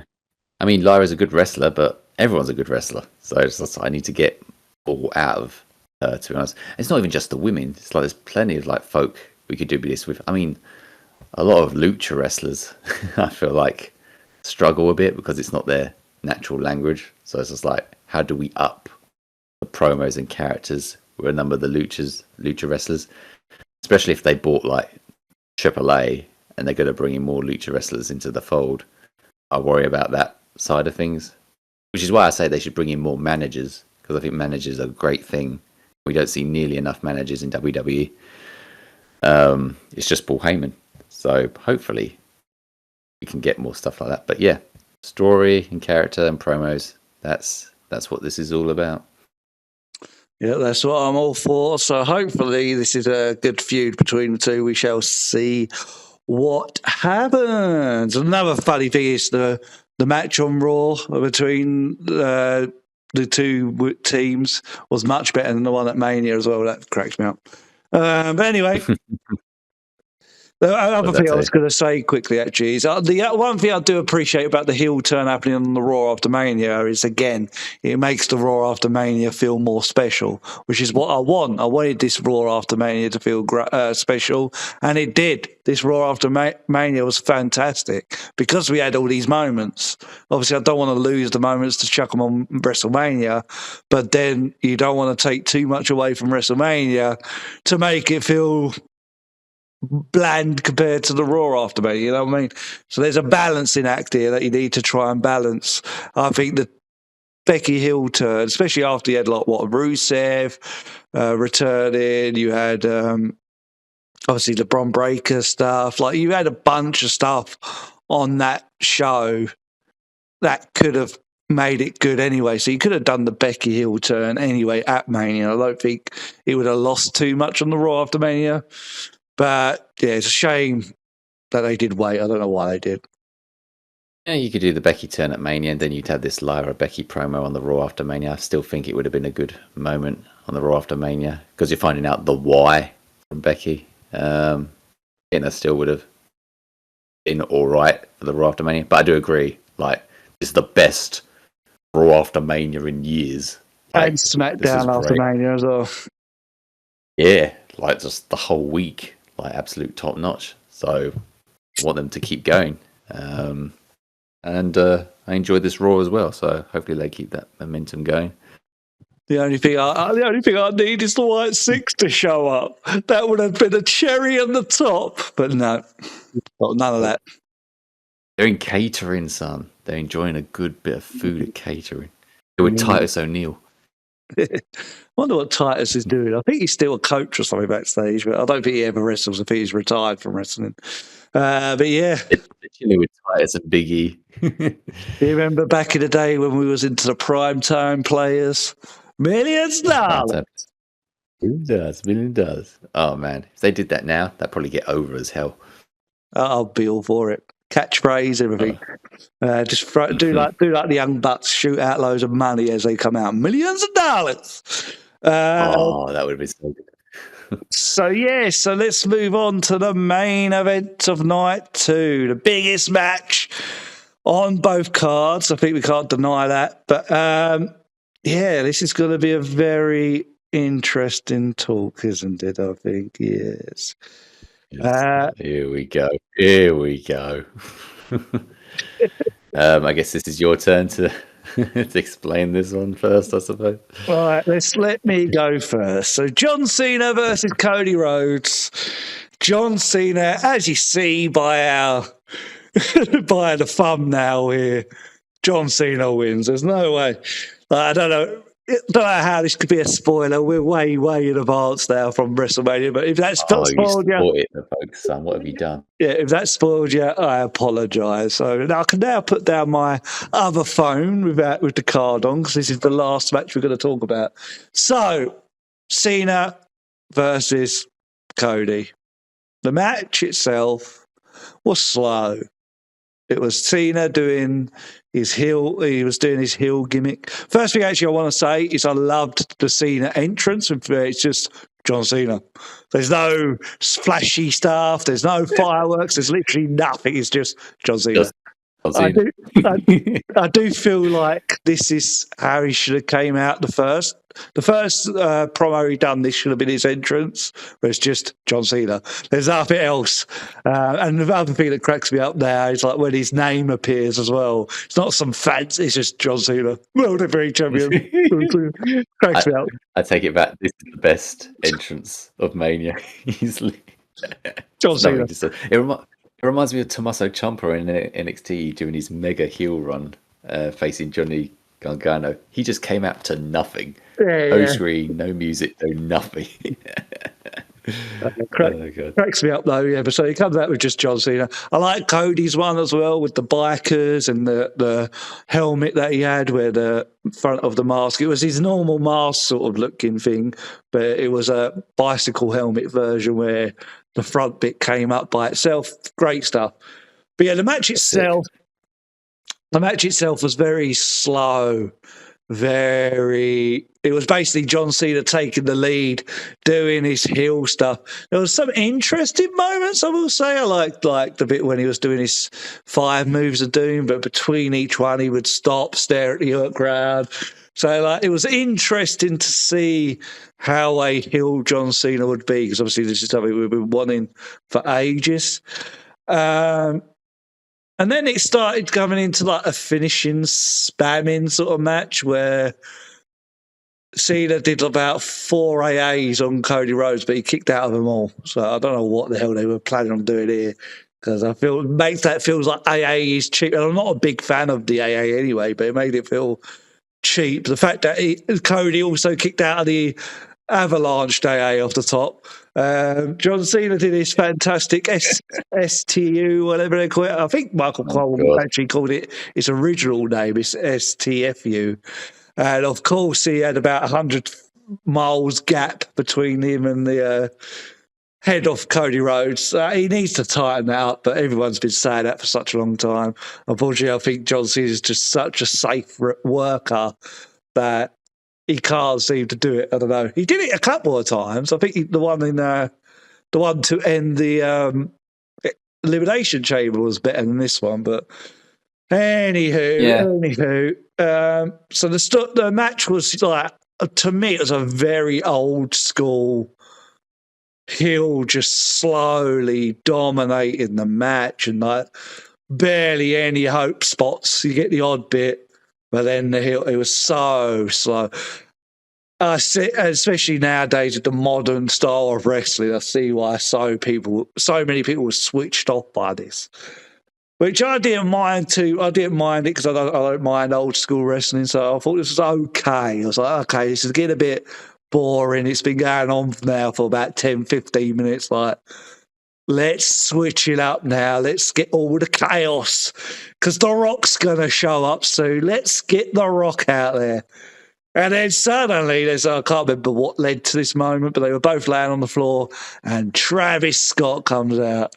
And I was like, oh, yeah, he's going to come and stand there and then The Rock will come out. But no, Travis Scott comes down to the ring. And then he starts getting in the ring. Oh, actually, I think Cena does a move does an AA. Well, no. Cody does a crossroads to Cena, goes for the pin, but Travis Scott pulls the ref out of the ring. So Travis Scott saved John Cena from losing the match. And then Travis Scott got in the ring. He got a crossroads from Cody Rhodes, which obviously is his receipt, which I don't mind. But I was like, okay, now The Rock will come out. The Rock will come out. No, we still don't get no Rock. We get in the ring. I think John Cena goes out to get the belt. goes to whack Cody, but Cody grabs the belt, holds it, and he looks at John Cena. John Cena suddenly starts pleading, don't hurt me, please don't hurt me. But Cody's such a good guy. He's looking at his hero. His hero who embarrassed him a couple of weeks ago. He started slagging him off a couple of weeks ago. But he was such a good guy. Even though he almost killed Kevin Owens, he almost killed AJ Styles. But he's such a good guy. He can't do it. So then John Cena ended up doing a low blow, got the title off him, whacked him around the head. 1, 2, 3. John Cena's your new champion. Oh my God. I was like, okay, surely the Rock's going to come out now. Surely he's going to come out now. No. At least after the match. No, Travis Scott goes in and celebrates with John Cena. And I'm like, okay. And then the show ends. And I'm like, oh. Apparently, Cena has a closer bond with Travis Scott than The Rock at this point. Absolutely. They have a bigger bond. I guess Cena's a big fan of Travis Scott. He listens to his stuff. I couldn't believe it. I was, I don't know. Disappointment, I don't think was the word. I was sat there like... He's hoping more would show up on the screen, isn't he? I was sat there like, I thought we were going to just get like another sort of last year kind of thing where maybe Travis Scott came out and somebody else would come out to stop Travis Scott. And then, this is a match that needed so much drama, character sort of stuff, like in the Triple Threat, drama, character, storyline to end the match. Absolutely. Not like, I appreciate John Cena won the match exactly how he turned heel on Cody. I thought that was like a poetic. That was pretty good. But the match itself was just a boring old slog that just doesn't have no redeeming quality to it at all. The Rock should have been there. And then don't get me started with The Rock's interview that he had a couple of days later where he was like, oh, yeah. No, WWE phoned me up and said, yeah, they needed my help to sell more tickets for Extreme Elimination Chamber. So I came up with this story about the Cody selling his soul to me. And I was like, what? What? And apparently the final boss, he's done everything. He don't need wins. He doesn't need belts. Although the Raw after Mania last year, he was feeling up the belt. I was shocked when you told me this interview. Like when you told me about that, I was like, what the hell? That was the plan? I'm like, it's The Rock. That's all you had? As The Rock totally forgot what the story was. Because last year he wanted to... Because he doesn't even come out with I don't think, with the People's Champion anymore. But he literally swapped belts to hold the WWE Championship again. And he was like, oh, yeah, I want this again. But no, apparently no. The final boss don't need them now. No, and then he went there. He wants people's souls now. So he asked Cody for his soul. And then Undertaker now. And then obviously Cena turned heel. And then I was like, oh, wow, we just did the biggest angle of all time. And I don't think I need to be involved with the story anymore. Cody, you do it yourself. I think we should just focus on John Cena's number 17th done. I'm out of here. Goodbye. You sit there like, but you were front and centre in that whole segment. You're the one that told Cena, destroy this man. What the hell? Why did the throat slash? You were involved in this storyline. I don't understand it. How did you not think you weren't involved? Oh my gosh. He ordered Cena to do it and thought he had no participation whatsoever after that. I am so confused about this. Like, Rock is one of the greatest of all time. But ever since, and I've got to say, ever since the Netflix debut, I don't know where things are. And this goes to prove as well that segment you didn't like at Bad Blood when The Rock came out and did the 3-2-1 meant nothing. It meant people were analysing nothing. They were analysing the 1, 2, 3. It's like, what does it mean? It means nothing. It means nothing, that moment. I didn't get anything from it. Literally, Nothing all from it. that seemed to be was The Rock was in town. Oh, I could come and show up on your show if you want. Okay, yeah, come on, Rock, let's do it. What should I All it do? was. I don't know. Just go out and tease something with Cody and that. All right, I'll do that. 3, 2, 1. And then Netflix come, oh, Cody, me and you have been best friends for years. Ever since WrestleMania, our mums are friends. Let's have a drink.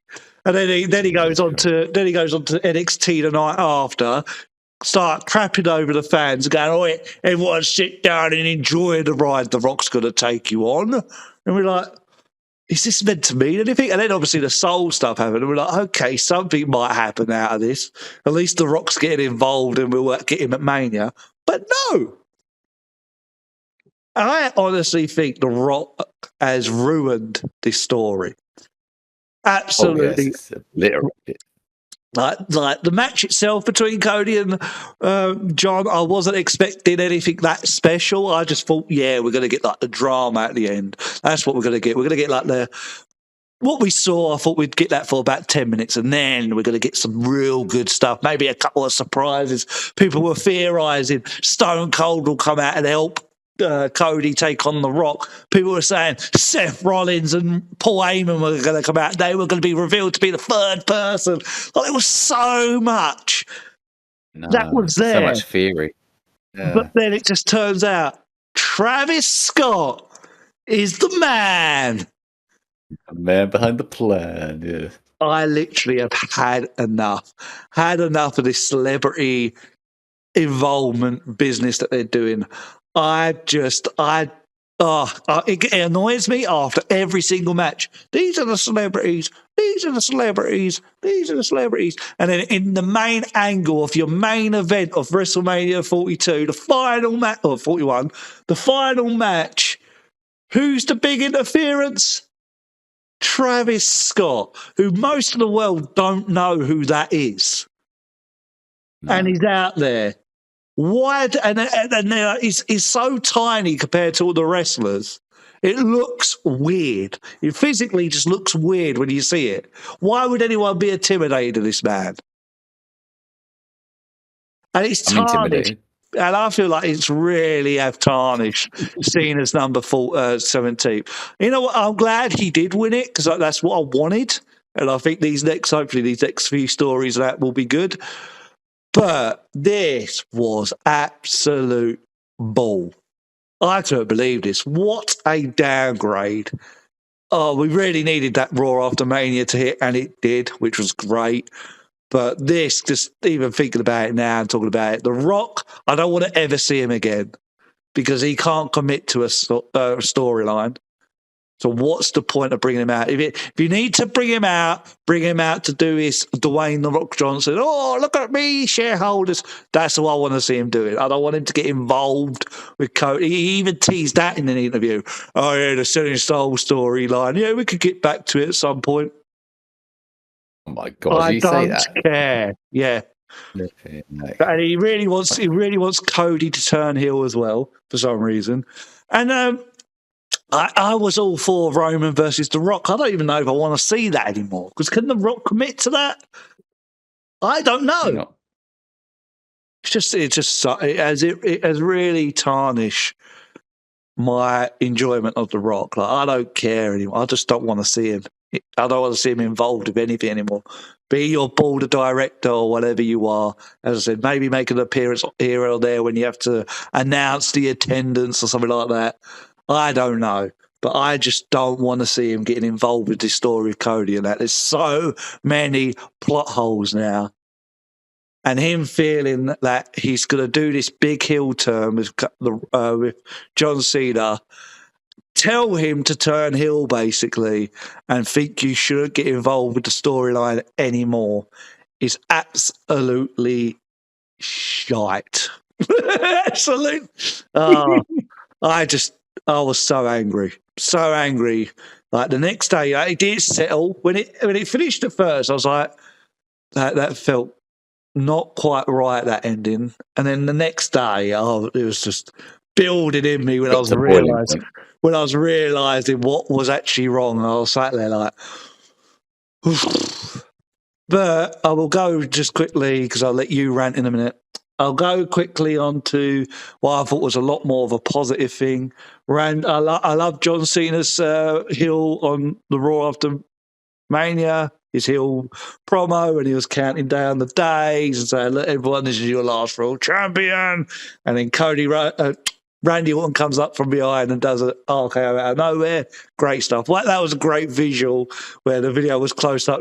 John Cena was holding the title with a smile, and then you just see Randy pop up behind him and then RKO him. Great stuff. Great moment. And then I really liked this segment. Obviously, I'm interested to hear what you're going to say about the Smackdown segment. I thought it was great. I loved the whole thing. I loved John Cena just shouting at the fans members, saying that he's the one that looked after our kids. All of us are shit parents, basically. He's the one that raised them. And then Randy Orton couldn't really believe that this is what John Cena is now. Oh, mate, got pins and needles in my hand because I'm holding my phone. Ouch. I hate that. But yeah, great little promo. And then again, I don't know why they do this. I don't think Cena has had a single time where he's been on top at the end of a promo. But at the end, he went to hit Randy with the belt. No, he did. He did hit him a couple of times. He threw the belt at Randy, that's it. Because he was saying this is going to be the last time you ever get near it. And then he threw the title, started hitting him. Then he was going to hit Randy with the title, but then Randy moved out of the way, gave him an RKO. And then Randy held up the belt, and he looked great with that, because I don't think we've ever seen him with that belt. He looks great with it. I don't know if we'd ever give him the actual belt at one point, because my prediction right now is that John Cena's going to win the match. Oh, yeah. I liked to see. I thought the back and forth was really good. I know it's babyface Randy, but I liked it. I really liked it. I'm trying to remember what Randy said. Could you give me some of the clips? Because I know you're going to go into it, but you're better with memory than me. Well, I'm saying that, I do like some of the stuff that Orton was doing in the promo. Like, he was trying to appeal to Cena, saying, like, he's recommending that he should have kids. It will make him a better human being. There's a void there that he needs to fill. And he's saying, you can't tell me all the Make-A-Wish you've done. It doesn't mean anything. And I know that Cena's still in there. Like, I like the overall gist of what Orton was trying to do. It's just filled up with so much awful. Like, we're here for the fans, we love the fans, we do it for the kids, do it for our families and all that sort of stuff. It was like very heavy on the sickening goody two shoes sort of stuff. And he probably could have shortened the promo down greatly, removing the waffle.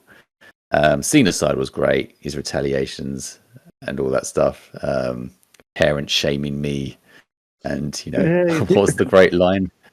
The reason I don't have any kids is because I've been spending 25 years raising yours. And then he was slagging off this little kid endlessly. Yeah, calling his dad a foul. Yeah, it was crap. Funny. So good.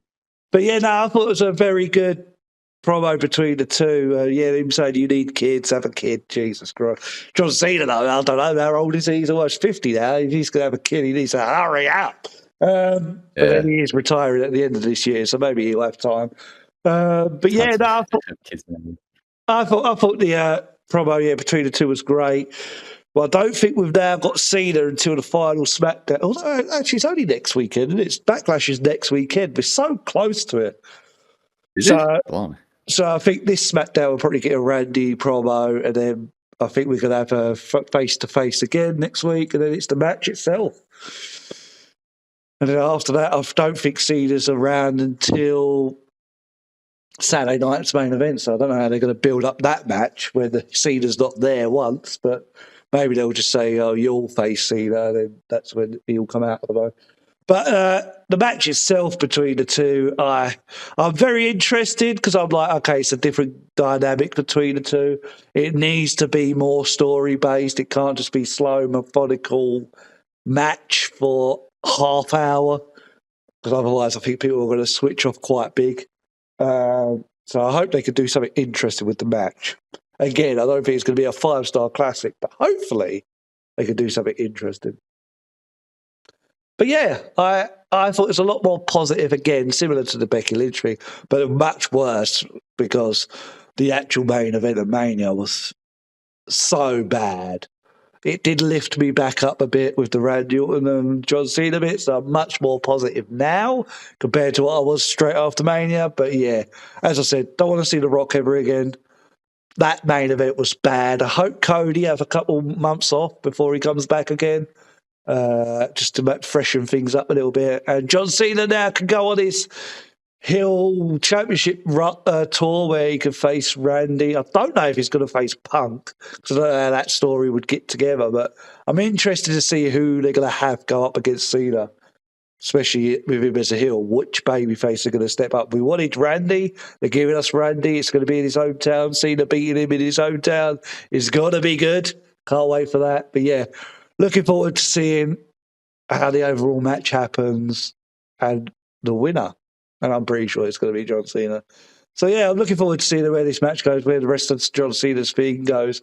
And now I'm going to tell you what I wanted to tell you earlier, Scott. I have not a plan, what do you call it? An idea of how to turn Cena backface. Okay. Because obviously, I think we all know that Cena's going to turn face by the time this ends. Cena's turning face. I believe Cody will win the belt back at SummerSlam when Cena is still heel. We're going to have that moment at the end, very similar, where Cody's holding the belt, Cena's doing "oh no," but then Cody will hit Cena with the belt. I believe that's what's going to happen in the next match, and then that's how Cody wins. He overcomes that moment and wins the belt back. However, we still need to turn John Cena face. Now, Mania, Pandemic Mania, what was that? Mania 36. Who did John Cena face? Bray Wyatt, wasn't it?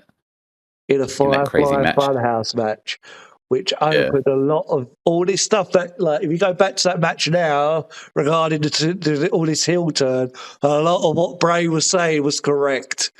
In that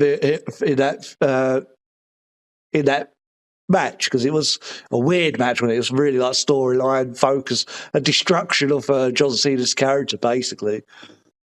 I'll have to look back in that match.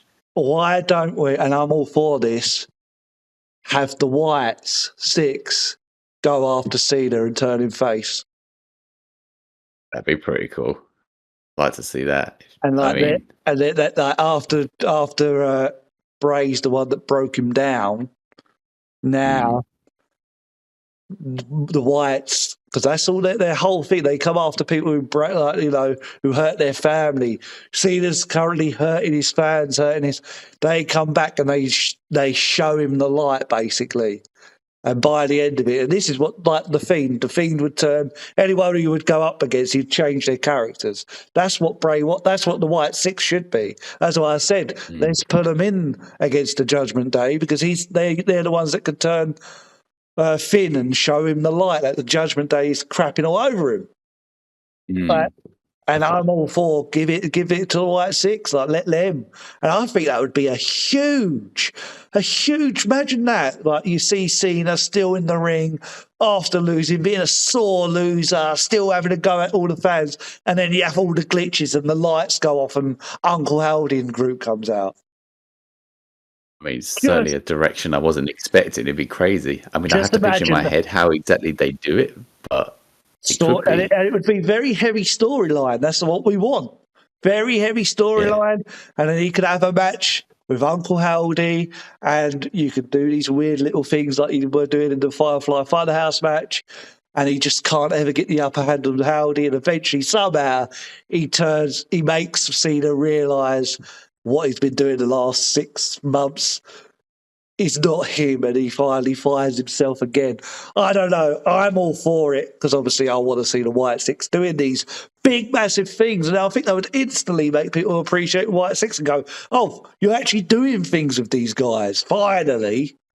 And they're involved with John Cena, just like the Fiend Firefly Funhouse match was a big development piece for Cena.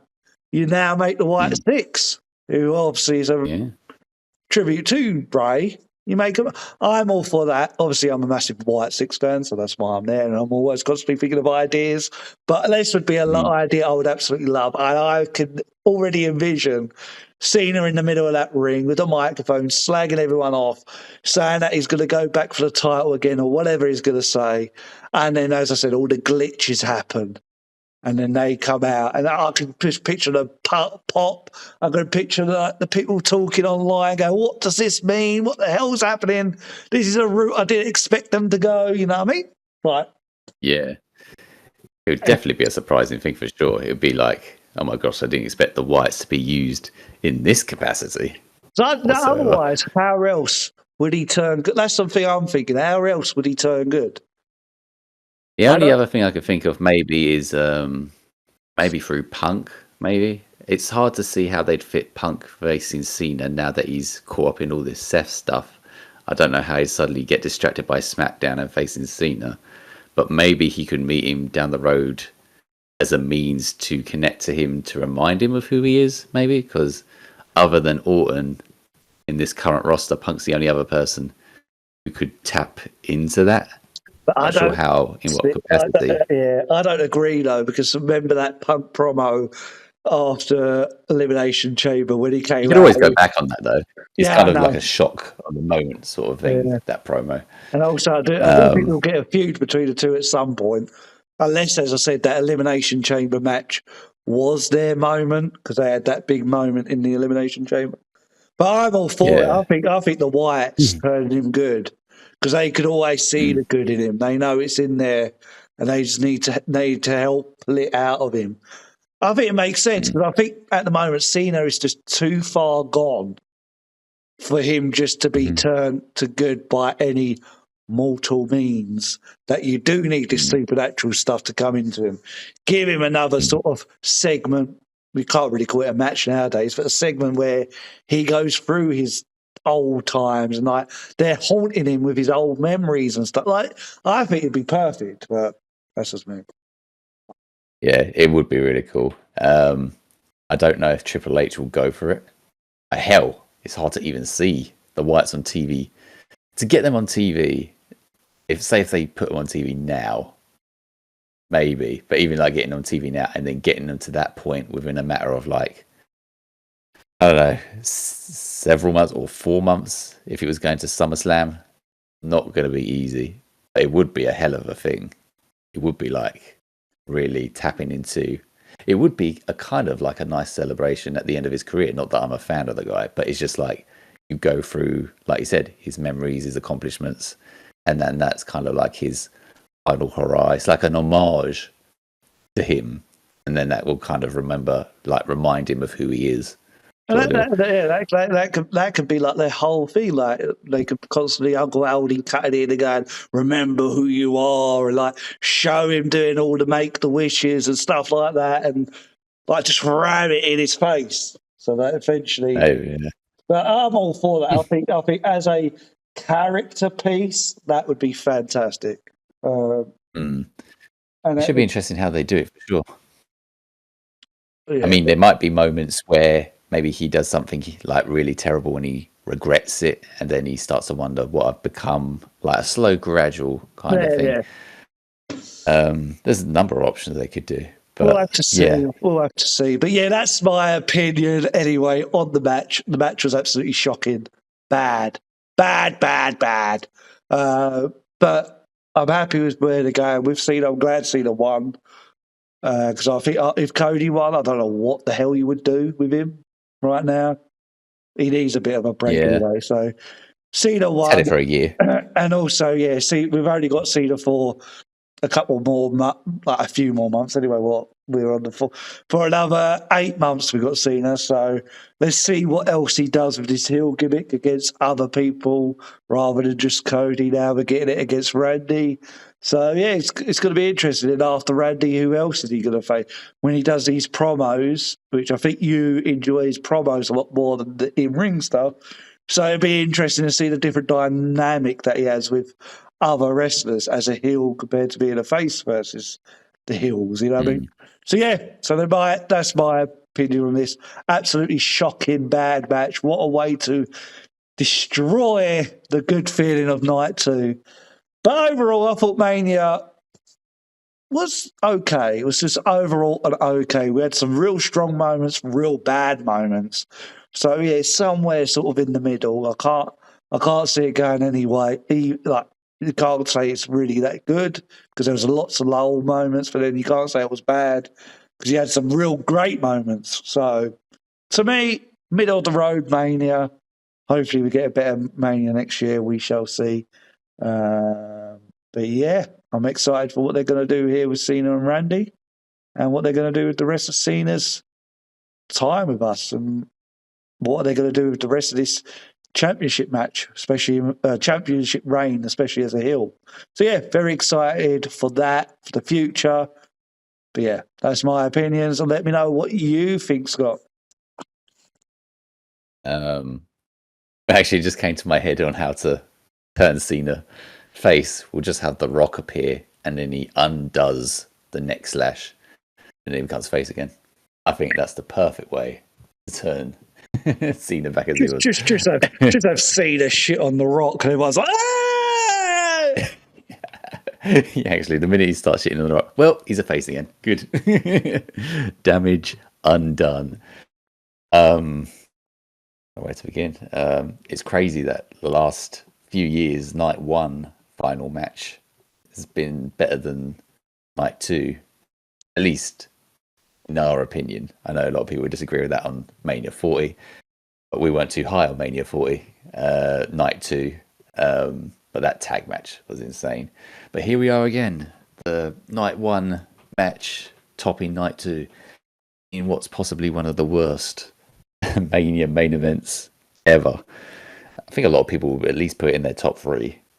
Just unbelievable, worst matches. I'm a lot more ruthless on this match. I think the wrestling was absolute crap, to be honest. I get slow, standard old school slow wrestling, but Cena is just not that. He's sloppy, he's clumsy, he's awful, he's very limited.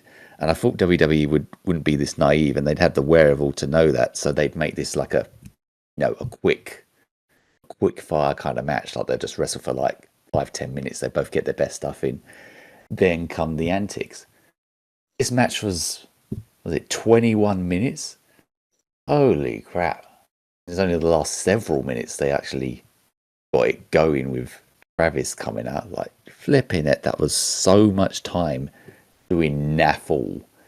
I get you want to get Cena to do his heel stuff, but that is way too much highlighting how poor a wrestler he is.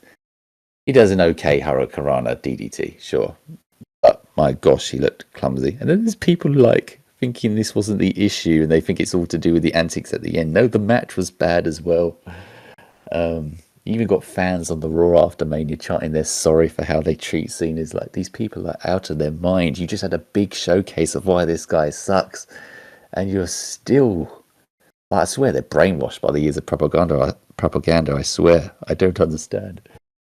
And then even Cody, it didn't feel like he showed up. Like, it felt like he was asleep.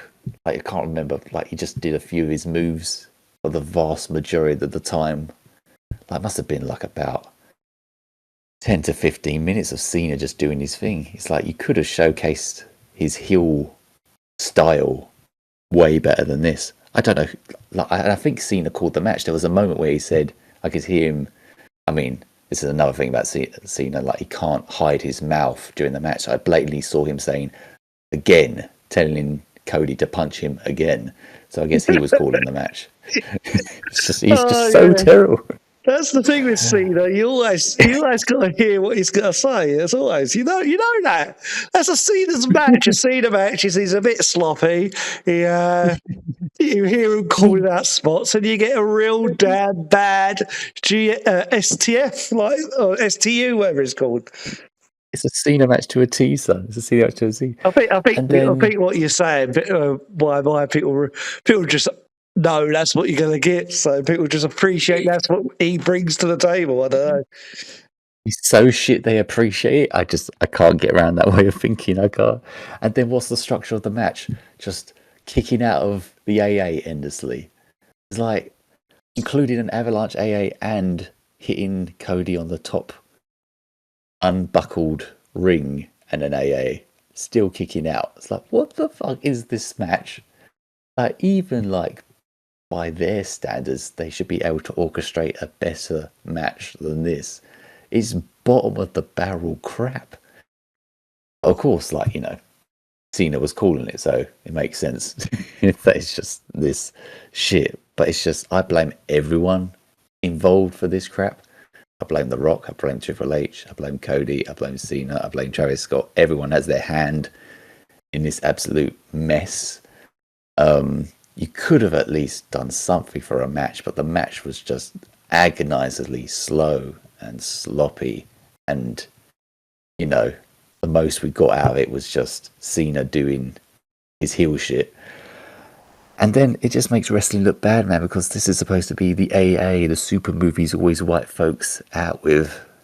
And now that he's heel, he's done 4 of them, including an avalanche and a hit on the ring, and he can't get the job done. It just makes it look terrible. It makes wrestling look terrible. It's like, how has suddenly his AA become so ineffective? Or has Cody become an absolute god? I can't explain how this has any kind of realism to it.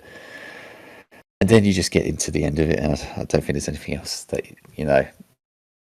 I could add that that is absolute nonsense. I mean, when it came to Elimination Chamber, first Travis Scott came out and then The Rock followed him. So when Travis Scott came out here, I was immediately waiting for The Rock to come out after him.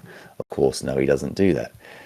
But this is the worst showcase of a celebrity probably in wrestling history. Like, we've seen celebrities crammed in all over the place. This is the worst showcase of them all. Like, being face-fisted with a celebrity in the main event of a Mania, being integrated into a story like this. It is just shameless. Absolutely shameless. It's like, this is the absolute most corporate it's felt. It feels absolutely painstakingly corporate when I see this kind of shit, that you're cramming a celebrity this much into your top storyline like this. And it just dents the Cena heel turn. You're going to go back on this and see the heel turn and see him win 17. And you're going to see this dude that barely anyone knows hanging around. It's like, who the hell is this random rapper guy hanging around this wrestler who's had probably the second biggest heel turn in history? Whose idea was this? It was absolute pandering. I don't know how much they paid. I don't know how much they've been paid. I don't know what the negotiations were. But at least if you had The Rock there, it would have lessened the blow. Because you're thinking it's this kind of like team that mugged Cody, Rock, Cena, and Travis in the background. But they made Travis the focal point. They made him the highlight of the antics of this story at the end of this match. And no one gives a crap about Travis Scott. No one gives a damn. Okay, Cody got a bit of a redemption hitting Travis, but that pales in comparison to what we could have got when you got the man, The Rock, who flipping started this whole thing, not arriving in the main event of Mania when we got to this point, started with The Rock. It's just absolute, the flimsiest, most crappiest, most naive kind of storytelling you could ever see. It's like they got blinders on. They have no idea what the fans are seeing. We tell them the problems, but they don't see it. Like, The Rock thinks this is normal. Someone who, with his history in the business, he doesn't think this is like crappy television or crappy storytelling. The Rock has completely lost touch with wrestling.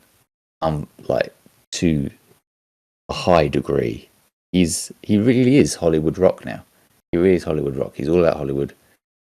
He's just not in tune with what it means to be in pro wrestling anymore.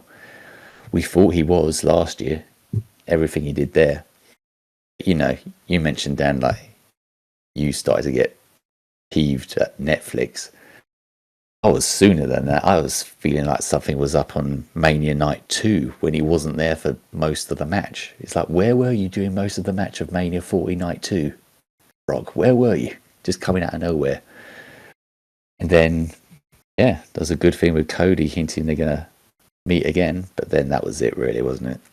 There was naffle, random bad blood appearance just because he was in the neighborhood. And it all goes downhill from there, Netflix onwards. The inconsistency, the randomness, the forgetfulness of the storylines. And just this random idea just to make tickets for Elimination Chamber. It just boggles the mind. Like, okay, if you want to do that, but you're not following anything up with this, that's it. That's your contribution. And I'm supposed to enjoy the quote-unquote road you're taking me on. Wow, I am enthralled with this road. Like, just give me the detour any day. Just get me off this road. Absolutely shameless. And like I said, it just feels corporate. It feels so business-like. Just we're just going to do this for the tickets. And then, the story will carry itself out. And we'll get this rapper dude. We'll highlight him in there. Like I said, it's all about going viral moments. Look who we got in the main event of Mania, Travis Scott. Well, we're going to be big on those Instagram hits and those views now. Like, how is this pro wrestling? How is this fun? How is this anything? This is the complete opposite of what night one final match was. The complete opposite. Like, just forgetfulness of story, forgetfulness of suspense and mystery. Forgetfulness in every sense, really, even in just the wrestling. It really is a slap in the face to pro wrestling and the fans in general, really. I think it's disgusting in what they're doing, disgusting in what The Rock is doing, and I completely agree. He should have absolutely nothing to do with pro wrestling anymore if this is the way he's going to keep on going on about it. Jumping in and out of storylines, being friendly about former opponents and then turning on them again. It just looks so stupid.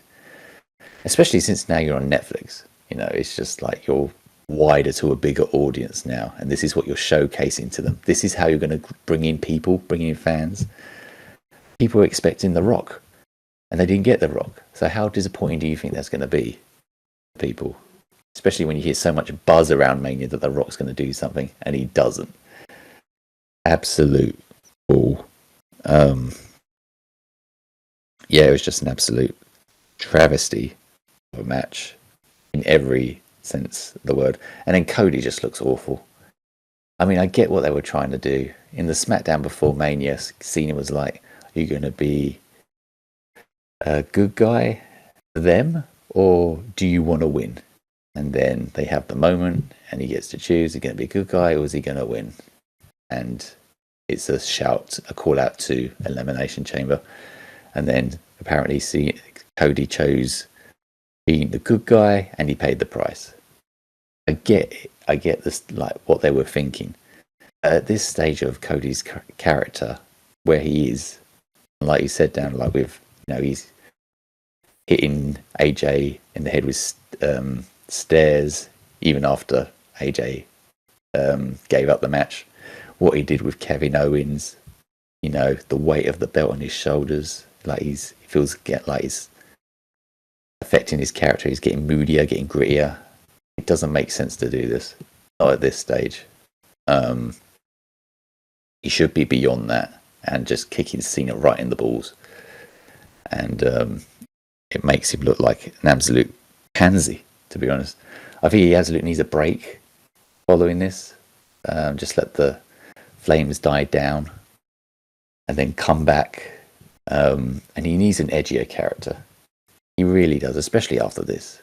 And hopefully they'll give us that. And like you said, he'll face Cena again. He'll be tempted again at the end, Cena playing good. But this time Cody will probably kick him in the balls and then go for the win. That's how I see it happening as well. Just funny, this whole time everyone's loving Cody, and then as soon as he starts, approaching Mania, rivaling Cena, then they start booing him. It's just like, I don't know what's the matter with these people. It's just like, of course, it's only when he goes against Cena that they start booing Cody. It's like, for the love of God, wishy-washy as hell. Like, could have been at any point you could have turned on the guy, but it's when he's facing Cena that you just go against him. I mean, we've said throughout his title run that we feel like, the people might turn on him because basically what Cena said, he feels a bit too goody-goody, polished, sort of deal. And now, like, they haven't turned on him at all, but it's only when he goes against Cena that they do it. It's just like, it's frustrating. If they turned on him sooner, who knows where it would be? Maybe they would have turned him heel or given him an edgier character at least. I don't know. It's just maddening to think of, really.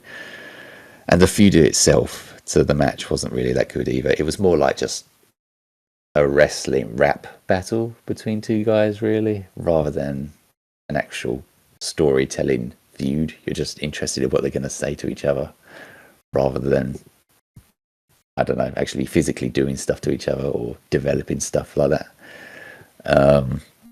So, this whole thing has dented Cena's heel turn, but we still got good things from it, doing good promos and that, and hopefully from here it can grow from here.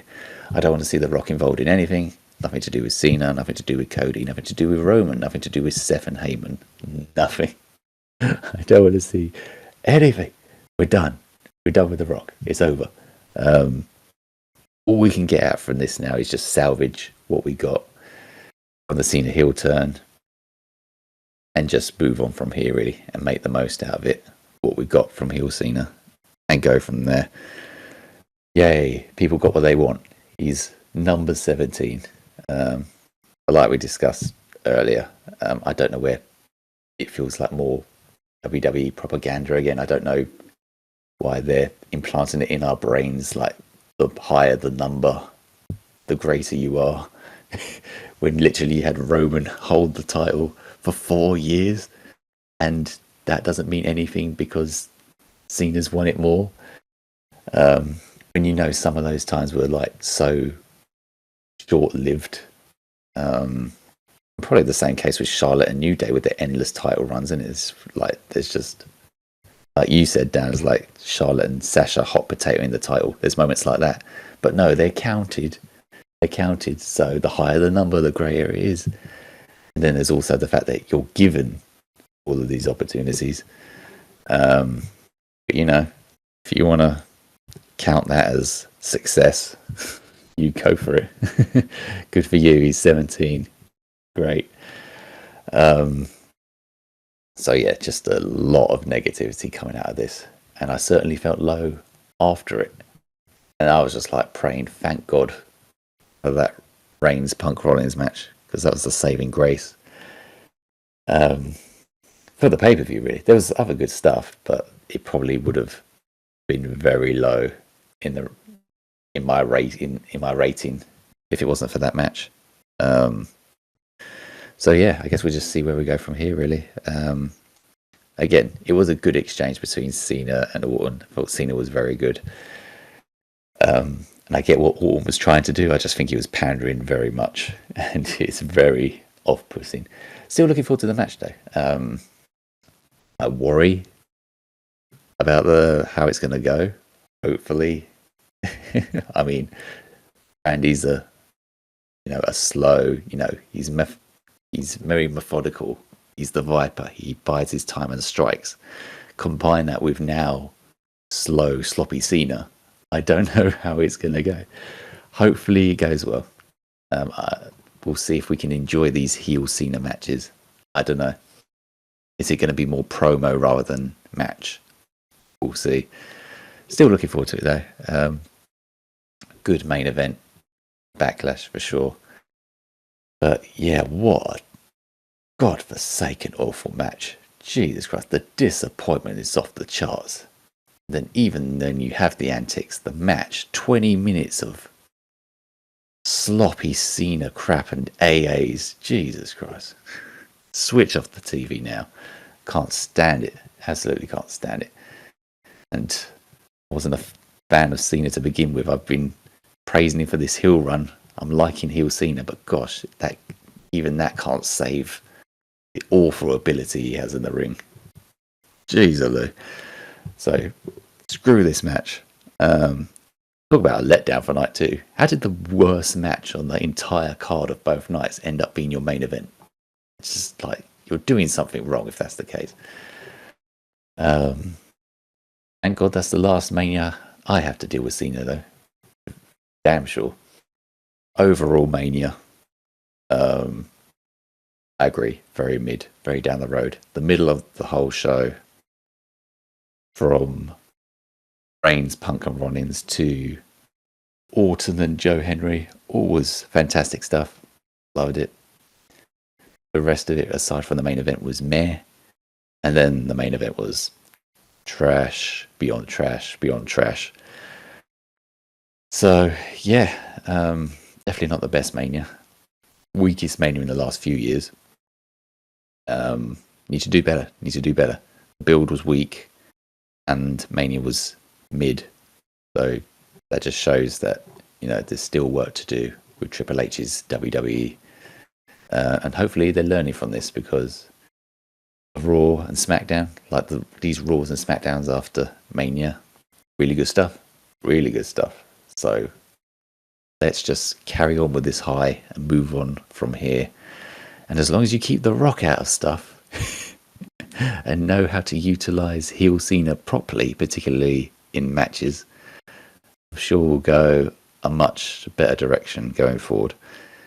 But yeah, I'll probably give Mania a 6 out of 10, probably around that. And yeah, that is my thoughts on that, chap. Excellent, chap. Excellent. Finally let out into the world. Everyone's going to hear your thoughts. Finally let it out. Holding on for it for a while, but that's it. Now we got a lot of anger out about the main event. Very therapeutic. I think we needed this just to let it out. Absolutely. Let it out on the mic. Absolutely. I do think, though, we won't do it this time, but another day, maybe the next podcast we need to talk about this whole Cody fans turning on the Cody Rhodes sort of thing. There's obviously an issue somewhere. I don't know if it's the actual fans, because the same thing as if you think about what happened on Raw, where Sammy was getting speared 100 times and people wanted more. Didn't matter whether you're face or heel. People just, I don't know what it is. We need to discuss it, I think, and try and figure out. And the Becky Lynch heel turn is kind of in question as well, because that's not getting as much heat as it could. And people loved it when she did the manhandle slam, the third one. They were asking her to do it one more time. It's like, I don't know, maybe it's just the fans. I don't know. I've been speaking about recently about the kayfabe thing. Maybe people just don't care about kayfabe anymore, and they just like people, and that's it. They just root for the person rather than, or they just root for the best, the badasses things. Sort of like Seth. It might take a while for them to start booing him because it's brand new, fresh things that people wanted to see. So are you going to really boo that? That's similar to John Cena becoming 17 champion. There's so many people that wanted to see that. That it was cool now. That it doesn't matter whether he's a shit wrestler. People just wanted to see him as number. They don't care about Cody retaining. They just much more wanted to see Cena win. So that's why they were booing Cody and cheering every single move that Cena was doing. We need to talk about the audience. I don't know what's going on with them. I think kayfabe again is even more dead because people are just cheering who the hell they want.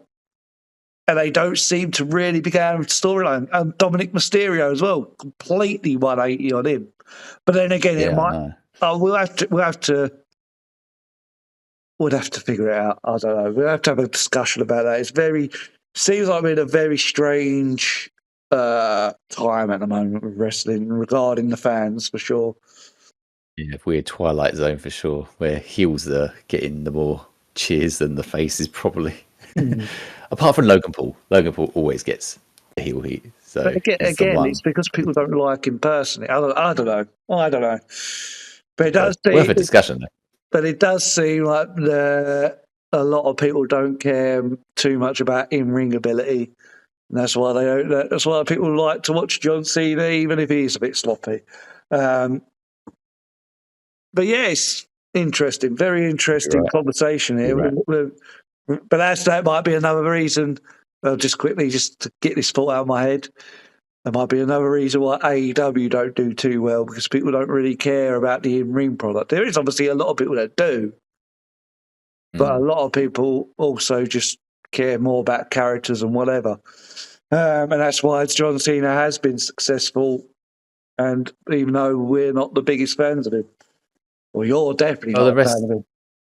Well, I definitely don't know, yeah. I mean, the wrestling obviously matters because, pay-per-views, you want good matches on pay-per-views. And, say that all matches started being very sloppy and shit, I think that would put a lot of people off. Because you could have all the promos and storytelling in the world.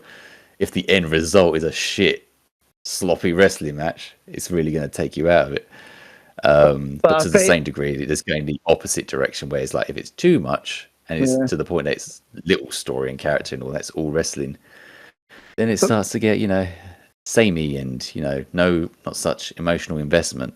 So it goes hand in hand. But really.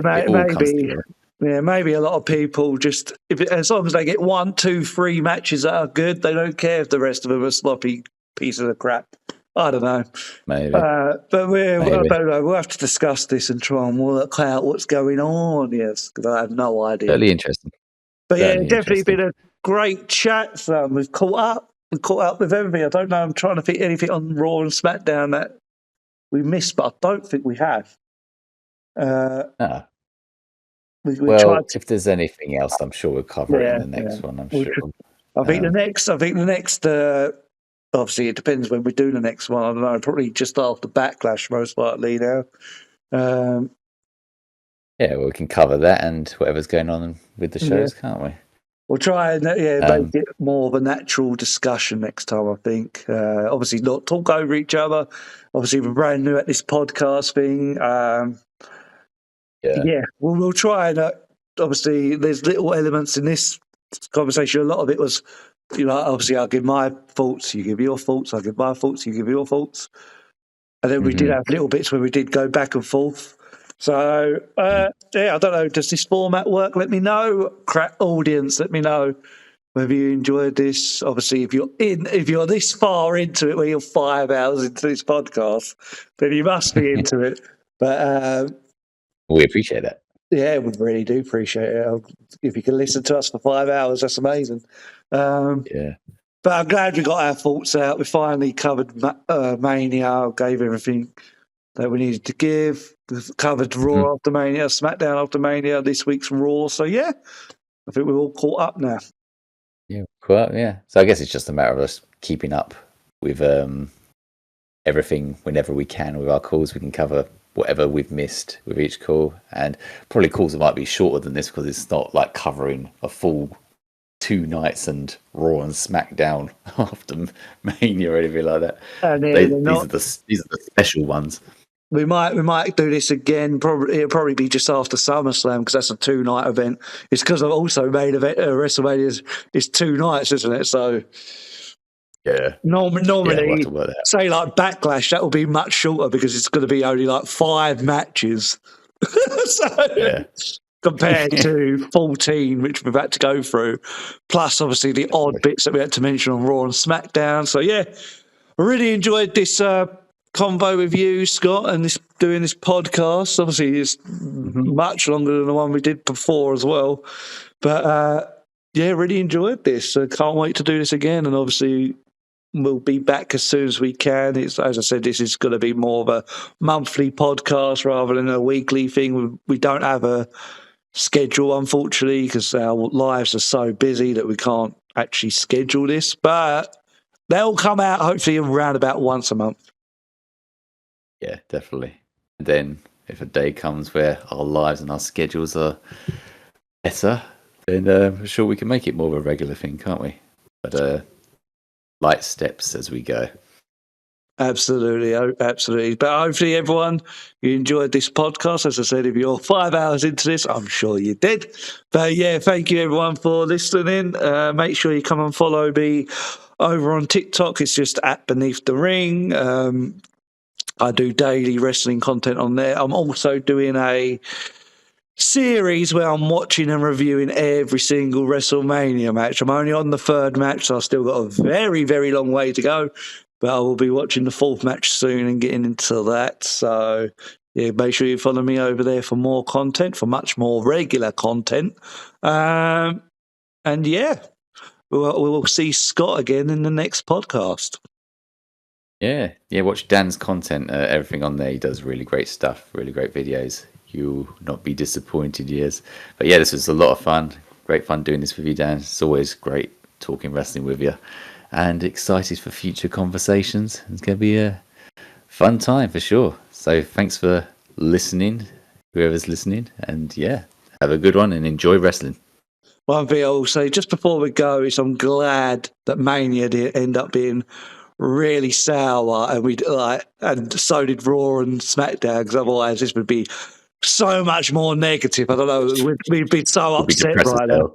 But the fact that Raw after Mania, SmackDown after Mania killed it, I'm back to feeling excited again. That's the thing I love. That's the thing about wrestling. It makes you up, down, up, down. But now I'm back to being excited. I think the future should be good. The next podcast we do, I think we're going to be on that positive vibe, which is going to be very good. We're not going to be like dreading it. Yeah, definitely. I mean, you're saying earlier on, he was getting a couple of rants out there. It's like, imagine how many more rants you would have had if Raw and SmackDown were crap. It would have been like, it would be rant fest, would be sounding depressing as hell, which would be their fault, of course. But it's good that we had like a lot of good stuff following Mania. So it's like, oh, well, at least there's light at the end of the tunnel and there's some good stuff for us to enjoy. So that's the beautiful thing about pro wrestling. It's a mad journey of emotions, I tell you. Absolutely, absolutely. Well, everyone, make sure you join us next time. As I said, I can't give you a date when the next one happened. I'm pretty sure it'll be after Backlash now. We gave our predictions on the matches that have been announced. So, yeah. All good there. So, yeah, we will see you next time after Backlash. Enjoy the rest of wrestling until we speak to you again. So, yeah, see you all later.